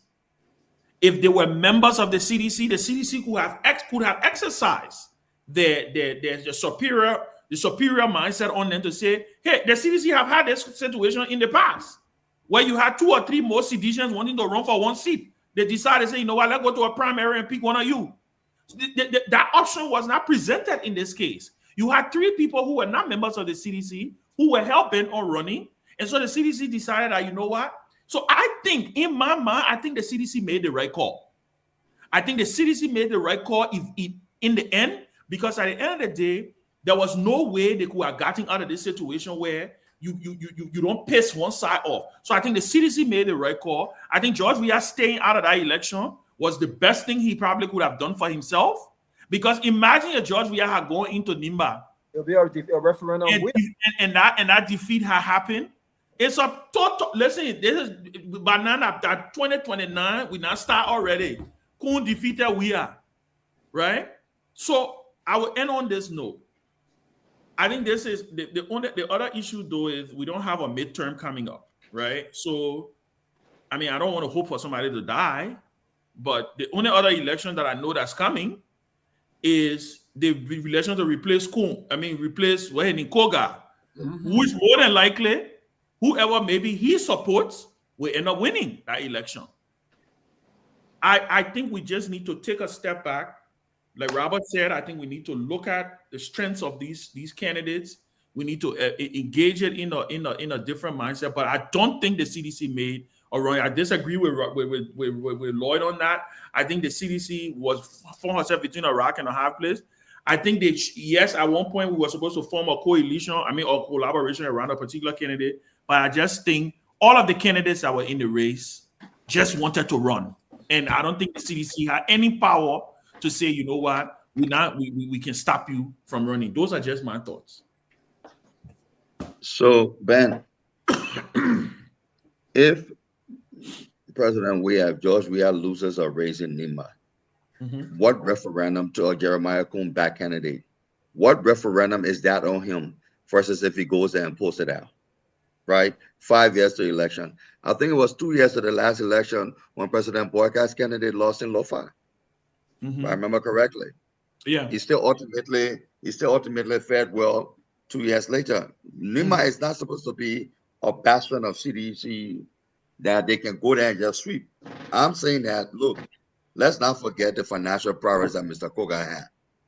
If any candidate had close to that, to go around the country and the county, to spend the money on logistical needs and other things that he had, it probably would have been different. Look, in such a short time, what local big name candidate in Nima that was there for the pickings other than a Gongloe, right? I still think that the fear of having a referendum 5 years ahead, I think Mr. Weah did some good work in Nima, especially on those roads when he was president. I don't think they exploited it well in 2023. I thought this was an opportunity to try to solidify those relationships because you don't have another election between now and 2029, except for the House thing that I don't think you were waiting. So I thought that there should have been more to say, look, again, you want to get numbers. It's not electoral college. You don't have to win the whole Nima. You just need a 10-15% from there in 2029. So I thought it was a good opportunity to get your feet wet or go all in. I don't believe it, President Weah. Ben. Yeah, I beg you, 30 seconds. I want you to CDC man. I want to throw something in here. 30 seconds. We must also be cognizant, Lloyd, and also to this is to you. Let's also be cognizant to the reality that the machinery that the MDR currently have in Nimba was built, maybe not from the ground up, but was further solidified by the very CDC. The 5 years. I don't disagree with you. Huh? I say I don't disagree with you on that. Good. And I believe that's why the party state. No, I don't disagree with you on that. Exactly. So that again, like you said, right? Infrastructure or the CDC tried to do this in 2023. They tried to take 6 months to break down an infrastructure that they built for 5 years. Because remember, when the CDC won the elections, because Spring Johnson has supported them, the CDC practically turned Nimba County over to the MDR. All of that had Mark Blue, one guy appointed as county inspector. All of the people. As Garrison Yellow, all those people. Everything was because there was never one local appointment that was made in Nimba that didn't have the approval of Jeremiah Cohen and Prince Johnson. So what they have currently in Nimba that the Unity Party benefiting from was built by the CDC. So my thing is, well, like you said, there was going to be no other bigger name than Edith Gongloe. I think Edith Gongloe is an attractive candidate, but she was the attractive candidate in the wrong election. I think we need to accept that she was an attractive candidate in the wrong election. I don't know if you all agree with me or disagree with me on that. Well, the contrast to that Koga was also not a direct candidate. I don't disagree with that. But Koga was benefiting from the machinery. Yeah, he fed in a narrative that he was about to. So let's say for example, if Garrison was the one representing the opposition black, right? Yes. With his full support. And then the message then becomes a tribal balance. But that would never have even been the message. So if that was the man against Edith and tribal balance, the people will have the option in terms of as to whom they go to balance that. If Garrison was if Garrison was that candidate, that was not going to be the message of the ruling party. So when we give our position on the CDC rule, the message will have been to replace Spring Johnson for to replace Spring Johnson. Who exactly? Yes. It would have been to replace. That's why I asked the question: was Edith the right candidate in this election? Absolutely no. She was the most attractive candidate, but she was the most attractive candidate in the wrong election. Based on the tribal based on what was important to the people there. And I agree, the politics must be local. You must identify with the people, what the aspirations, what they want. So I agree. So when we talk about the CDC own role in these elections, not of course there's no right or wrong approach in that regard. Definitely is positioned to say, look, 3 people supported us. We cannot openly support one against the other. So we take our hands off, or we ask our partisans to go and support. So okay, well, it makes sense in that direction. But what we are saying is when sometimes you test the process to know what you need to do better. Nima County will forever remain a place where people want to have significant vote. Now, of course, I'm not too sure Nima will ever vote as it did with Prince Johnson again. I don't think Nima will go and say, no, let's do it this way. One vote is not going to be. So you want to make sure that you have a significant chunk from in there. You know what I'm saying? And how do you do that? You go in there and test what of the CDC had close to 50,000 votes during the last presidential election with George Weah on the ticket. You want to know whether you can even get 10 or 15,000 of those ones if he's not there. You want to know that.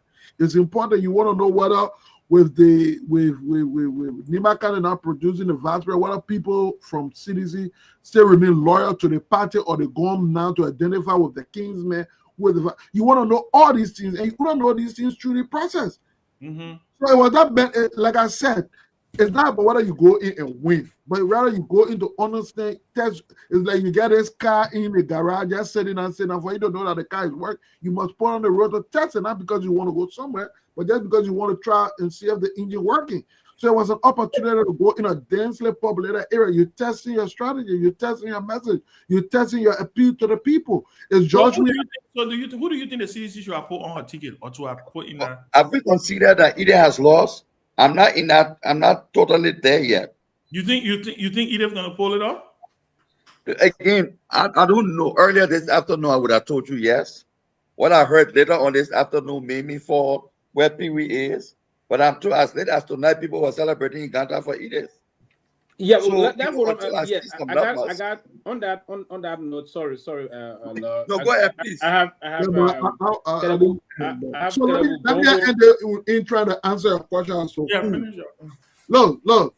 For me, it really matters who the candidate was at the time. This is just not have that vacuum.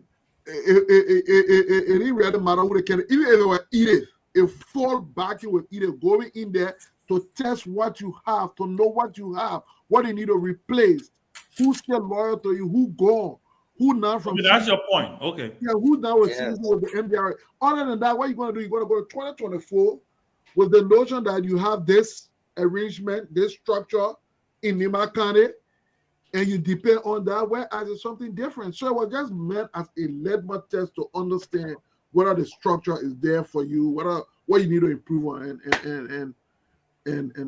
then let briefly take Mr. Gongloe. You said something. In strategy, though. He's trying to make a comment towards that. Kehleboe, are you there? Yes, I'm here. Go ahead, please. Yes, I just wanted to make a quick comment. You know, Ben said something which I think is important to re-emphasize that. You know, he said the current NDR structure or architecture in Nimba was built by the CDC, which is true. You know, CDC's towers have intimated to some of us in privacy that in 2020 elections, Madam Kehleboe Gongloe actually won the elections.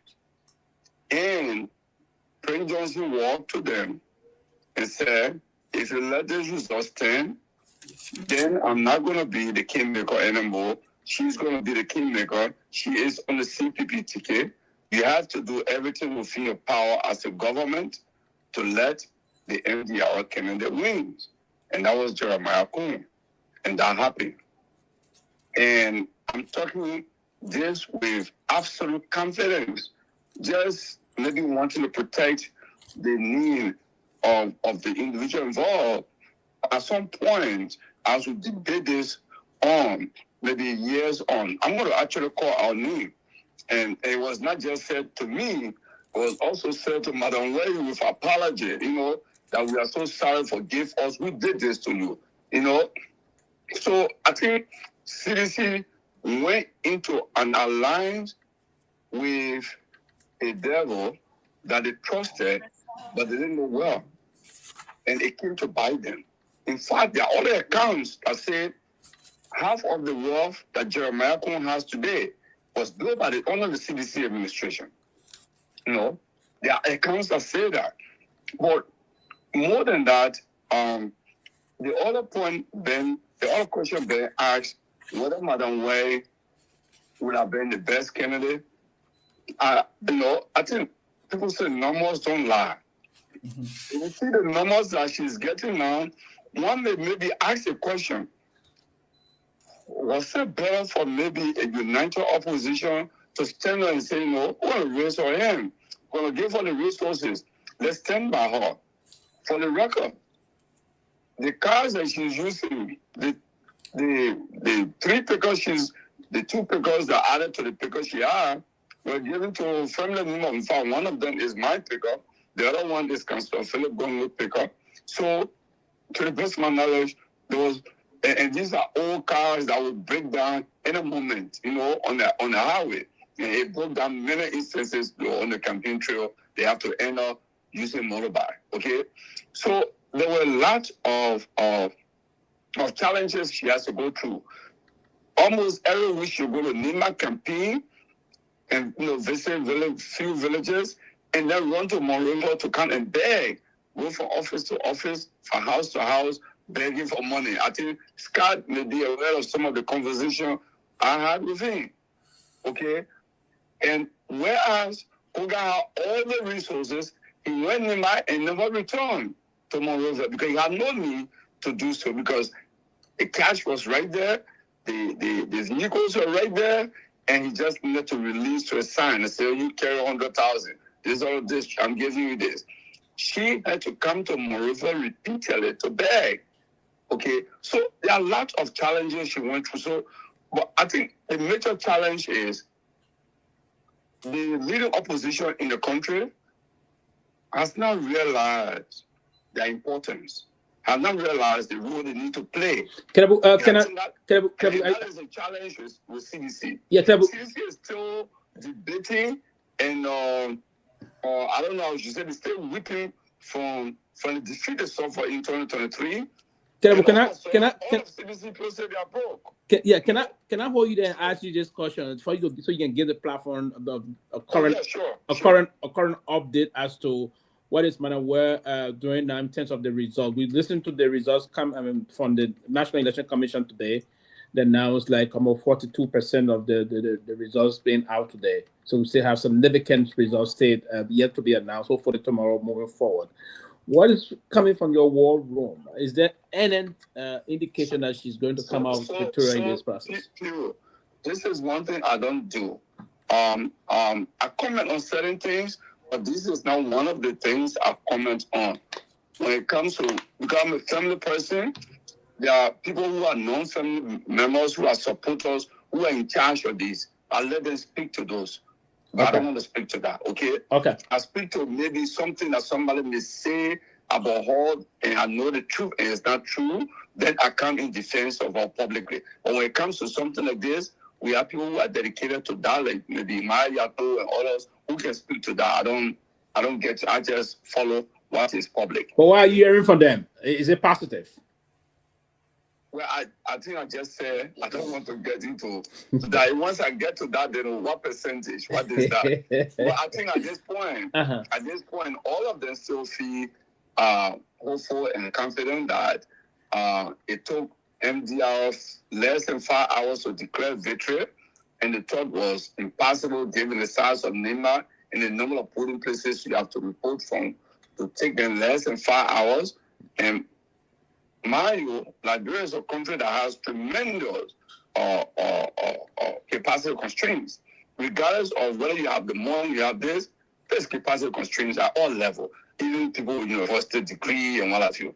There's still capacity constraints. To consume this normally less than 5 hours and declare victory, it was just something that was more or less doubtful to be understood. So they are getting their numbers and what have you. Okay. So for me, I think I told Madam Way, and I'll end on this.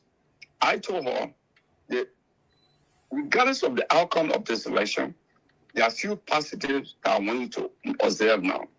One, in less than a month of campaigning, you were able to put a coalition together. The number of young people that I saw come around her in Nimba, in villages, in the urban area, has never happened before. Most of our co-supporters in previous elections have been older folks, chiefs, elders, and whatever. But this election, the number of motorcyclists, the number of young people, teachers, that governors supported around her was very significant. Then not only that, in Monrovia, she was able to galvanize the women movement at the national level to come endorse her. That you saw the likes of Ellen Johnson Sirleaf, even at that age, made her duty to go there to a rally and walk there and dance and make a contribution, financial contribution. Okay, so for me, it elevated her to a level that she's part of the bigger national discourse. She now has a bigger platform coming out of this. Whether win or lose, that is a very profound positive that I told her you cannot ignore that. You build on that. Whether it's a win, you build on that. Whether it's a lose, you build on that. And I believe in this. Let me jump in, man. You want to ask him? Two things. No, I don't have no question for Kehleboe. I just want to make okay. Kehleboe, thank you. Thank you. Just sit on the line and contribute. Okay. So two things that's concerning, and I think Ben mentioned something earlier about being very strategic with regards to who political parties chooses to to be a candidate in these kinds of elections. I agree that in America there are red states, there are blue states, but qualification, I think, is a key component of representation. And I think in Liberia, tribalism kind of trumps qualification, and it's dangerous for our country, especially when we look at the caliber of representative senators that we currently have at both houses. I think that's very dangerous.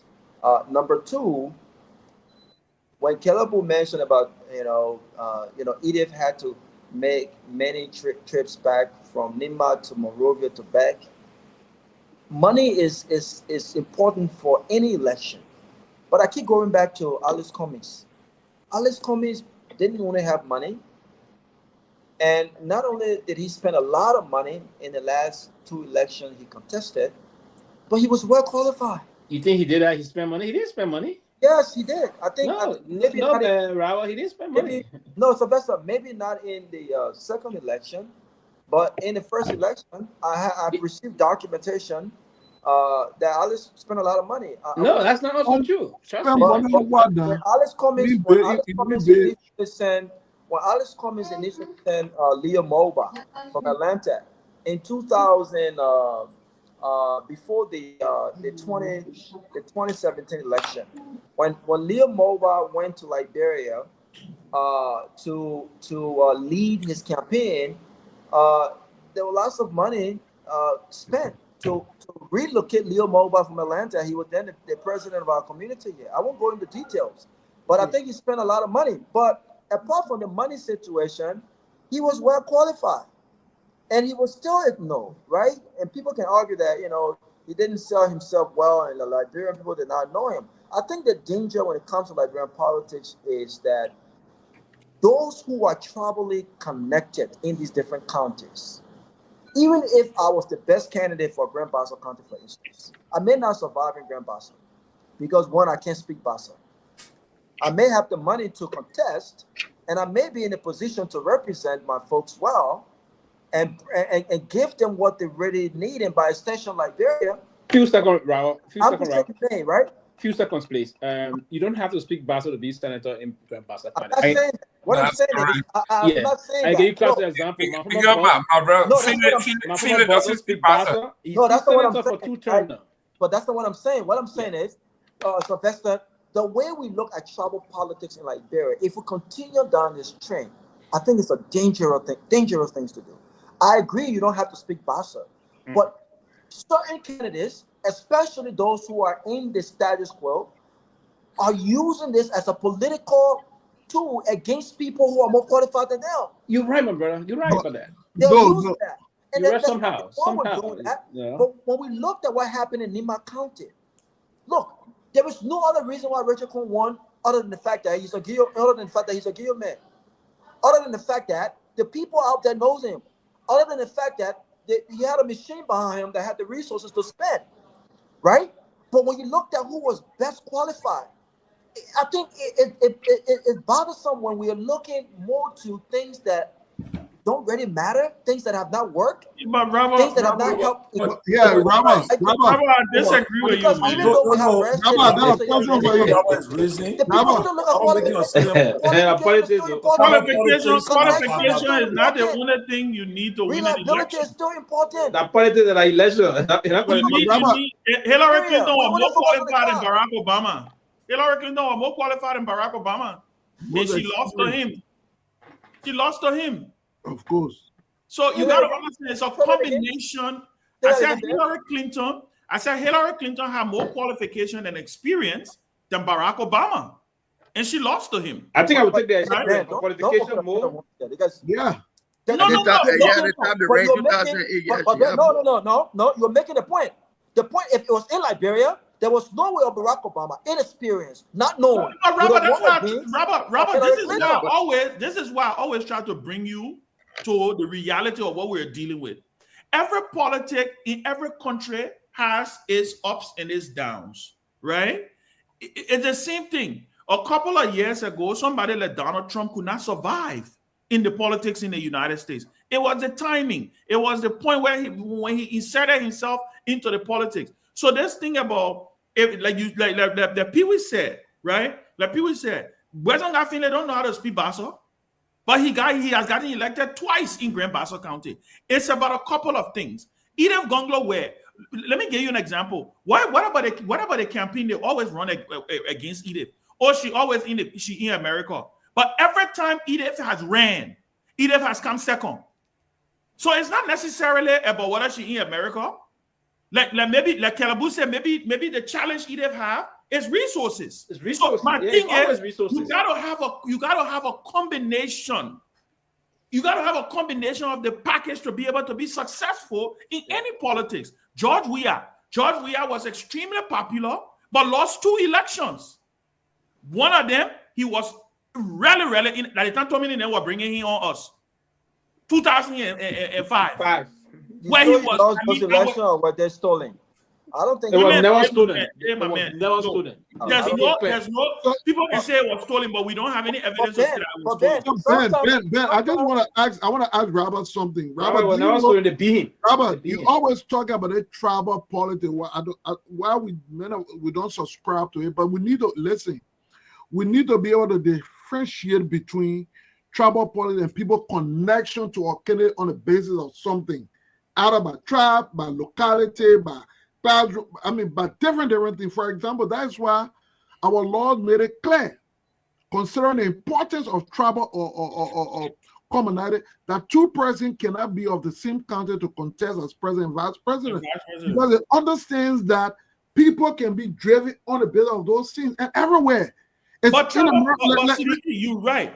Tribal politics will always be a factor in politics. In Kenya, tribal politics is there. In Ghana, tribal politics is there. Sierra Leone is there. And Robert, come in 1 second. In all these countries, you got tribal politics. All these countries. Even in America, it may not be called tribal, But a black man can go to West Virginia and win an election, Jelada. Ben, the first Liberian mayor won in a predominantly white state, right? What? And before that, Montana. Helen Montana. Before that, it was said that a black man, it was impossible for a black man to ever win an election in that state. Okay, so then why you think he won? So why didn't it say that? Why you think it said? Why you think one? Let me answer the question. Tell me why you think he won. Well, Robert, that's an aberration, though. One second. I think he won because this is the United States of America, where people, especially new candidates, new politicians, are given the opportunity to be heard. Ben. But Robert, if that was a normal situation, why are you referencing it? You reference a black man being elected. Listen, you referencing a normal situation, something that people didn't expect that it would happen simply because that is a dominant white community that is. So those things can be, for example, let me go back to our local politics. In Lofa County, the guy who won from Lofa, what is his name? The Jala guy who won, he's from the Bandit tribe.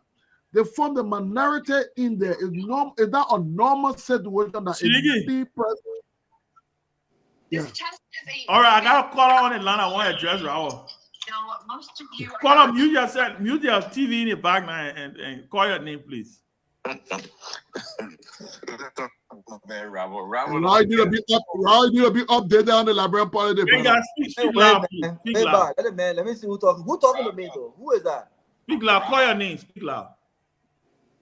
Robert, not careful, man. You scared me, man. Okay, go. So that you understand, people are saying Clarence Thomas is Supreme Court, so black people are not rich, right? Who said that? It doesn't matter. It doesn't matter. I agree with Ben. Tribal politics is all over. The only difference in Liberia, Kun was just talking about, tribal. He forget about talking about the bread and butter. He did not speak about bread and butter. That's the only difference. Here, they speak about bread and butter. That's the only thing. But tribal politics all over. And what they use in Nimba, it work. There was no counter to it. The gender equality that we were supposed to push more, there was not enough force on the gender equality. So the tribal side dominate. You heard what Kou said. That tribal politics supersede gender equality. Yeah. But I whole tribal thing was hypocrisy on that part, man. When Jeremiah Kun ran 2020, they didn't know he was guilty. And two, it was all hypocrisy, man. They didn't know he was guilty. It may have been hypocrisy, Lloyd, but it worked. It works. It worked. That's not issue that anybody should even move to say. As Jeremiah did when Thomas Guppy and Prince Johnson did the same. Thank you. What for them? I don't know why they were not using that. Thomas Guppy and Prince Johnson did it. Jeremiah and Prince Johnson did it. Yeah. They didn't talk about power and tribal politics. No one should kind of reiterate that here. It doesn't add up. It's a disgrace that the sitting vice president of Liberia used his office to carry out. Okay, let him finish, then we'll do no one to hijack him, but we don't want to say that is not an issue to reiterate. The other thing that we're not looking at, they have a minor senator who's speaking to the minor people. We're carrying that same message that it got to be Gil and Mano. A minor senator. That's another strong point, though. Which it was strong to that. They had Antoine. No, unfortunately, the Mano senator is on their side. He will say that. Obviously, he will say. He will say that. That's it. I mean, they should have responded effectively. What Mano senator will go to his people and say, "Y'all don't need one of us again. Y'all need one of them." Exactly. Before they had to deal messages. But to be frank, I think the strategy was perfect to take it from it being tribal to tribal ballot. It was difficult for anybody to fight. Okay, let Kev finish. Kev, 30 seconds. I will respond to that. Yeah, Right, finish. like I said, the normal people, the normal people around. Okay, Yeah, who else? My voice sounded different now.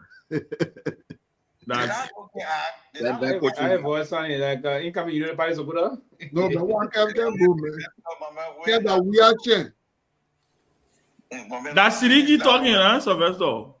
Oh, Siriki, Mama, I beg you, my brother. That's what I'm saying. What you want to say? You know me. I will not give credit you today. Go ahead, Kev. The normal people not looking and say, oh, this on our side, this on this side. What they're looking at, they're buying exactly what they're telling them. They told them that what Prince Johnson left, that's the tradition Prince Johnson left. And nobody could sell that part that when Jeremiah Kun was running and Prince Johnson was senator, that was too Guillaume. We couldn't sell it. The other side couldn't sell it. So we're not selling those things. But again, let me say this, right? The last thing, I don't think it's over yet. Let's wait until all the results come in. When I spoke to Yato, he's very optimistic. And the last thing, Ben, you're quite correct. The PDC made the right decision. You cannot go there. The Guillaume. How are they going to make news today? But CCTV made a red show. How are they going to make news? The District 4, the District 4 and the District 5. The District 4 and the District 5 will never vote for a manor. You see the number that either were getting there was not huge. They will never vote for a manor in that deal. You see, the manor people were open. The manor people can vote for anybody, but the deal is impossible. Okay, thank you, Kev. Thank you. But and you notice Cornelia Cra, who is the minister in the government, you saw what she posted. You saw her post, right? What she said, the Guyo people don't something. What she said, the Guyo people don't do nothing with their vote. They don't waste their vote. She used a word, I forget what she said. Like what we expect. They in the government. I think if Edith Gongloe's campaign looks back, maybe they didn't want to engage them on the tribal fight, and so that took hold, I guess, before they started responding. Okay, I gotta be fair. There's a female that wants to say something. So hold on, let me get her on the line. Okay, there's a female. I don't want to be charged. You're already talking about gender equality. I want to make sure that I get the female in the line. Go ahead. I call your name so the people can. Okay, can you hear me okay? Yes, you're very clear. Okay, thank you. This is Eugenia Greenworry. Obviously, I'm part of Team Edith. Who is that? Who is that? Eugenia. That Robert, Mama Robert, stop. Don't mind Robert. Go ahead, Eugenia. I just wanted to say thank you to all our, all the supporters of Sis Edith, Madam Edith Gongloe. I know you guys are just speaking because you don't have the numbers and the facts in front of you, but you'll be very surprised, from our war room and what we're looking at. We did exceptionally well. When I tell you we did well, I am so grateful. But Eugenia, let me interrupt you. Did you guys win? Yes, you can do well. You win. well, or did you win the elections? We are in the lead. Okay, no, so you can confidently say you won. Well, you know what? To be very honest, I don't want to come out and just say that. Why you laughing? You're in the lead. Oh no, that brother, you did well. Looks like you do well to beat them. Okay. Can I talk? No, let it get talk, please. I beg you. So when that comes out tomorrow, I think they're coming out twice, at 1 and then again at 6 p.m. You'll see the results are going to show. Numbers don't lie, right? And the good thing about our war room, let me tell you, the young people who are behind Madam Gongloe, you'll be so surprised. These are some of the most brilliant people. I am so surprised. I've never seen this level of dedication before. And that whole tribal narrative, let me tell you, it's not as important to the young people in Nimba as it is to the older people. If Kundem was able to buy some of the young people, it was because of the finances. But let me tell you, the majority of the young people are standing behind Sis Edith Gongloe. Right. Okay. And I just want to thank everybody, Yeke coming on the ground, showing out, the women movement, everybody that supported her and endorsed us. It's been a big, big, big thing. And You'll be surprised. I will tell y'all, just wait for the numbers. Don't think because the camp is quiet that we're not, doing something. It's just that we want to be very sure before we come out and say anything. We're not like those propaganda. Our team is not about propaganda. I'm making sure I'm protecting you from these guys. They're not going to harass you on this phone. So, but go ahead if they have a question or two. Okay. The woman said I can ask questions. Y'all got questions for the camp for Edith?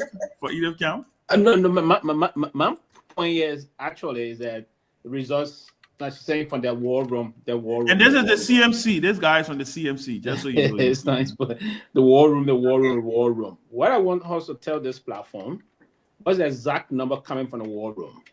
Because the fact that you say what exact number they have from the war room and from which district are they performing, right? We have 7 districts in NIMBA. Now it was told yesterday that she was doing good in district 1, 2, we have 9 7 in NIMBA, not 7. Go ahead. Come again? You got they got 9 districts in NIMBA. Yeah, 9. Sorry, 9 electoral. I didn't know they got 9 districts. No, sorry, 9 electoral district. I was saying. But he was doing exceptionally well in all the in 3. You don't want to protect me, Ben. Ben, you rattled by CNC? He's doing well. She performed well in 1, 2, 6, 7, and 9. Okay.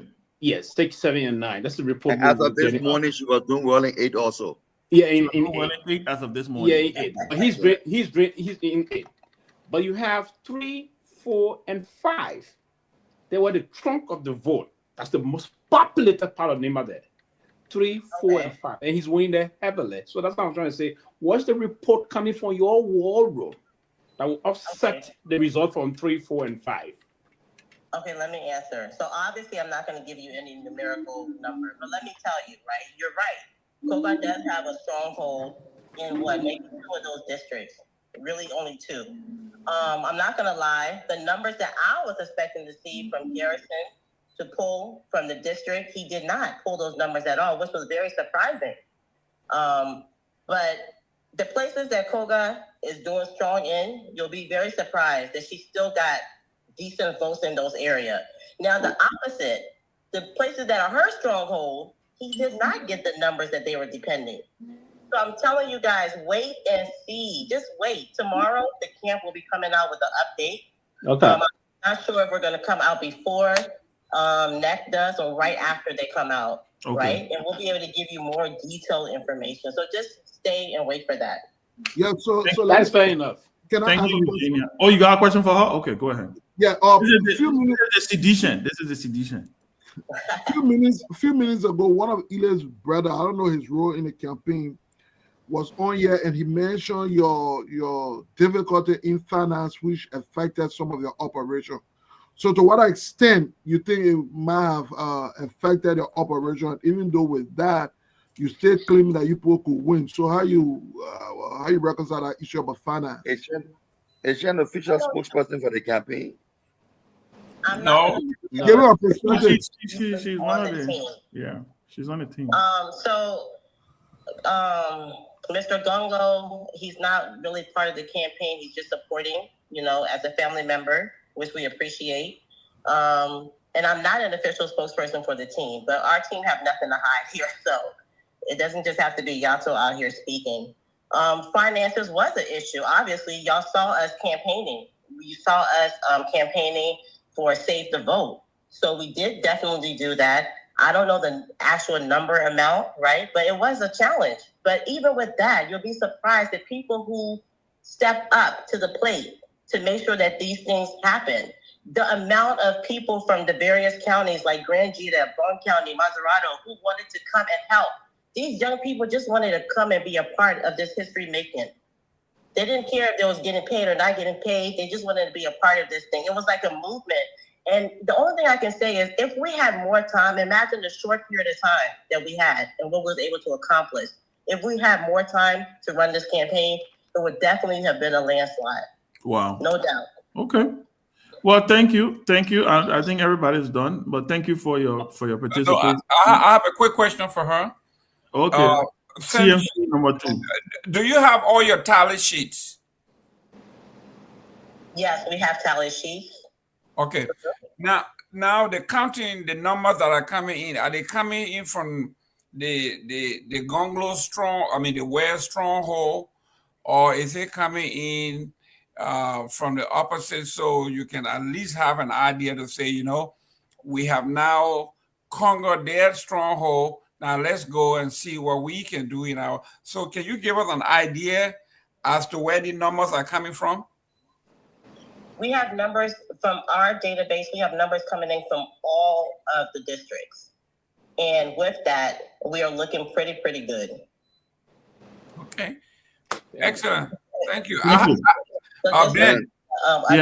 Yeah, we're coming to you. Yeah, Ben, I have somebody here from Nimba that want to talk. Oh no. Okay, Eugene. Thank you for Thank you guys. Okay. Give me 1 second. Okay. Who in Nimba is sleeping down there? Go ahead. No, hold on 1 minute. Scott, you want to say something? Yeah, but no, I just want to be clear quickly. Look, I think it's only fair to the campaign if we bring officials to the campaign to represent positions, right? Somebody who can talk about the numbers. I'm not sure if they're in a position to talk about the financial challenges of the campaign. Okay, I don't think it's fair to the campaign. That's why I was trying to opine on. Like, if you're not prepared to even offer numbers, which is the public record, I'm not sure the financial thing, which is the private record, is what you equipped to talk about. That's and in fact, political I thought her brother was even more. I mean, he wasn't afraid to speak on some of these things, as if he was giving the authority. Yeah, as if he was giving the go. As if it was approved by the campaign. And he said, "You don't come out. You come on. I think he spoke with more authority. But more information. Okay, we have somebody. Your name and where you calling from? Hold on. Your name and where you calling from? Mr. Gilman, this is Melinson Yadro from New Jersey. Oh, okay. Go ahead. Hold on, Nimba again? No. SCMC people. Listen, guys, listen. I just want to appreciate you guys on the show for various opinions, more especially for Simon Bay. He said the right thing. While Mr. Weah could not president, Weah could not get into the election. But I also want to disagree with people who are complaining of finances for Ide. I want to say it clearly that the support Ide has in the election was very huge, more than all other elections she has ever run. Even though I have never been part of a previous campaign, but this campaign, she built a national coalition from here in the United States and in Liberia, across the world, even Europe, Australia, people supported her. So I don't want people to talk about finances. She had a real support, whether not financial, but moral support. But what went on in our... Why are you saying that again? You say financial, you say not financial, moral support? What went on in Nima County? Moral support Yeah, a moral support for carry point gas in car. That will not go in our way. Jeremiah Cohn spent millions of dollars in the Manon bill. He did not carry that money in the Kyo area because he knows that the Kyo will not go for it. So he spent millions of dollars in the Manon bill, more especially Ganta area and district number 8, my district that I come from, to reduce it. Yeah, but they tell you, money has the money. No, I'm not talking about money for coming from her. But Ide has always been significant when she went wrong. Without heavy finances, she has always been significant and she's a popular need in the country. But no, with money or without money, but still vote for her, but still support. She said the support bill or the support base bill in 2011. She still maintaining it today. So I don't want people to complain about money business or is it problem or this, that, I get problem. Wow, is it your uncle? But listen, I got a point to that. People here on. I listened to Elif yesterday. Elif herself, Madame Gongloe herself said yesterday that her campaign was a little challenge in terms of resources, like even deploying pool washers in certain areas. So you are trying to contradict what she said to us yesterday. She's the candidate. Right, but yeah, I want to give you my opinion and my feeling how I feel. Your opinion is not okay. Right. Thank you. Thank you. I'm a citizen of Nima County, and I was one of the supporters. I was involved in it. I used my own money calling on radio station in Nima to campaign for her. I transported people from Monrovia to go to Nima and vote for her. Okay. On my own will. So I don't want you to use that. You know, she said, or people are saying that, but Jeremiah costs a significant amount of money. The great Prince Joseph could not even use 5 cents for a own campaign in Nima County. He would just go on radio and talk for him. Not alone to spend it on somebody else's behalf. It never happened. Jeremiah wants to prove himself that he's a successor of Prince Joseph, that he can decide who to be senator or representative in the country. He tested the water with this election. So that was Jeremiah's involvement. Without Jeremiah's involvement, Senator is now mass for in Nima County. Thank you. Thank you so much. Let me ask a question that anybody can answer, and maybe Kehleboe can also answer. Do you agree with him that this time she built a larger coalition than ever since she ever has? She had less time. Had less time. And within less time, right? Yeah, I don't believe she built a larger coalition necessarily than ever. I think the CPP coalition was bigger. Is that what you're trying to say? Yes, it was bigger than the CPP coalition in a quicker amount of time. But remember that CPP coalition, but for maybe running as an independent, Tara running and the shenanigans that happened, she would be the senator today.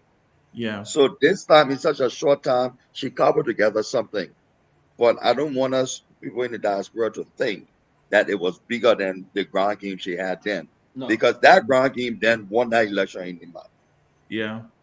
Okay. So why is it that? But Kehleboe can help me. Maybe I'm off. You just heard a guy and you keep saying it was challenge and he's saying no, it was not more money coming in. So listen, I believe whatever Kehleboe says because that's his sister, and I'm sure that he's in constant communication with them. He may not be part of the campaign, but I think I'll take his words over that of his supporter. Are you done? Go ahead, Chief. Okay, so I can comment on this. I don't agree with the begin with law on this one. Why it's true, we are waiting for the result of this election, but in 2020, the CPB coalition was a fractured one. I'll tell you why. The CPB election, she waited for Cummings. She asked Cummings, can you come to Nima to raise my hand as CPP candidate? He was not coming. She went to Boaka. Boaka said to her, I cannot do it because I don't want to take part in that election. Some of the candidates are known. I think Taiwan with mom, either from Lofa or something like that. I think he said something in faith of Taiwan with his nephew or whatever, So he stayed away. So no CP political leader was willing to come to Nima to raise her. And part of the campaign, Mr. Onwe, and that's history now, she was not a CPP candidate. And on that note, she was fighting to get CPP, anyone from CPP to come to Nima to raise her. And that didn't happen. So that was for a member of the CPP. Yeah, those about the big 4 or the big 3. Yeah. None of them could step to Nima to do that. In fact, she went one step further to even appeal to Darius DeLong if you could visit Jess Ganter, that as part of the parliament of voices in the CPP to come there. Nobody was willing to come to Nima on that. So, but I just want to point that out. But let me ask a question to you, Kehleboe. If she happens to lose, is she going to run again? Do you know? Well, I can say, but actually, I will not run in Nima. And I want to underline this thing because I just said something. The reason why I was moved to come on the show at this time is because Siddiqui tried to twist what I said. That actually pricked me, and I wanted to come and respond to him directly as a CDC official, and it's too early for us to begin to have an aggressive response to CDC official on this kind of thing.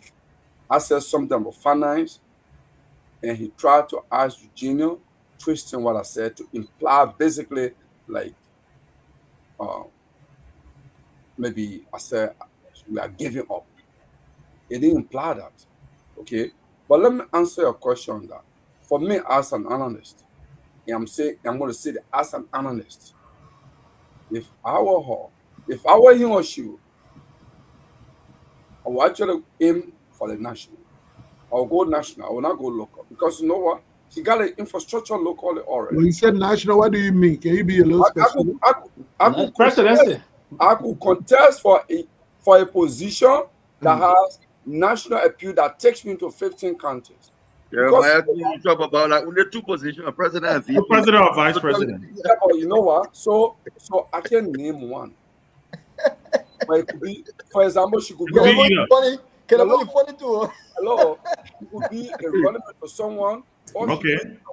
But if you guys let me, I will give my reason. No, but go ahead, Kehleboe. I think you. I want to hear this. Yeah. Yes, my reason. Would not be president would like that. Consistently, she has held a second place position consistently. And this does not happen to many politicians around the world.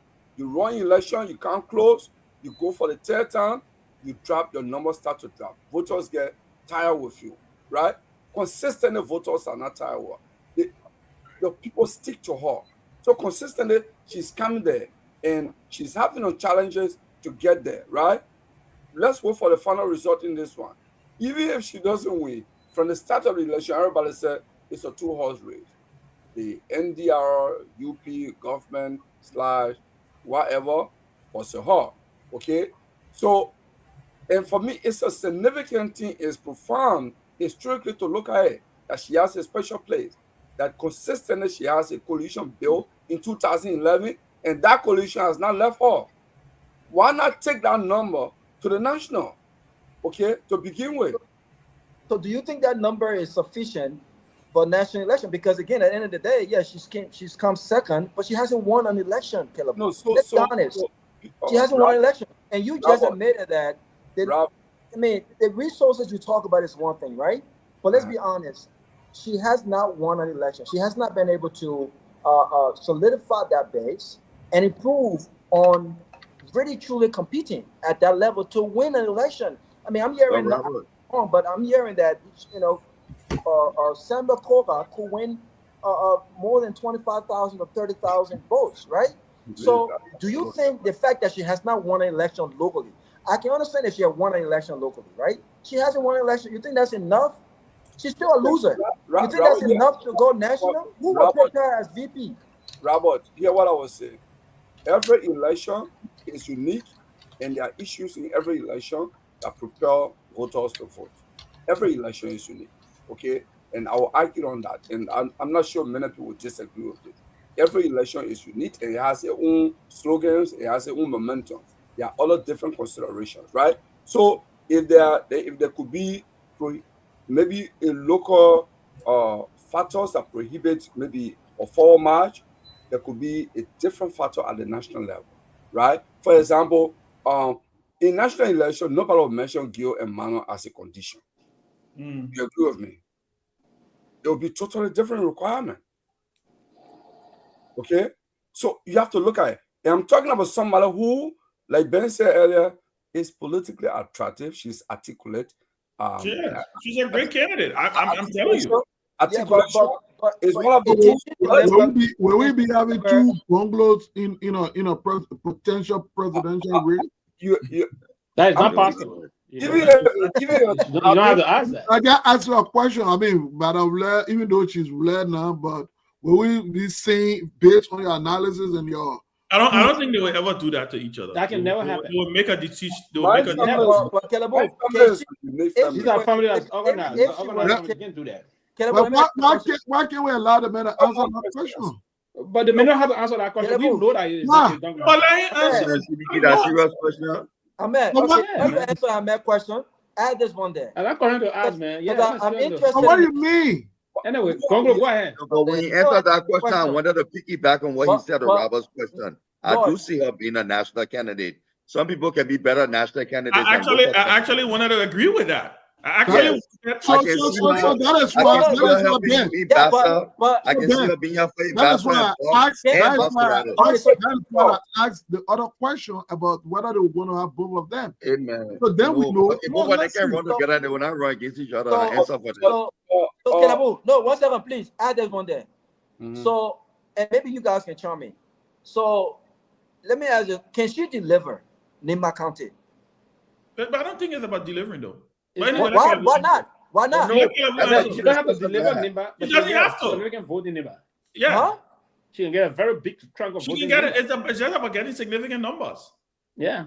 Listen, it's not like the electoral. It's not like the electoral college. To win the county. And I agree that she can be a very perfect running mate to me. Yeah, she can help you, Master. She can help you, Bong. She can help you, Maserati, and even Makipi. Yes. Let me tell you guys this. Few months ago, on this very show, the late night show, Lord Mayor analysis. This is a late night show. Yeah, and I Kehleboe, they didn't want to agree with. I mean, maybe talking CBC about may it. carry on. You don't know. know. Are you saying Ella has more appeal than her brother Gongloe nationally? No. I think so. She may. Okay.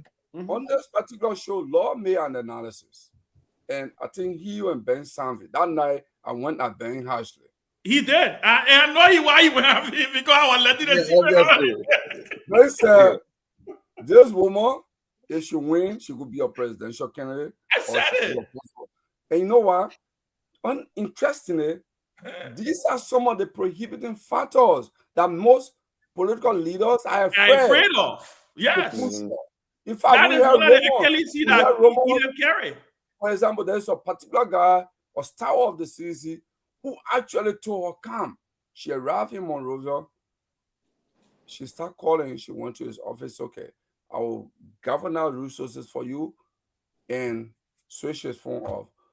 And to the extent that CDC chairman went to him and said, you need to deliver, you need to give donation to this campaign. And he said, I don't have money. And the chairman called me and I said, you know what? He have his presidential ambition, my vice presidential ambition. So he thinks maybe this madam might be his rival in the future, you know. So he's acting on that. So there are many factors, there are many things that play into this kind of game, right? So that's what I'm saying. Look, if there are other prohibiting factors at a local level, why not try national that would be on the bread and butter issue and charisma?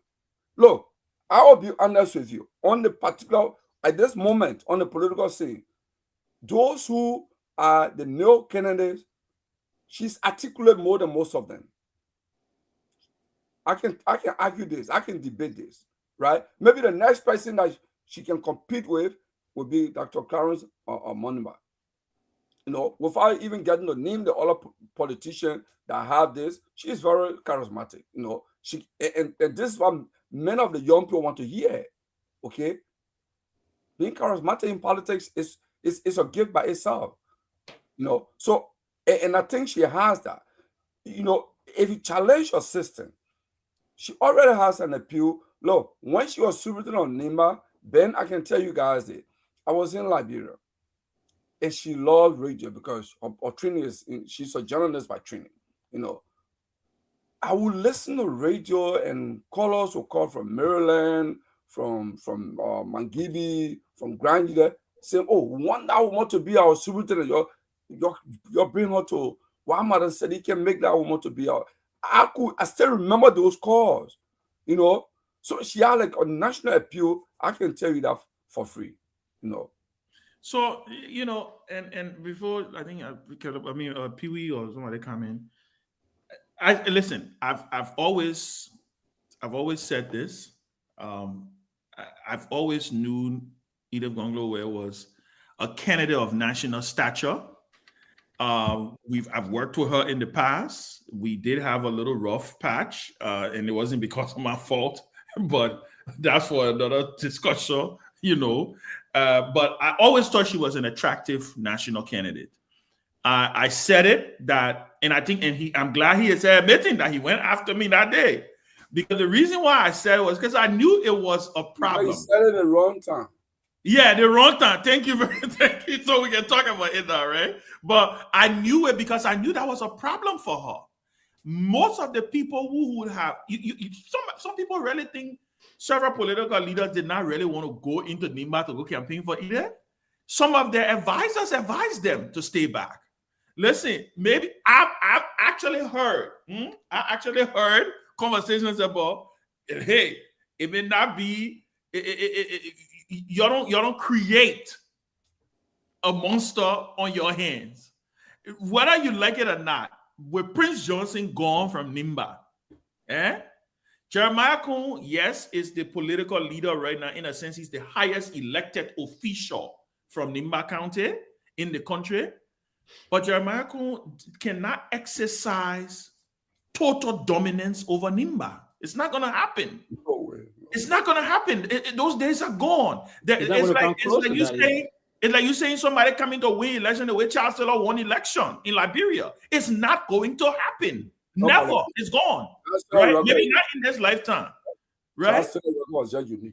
It was unique. So the reason I say that is because what Edith presents, Edith is, like I said, an attractive presidential, vice presidential, senatorial, wherever. I just think she has been, there's an album, Jay-Z got an album called The Blueprint, The Gift, and The Curse. I think in many instances, her gift ends up becoming her curse.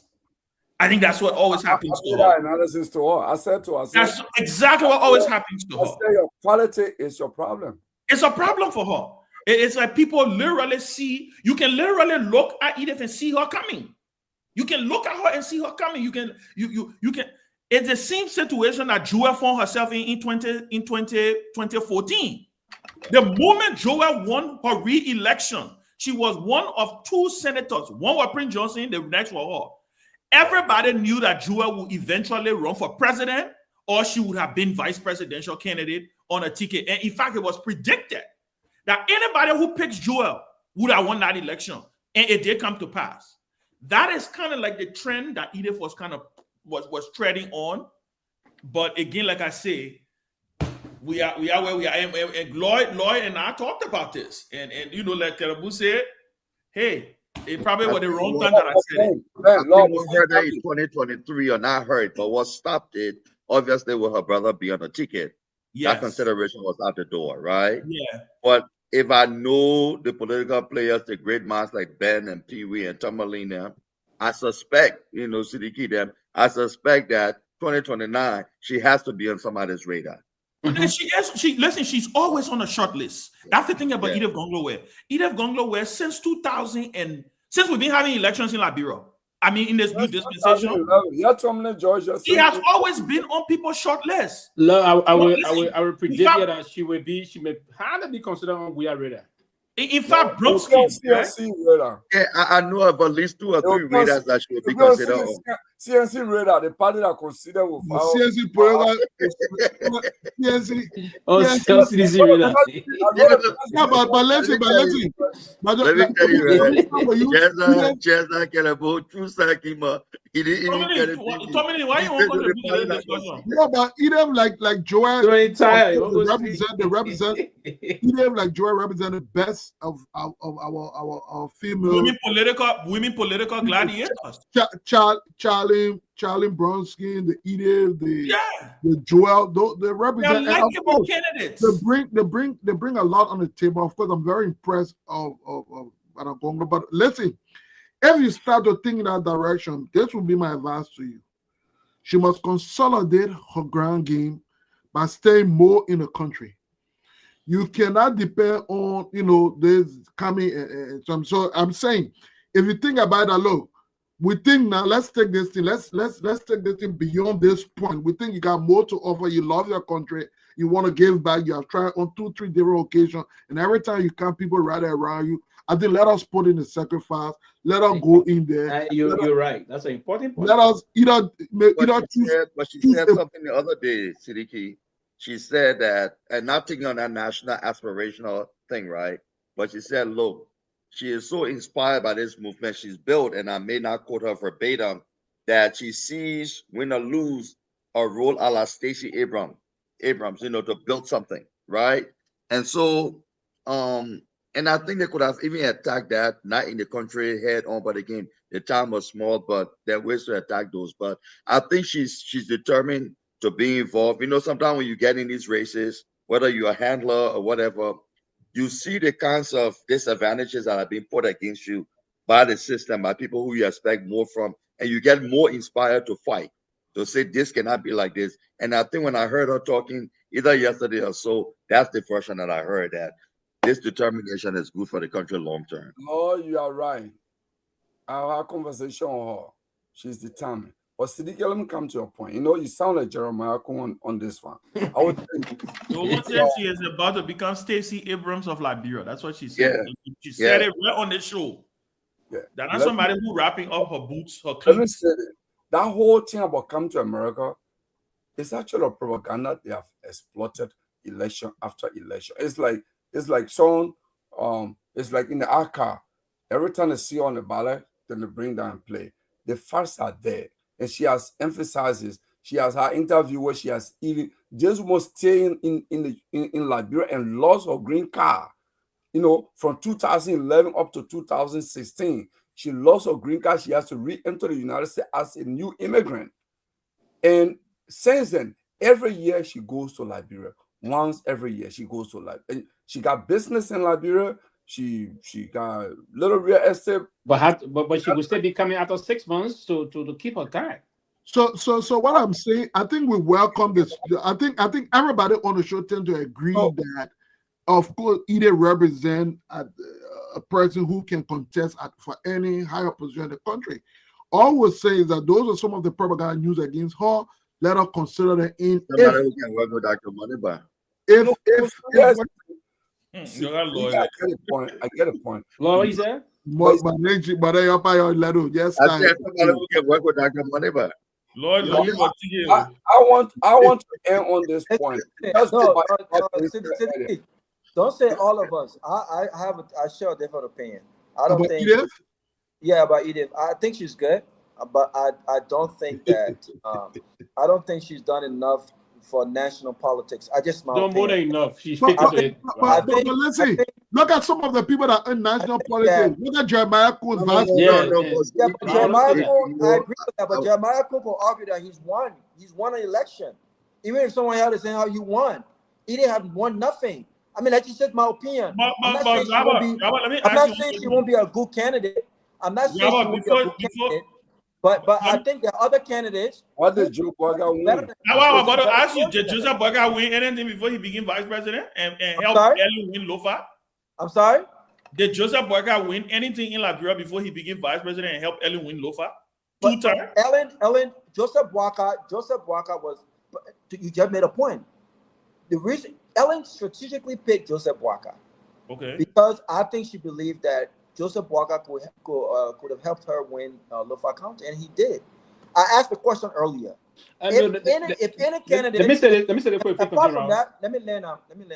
Apart from that, I think the relationship between Ellen Jones Sirleaf and Joseph Boga, Edith does not have that relationship right now with any of the folks who could possibly pick a presidential candidate. It was more personal relationship. She trusted. Wait now, Gongloe. I'm just asking why you conclude. That's all. Added to it. She trusted Joseph Boga, and I think it played a part in that pick. But he delivered Lofa County for her. I asked the question earlier. Can Edith deliver a county? You said no. She don't have to deliver a county. But it's a little different, Robert. Robert, with that, it's a little different. To win nationally or to appeal nationally. But Robert, it's a little different, right? When Barack ran, he lost the local senatorial race, but he won the statewide race in Illinois. Yeah. Absolutely, so but he won something. He won something. But what I'm saying is, I'm not even going to the presidency. I'm using the statewide race to make a case where she can be a more national candidate. She's well known in Maserado. She doesn't have to travel baggage in Maserado, right? Maserado gives you 1.something million voters. You need 300,000-400,000 votes to enter a second round. So she helps you fight better in Maserado. Now, you don't need to win Nima. Jeremiah Kuhn needs to win and dominate Nima. So she gives you a more than a fighting chance in Nima also. Lord, what other county can she run? What other She county also can helps she you in Bassa. I believe she speaks the dialect. Her mind is from Bon County. So the Bon and Makibi belt is there. So even if you just took two of those counties in Maserado, she gives you a fighting chance. So that Lord, And Lord, whether you like this or not, she can mobilize the female vote. Whether you like that or not, she's able to mobilize the female vote. Yeah. So guys, so then what everyone have said, Alex Cummings have ran twice in the presidential election. The question everyone have asked him, and the political experts have said they think he will do well starting off as a senator, right? He will easily win as a senator, right? And they attributed that to his struggle nationally to the fact that he has not won anything. He should have started his political career as a senator. Let me ask this question: if she cannot win in Nima, can she win? Can she contest and win in another county? I think she should start that first. Let me come in, please. Let me come in, right? Look, go ahead. Right now, on the national stage, when you talk about women in politics, if you take, count 5 prominent Liberian women in national politics now. Kehleboe Gongloe comes among the highest. On what ground? On what ground? Because of the role she has played. She was former prisoner of Nima. Okay, let Robert name the five. I come in. And lead it all. For the I want last, you to lead it all. I come in. For the last 3 presidential elections, you can't even lead it all. Elections, Nima always coming in the vice president. The last election, and the last election, all the candidates, I think besides President Weah, all the candidates try to talk to her. They approach her. They were trying to talk to her. Yes. The only reason why she couldn't, because her brother was in the race. Yeah, because she told me her brother in the race. Yeah, so she would have easily been a VP candidate in 2023 if Kehleboe Gongloe was not running. So now she would have done better all coming together. Right on a national stage now. But they had a problem. They are going to a sunset. Okay, so you talk about Edith. Right now you say Edith, Yombly, Madam Howard. Who else again?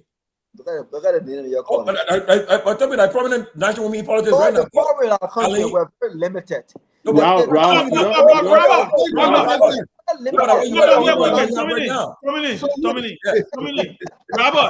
Robert, can you name me 5? Very good. Top 5 Liberian politicians that are women. Yeah, but politicians. But again, it's not a lot of when you say powerful top, right? I look at not just names and people who have been around for a long time. I look at Well, no, but in Liberia, we're looking at people who just been around. Names. Robert, they're not only Liberia. No. It's not only Liberia. You know why? I'll give you an example. When you start with the name 5 top women politicians in America, let me start with Hillary Clinton. You know why I start with her? Hillary Clinton started as first lady of this country. Wait my argument. I'm talking about impact, Ben. I'm not just talking about people who's been around and they have a name. What are you? That's what I'm saying. What you contradicting yourself? No, I'm not contradicting myself. Hillary been around, and she not only have she been around, she made impact. Hillary Clinton can walk around and say, you know what? Now when you call your name, Robert got upset. I think that is your name. But you don't have to get upset. That's the reality. She championed the children healthcare. She just wanted to make up a female politician. Listen, gentlemen. Exactly. The point here is we have to be realistic in terms of the politics back home in the country. Yeah, but if you are calling, I'm coming around. You got to hold on to the That's what I'm saying. Okay, but Robert, I want to ask you, name me powerful women in Liberia. If you are America. No, if you're a politician, then I will agree with you. I'm about to go to sleep. Let me say this. Okay, forget politician. What's your problem? Pewee, I beg you, let Robert learn, please. Let Robert get his list, please. I'm interested in knowing Robert's list. Robert, give me your list of powerful women in Liberia. Robert may need time. He may need some time to think. No, let him together. You bring it tomorrow. I don't think you can give Raul 5 years to do that though. Maybe you need Raul to give 10, maybe 2 weeks or 3 weeks, and you can do that. Wait, Ben, I can name you 15 to 20 powerful Liberian women. They may not be powerful Liberian politician women. We say we don't want 5. So let's keep Ben. So to my point, Robert, we're looking for women who are electable. That's politician we're talking about. We're talking politics here. We're not discussing business. We're talking politics on the show. Ben. So again, so if we're talking about powerful Liberian women politically in Liberia, yes, then of course the names you guys are mentioning fit the bill. But my disappointment all the time. But my my disappointment with those names. I mean, y'all been foul. You can let me. My disappointment with those names, Ben, is that these are just names, right? Lord, these are people who have just been around for a long time. How do you say that? My frustration again. Look, listen, you had a guy like Dr. Clemens Amonaba, for instance, a fine gentleman, right? A fine gentleman. Hey, Robert, you're moving the goalpost, man. My man, we got to proceed. I'm not moving the goalpost, Ben. Yeah, I'm not moving the goalpost. We're talking about women. You jumped to Clarence Moneyback. We talk about women. We said name 5 political powerful women in the country. There are more impactful women, man. Listen, Ben. Moving back in the country politics. We have to be very clear. And you Raul going cycle whole night. We'll be up to 5 a.m. You're going cycle this and that. They have no impact. But how do you say they have no impact? Do you know the record? Do you know the record? Madam, Robert, are you saying what is Senator Lawrence national impact? Name me one Senator Lawrence national impact. What is one thing he's done? What is I'm asking you? I don't know how. So I'm asking you. But they don't assume. They don't say if you don't know. Then if you don't know, then ask. Then don't say. I'm asking them. So name me one. I'm asking them. Robert. No, Ben. Ben, let's not just go back. Ben, I'm asking them. You're not asking. Because you already said they are just names. I want to argue for her, right? They have zero impact. Come on, man. She's the head of a major political party. You're talking about a small She's the head of a major humanitarian work. Come on, man. Maybe one of Senator Yomiko Lawrence major national impacts. I'm not talking about what she's been doing campaigns, putting street light up after 1 minute goals. I'm not talking about how national impact. I understand your concern, Robert. But Robert, I understand your concern. But that's why, with our mindset, our candidates are we don't win because we're not meeting the country where it is. You want to have impact before you win elections. Yomni Kanga Lawrence is president pro tem of the Liberian Senate. Okay? Yomni Kanga Lawrence is head of a political party. That is an impact, right? But before the Hillary Clinton you're talking about, before she became first lady, before Hillary Clinton became first lady, didn't she have to become first lady to work on the child and healthcare thing? Was she just ordinary Hillary Clinton? But before she became she became senator. But before she became senator, she did a lot as first lady. So that's what I'm saying. But she needed the platform to do that initiation for a national impact for the children health care.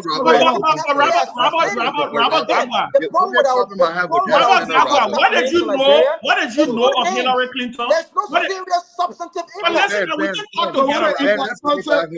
We can talk together.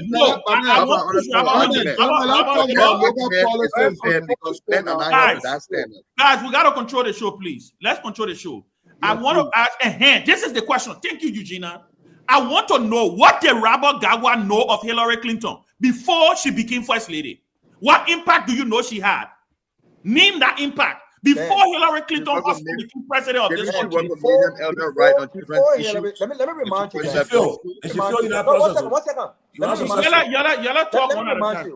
Let me remind you, and I hope we get this point. Before Hillary became first lady, she was a very reputable lawyer in these United States. Let me remind you. Before she became first lady, she was an attorney. She was an attorney who had represented high cases in this country before. She wasn't just a. Name me one high-profile case Hillary Clinton represented. No, I'm asking you to name me one high-profile case. I don't have one case. Name me one high-profile case. That contrast that to the first ladies in our country. Before Senator Jura Howard became first lady, what was her impact now as a private citizen? She was deputy governor. She was deputy governor of the central bank. Great. She was deputy governor of the national bank. You need to research on these people. You need to research. Great. No, Ben, don't tell me to do my research. What I'm saying to you is this, right? This is what I'm saying to you. I said most of the most powerful women in Liberian politics have little or limited impact. That's what I'm talking about. My argument to you is. That's what I'm talking about. My argument to you is. Joy Howard Taylor had an impact before she became first. No, but let me tell you something, Robert. Yes. Robert, let me tell you what my disagreement with you.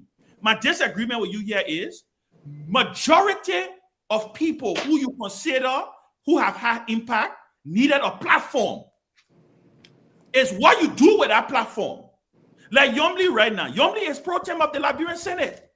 If Yomli leave the pro tem of the Liberian Senate and don't accomplish anything, Ben, you're going too far, Ben. Ben, 1 minute. Ben, what's the accomplishment? I want to ask you one question. Will you consider Michelle Obama impact for lady? No, let me ask Ben a question real quick, please. Will you consider Michelle Obama impact for lady? Michelle, will you consider powerful?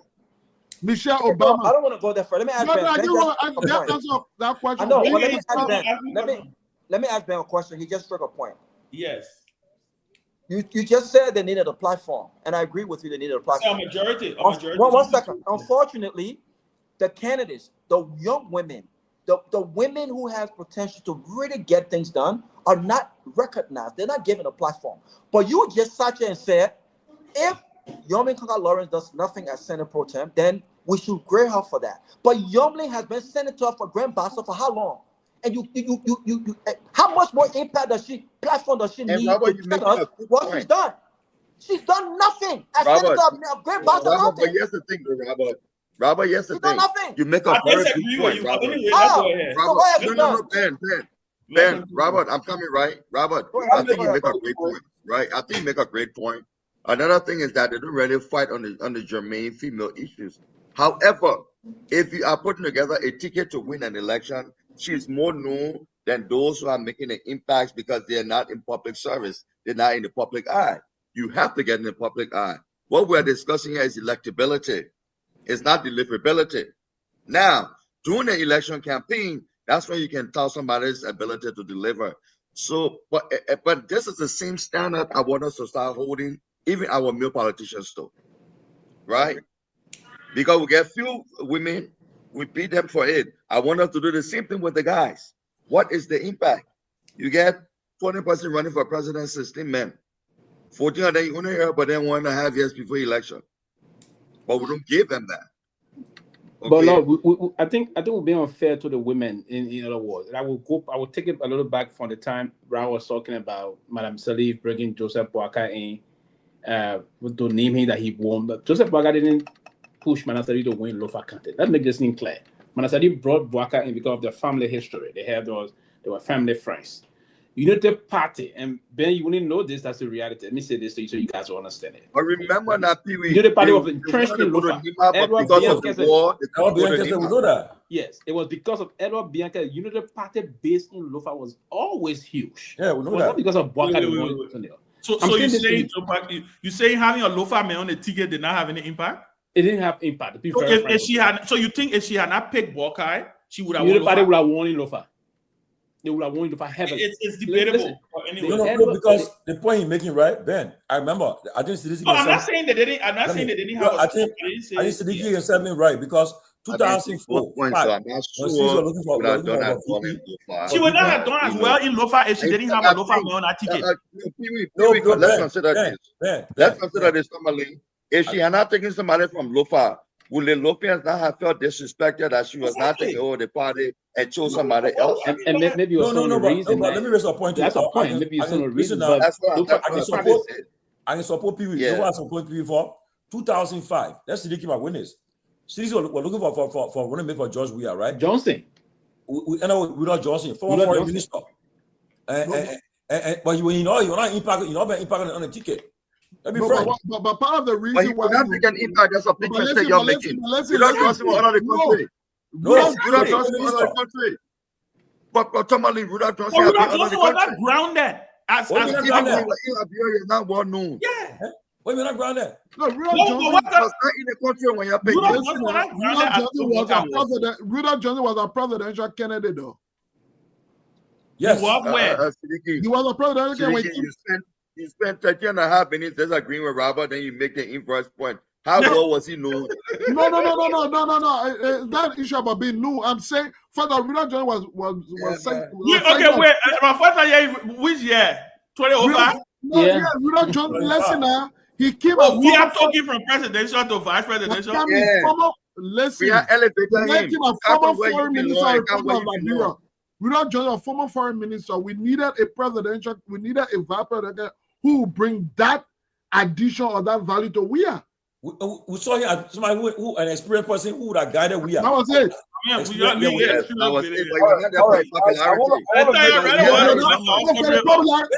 leave by popularity. We are popular. We are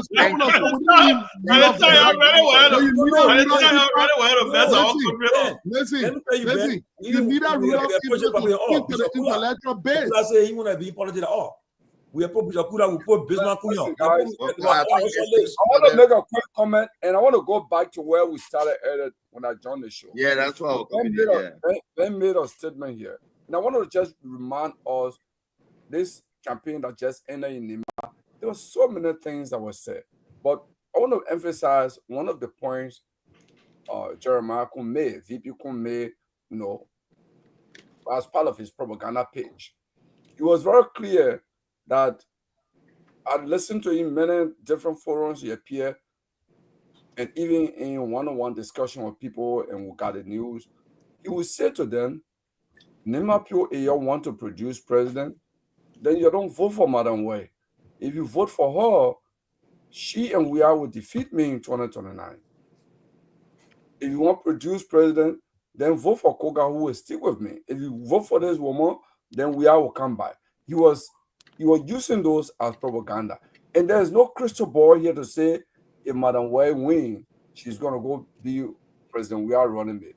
Or she's in the election because she wants to be a former president. We are running it. No. But those are the propaganda. They were part of the propaganda Jeremiah could use. You're not just saying one thing. You're saying multiple things because he has the biggest microphone. He has the money to pay journalists, to spread his misinformation and disinformation. So these are things he was doing, okay? I want to just remind people on that. This whole thing about having fear of a national appeal was giving Jeremiah a sleepless night. That this woman is going to stop me from becoming president. So you don't.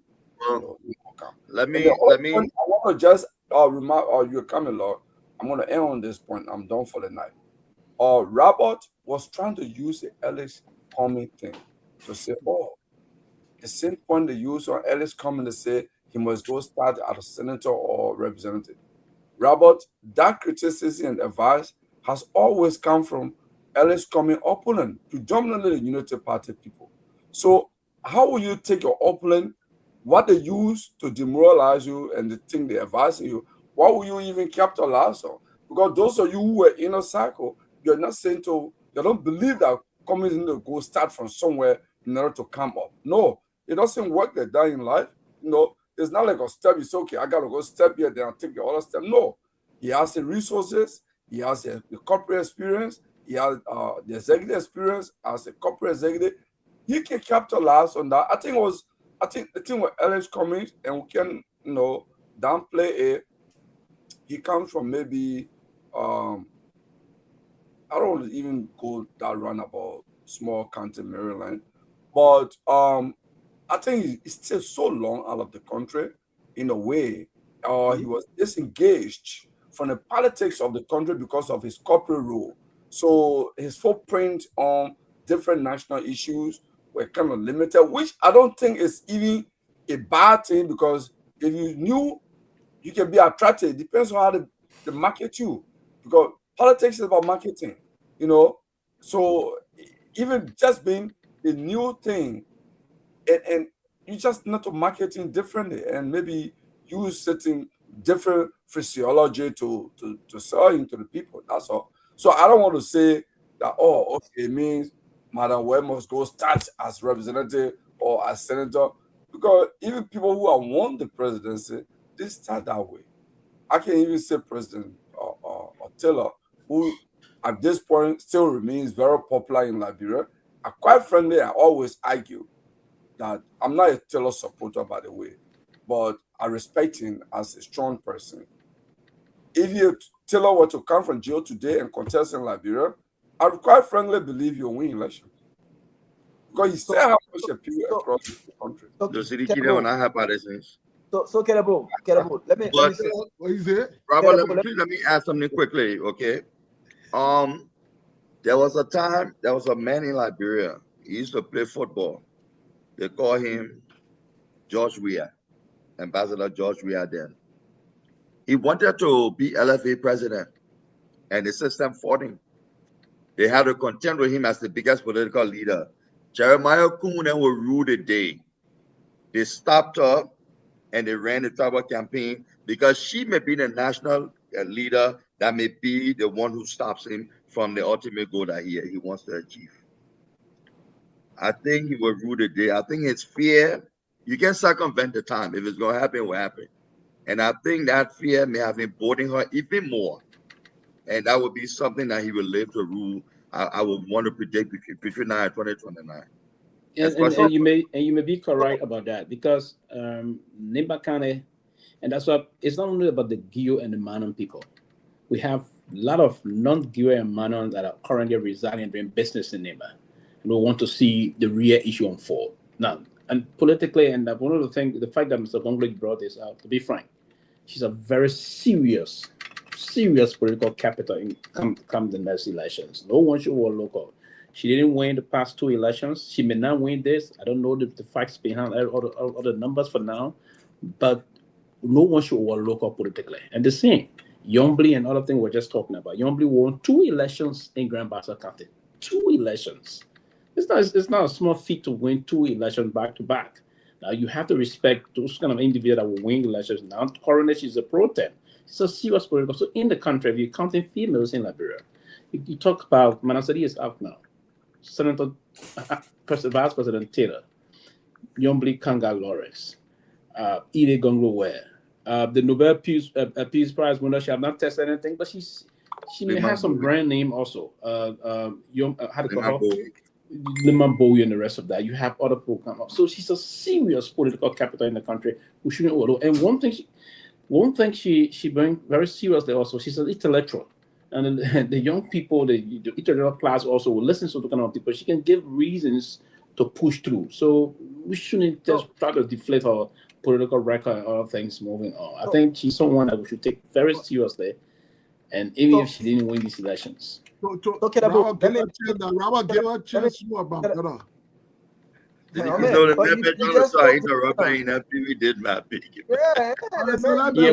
he was talking for the past 15 minutes. So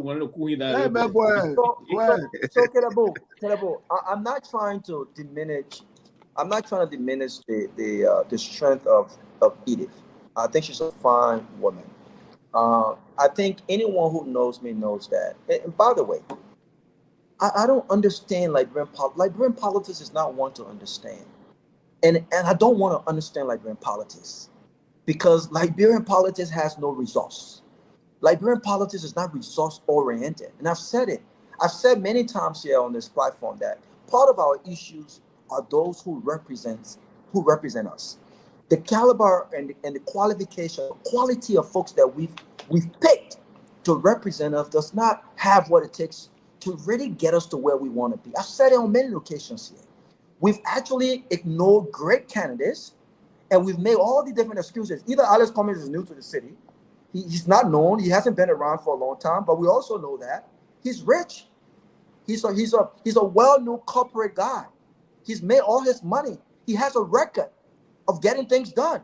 But guess what we've done? Oh, he's not known. He's not a Liberian politician. He's not marketable. So you know what? Let's ignore him. Let's find someone else who's marketable, even though that person does not have what it takes to change the narrative, to change the trajectory in our country. I've always said that. So when I speak about, when we say the most powerful, I'm not saying in reality for Liberia standard, these are not women names that come up. Of course. And I'm not also saying that these people does not have a level of quality, or they're not educated, or they don't represent something. They represent something. But again, I don't think Liberia should be limited to the mediocrity. When you have these names, you talk about Yomikanga Lawrence. I gotta be honest. I can't take it with the fact that she's rised up to the top. But on what ground has she got to the top?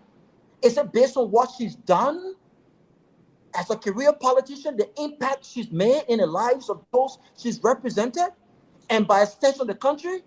Or is it because she just won an election, because of a connection, because of the resources she's gathered? What has she done that we can all be proud of as a country to say, you know what? This is Yomikanga Lawrence's record. She's been senator for 10 years, and she championed this. She championed this. She championed that. She has transformed her district in Grand Bassa County. She's done this. This is what I'm talking about. I've said it many occasions. We have elected poor people, and these poor, hungry people, once elected, they have nothing else is on their mind than to make up for lost time. What They did Hillary focus on Clinton champion in this country? and they don't have the vision to move our country forward. So I'm not saying that Edith has not won an election. Edith have not been given the opportunity to perform. And I've said it, even though I did not endorse Edith, if I had to pick or make a choice or vote in this NEMA election, obviously I would have voted for substance, because I think she has more substance than Samuel Koga. But what did the NEMA people do? We're just making an argument. The NEMA people picked who they were most connected to tribally. They picked substance over tribe. And when you heard the superintendent of what was her name, when you listened to her speech, it was very clear. She said tribal substance, right? I'm sorry. I said he said it big substance over tribe. He meant to say the big tribal substance. The big tribe over substance, obviously. Yeah. So my point is, when we mention powerful, the emphasis on powerful should not just be on names, should not just be on political longevity, how long they've been there. We should talk about what they've done, what kind of impact they've made. And I'll close on this note. I love women, and I know we have a lot of great women, great career women, women who have achieved things. Women who have achieved. Look at Ben, you're scaring me now. Women who have women. I love women. Ben, women. Robert, I think you have made a point here. Just quick comments, Robert. You know, Ben, you're speaking cold. Why are you speaking cold for, man? I'm just telling you. My sister can watch this show. I want to I love women. Yeah, you pro last. You get my point, right? Lord, you get my point, right? No, we got to. Let me make two quick comments.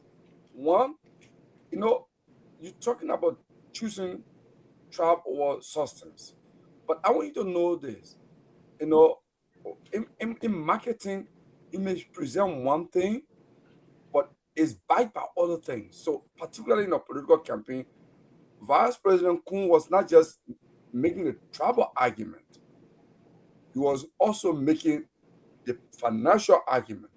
He was offering $200,000, $300,000. You were giving, in fact, each of the besides Musa Ability, because all the other representatives, and including Senator Nyanwolo, he gave them $5 million Liberian each to campaign. So he actually infused money backed by his travel or card, right? So it's not just saying to go to somebody and say, hey, let's choose trap over substance. He was giving money to that. In the case of Nyanwolo, he was going to his district. He comes from a district called Lao District. He was going there and say, listen, and I actually listened to you on the video. He said, it is my job. If you like this woman, then it will be easy to defeat me in 2029. So there were multiple propaganda that they employ with money. It was not just one single issue, okay? And the other thing I want to say is, Robert, you're making all these great points. But I want to remind you, Liberia is a wealthy country in terms of natural resources, but it's ranked number 8 poorest country in the world. There is a reason for that, because we have leaders who don't care for the country. We have leaders who are corrupt. So our decision-making process is always going to be questioned because of our economic status. The socio-economic condition in the country historically has not been good. And those things influence people. You know, people will make, I mean, someone who has not seen, do you know there are many cases in Liberia today who have not seen, who have not touched cars with their hands? Mm-hmm. In 2000, I believe 2009, or I think what 1 year President Seli went to Bela Yara. I think it was 2009. 2009, yeah. Bela Yara went to Bela Yara and kids were seeing they were touching the car. In fact, I saw some kids trying to kiss the car with their tongue. You know, you can see, I mean, I stood by and said, wow, after more than 170 years, this is where we are. These children are part of the country. In fact, by the way, Bapulu is one of the country with natural resources, mineral resources. But the kids there have the worst school system. They have the worst healthcare system. Everything in Bapulu is the worst. Gongloe, I want to ask you a question. You're from Nima County. Beyond the tribal issue, I just want to know the perception, the attitude of the people of Nima County towards women as leaders, women as head, voting women, because sometimes some environment can be very conservative, and those are not decisions they'll do legally regardless of tribe. I mean, assuming either was maybe a Guar president running with a Guar man in the election, whether the constituency will take that into consideration. Is it easy for women to, because it's a society women will not speak, women will not lead, women will not son. I don't know whether that's the same. No, so I will say this to you. Great question. But I don't want you to just look at Nimba, okay? Take all countries, just take Liberia.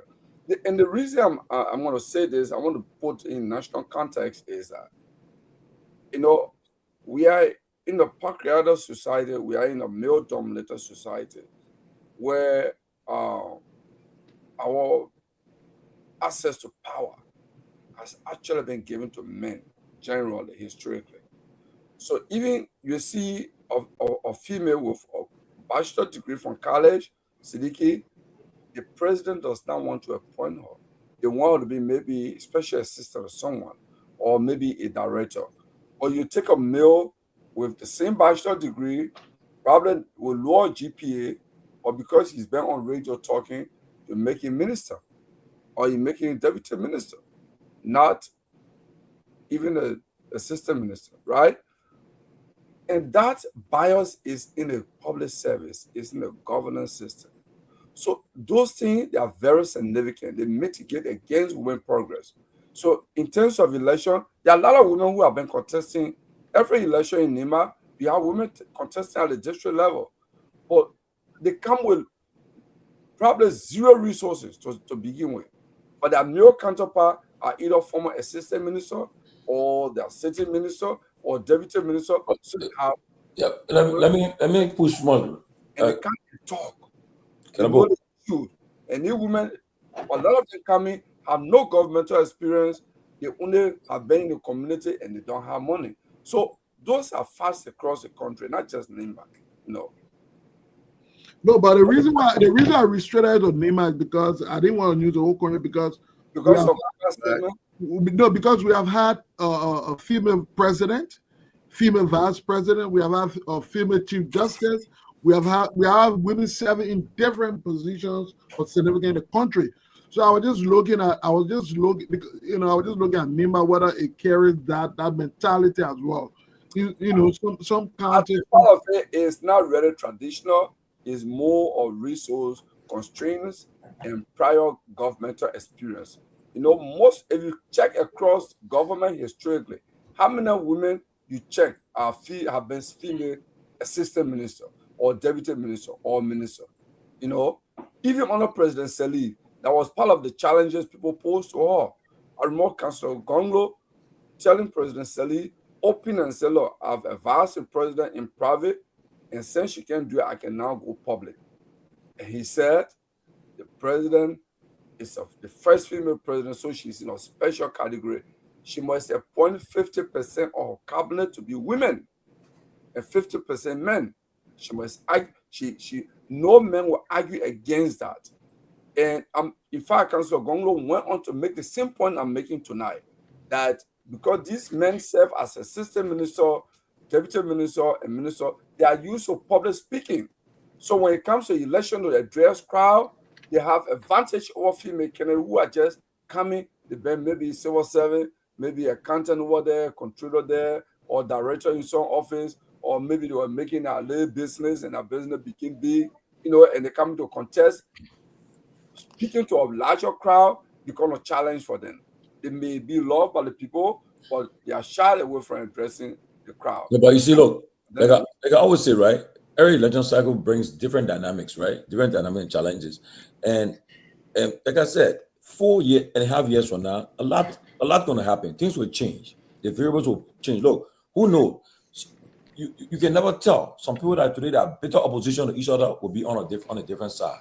So right now, this election, if the ruling party by Kennedy wins the election in Nima, the Ben said the other day, I think he said today too, we should not dismiss the fact that it will give some strength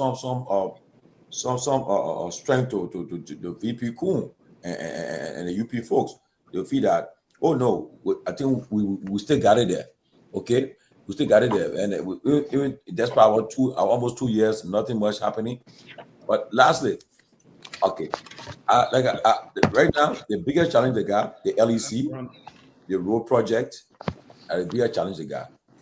And if they can, if who knows, if they're able to accomplish some of these things with the MCC now being suspended, and then with they looming Supreme Court stuff, and they playing fun when I say they're going to be joking, all the possible aids that will come to Liberia, it will affect them. So monitoring the guys at the spring meeting in New York, in Washington D.C., the guys I think they are making progress, but with this thing happening in Liberia, will affect them too. So if you cannot accomplish anything in the next 4 years, you should forget it. So let me just say I gotta run, but couple of things, right? So I understand the United States government is shutting down MCC. Those have notified all employees of MCC that they're shutting it down, and I think they will at some point be they will at some point be what did they need redundant, informing these countries that may have been qualified for compact or not. And you definitely know. Well, we are not even getting qualified for the we are getting qualified, but we are not won the grant or something. If I'm not mistaken, the whole way. We're eligible to apply. Eligible to apply for the grant.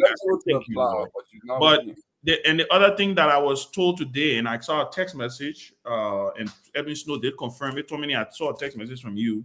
No, I think that Costa sent that text message in that chat room when he said Edwin Snow had announced, and I confirmed with Edwin Snow, and he did, and I confirmed it, that based on this ruling, and ECOWAS had endorsed Liberia as a unit for the Security Council, the non-permanent seat for the Security Council, and some of the discussions now in the corridors of ECOWAS is that if the government does not, this court thing, if it's seen as flagrantly, openly a challenging constitutional order, it could be something that could hurt Liberia a bid for this non-permanent membership thing. That's why Bwaga have no choice but he will comply.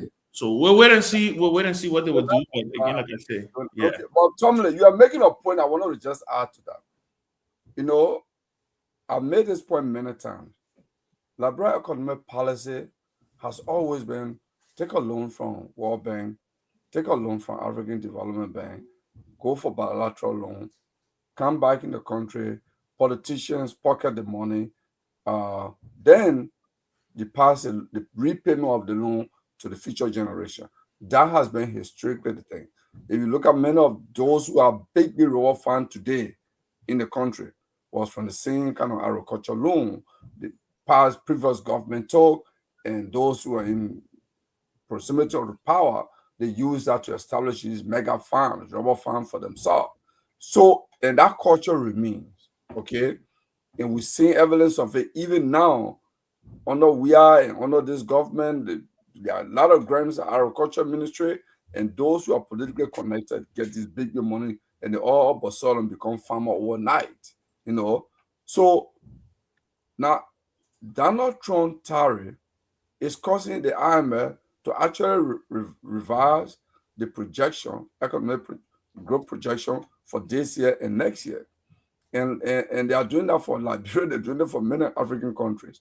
Then you add, you know, the possibility that Liberia could get, you know, the compact, the MCC grant, Right now, all that. look, right now, Kehleboe, Liberia's in a tight squeeze. They will depending on usage for some a lot of the projects you used to sponsor in Liberia.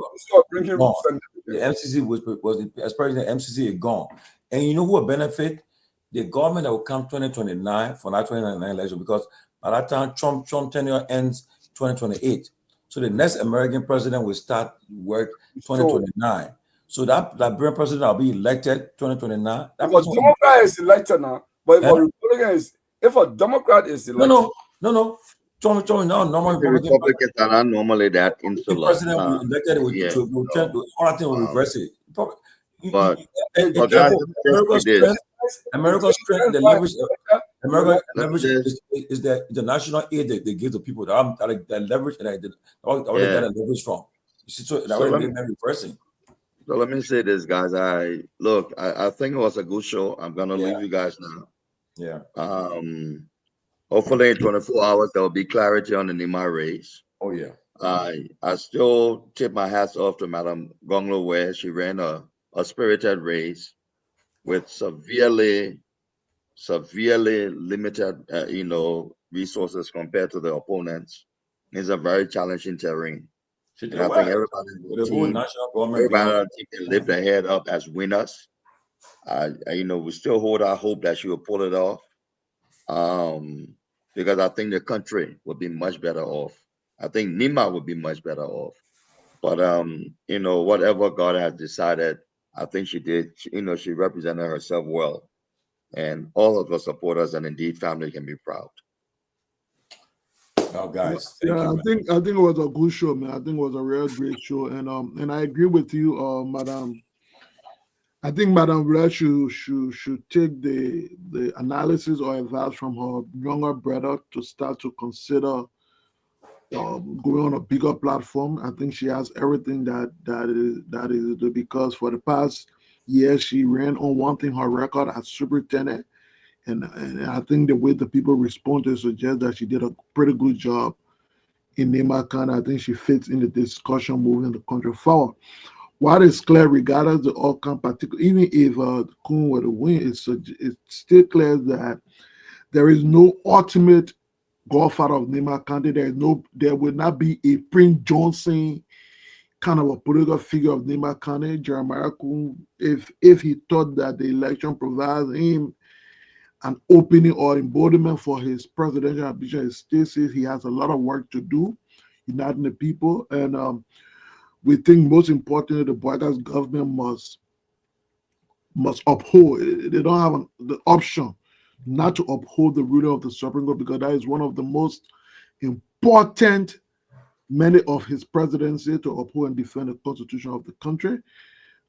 We think that the Liberian people were united in this regard, and we think that's a good way forward in upholding leaders and upholding the rule of law. So we look forward to what happens tomorrow, bringing to an end the elections thing in Nema. And it was a great show. Good night. Good night, guys.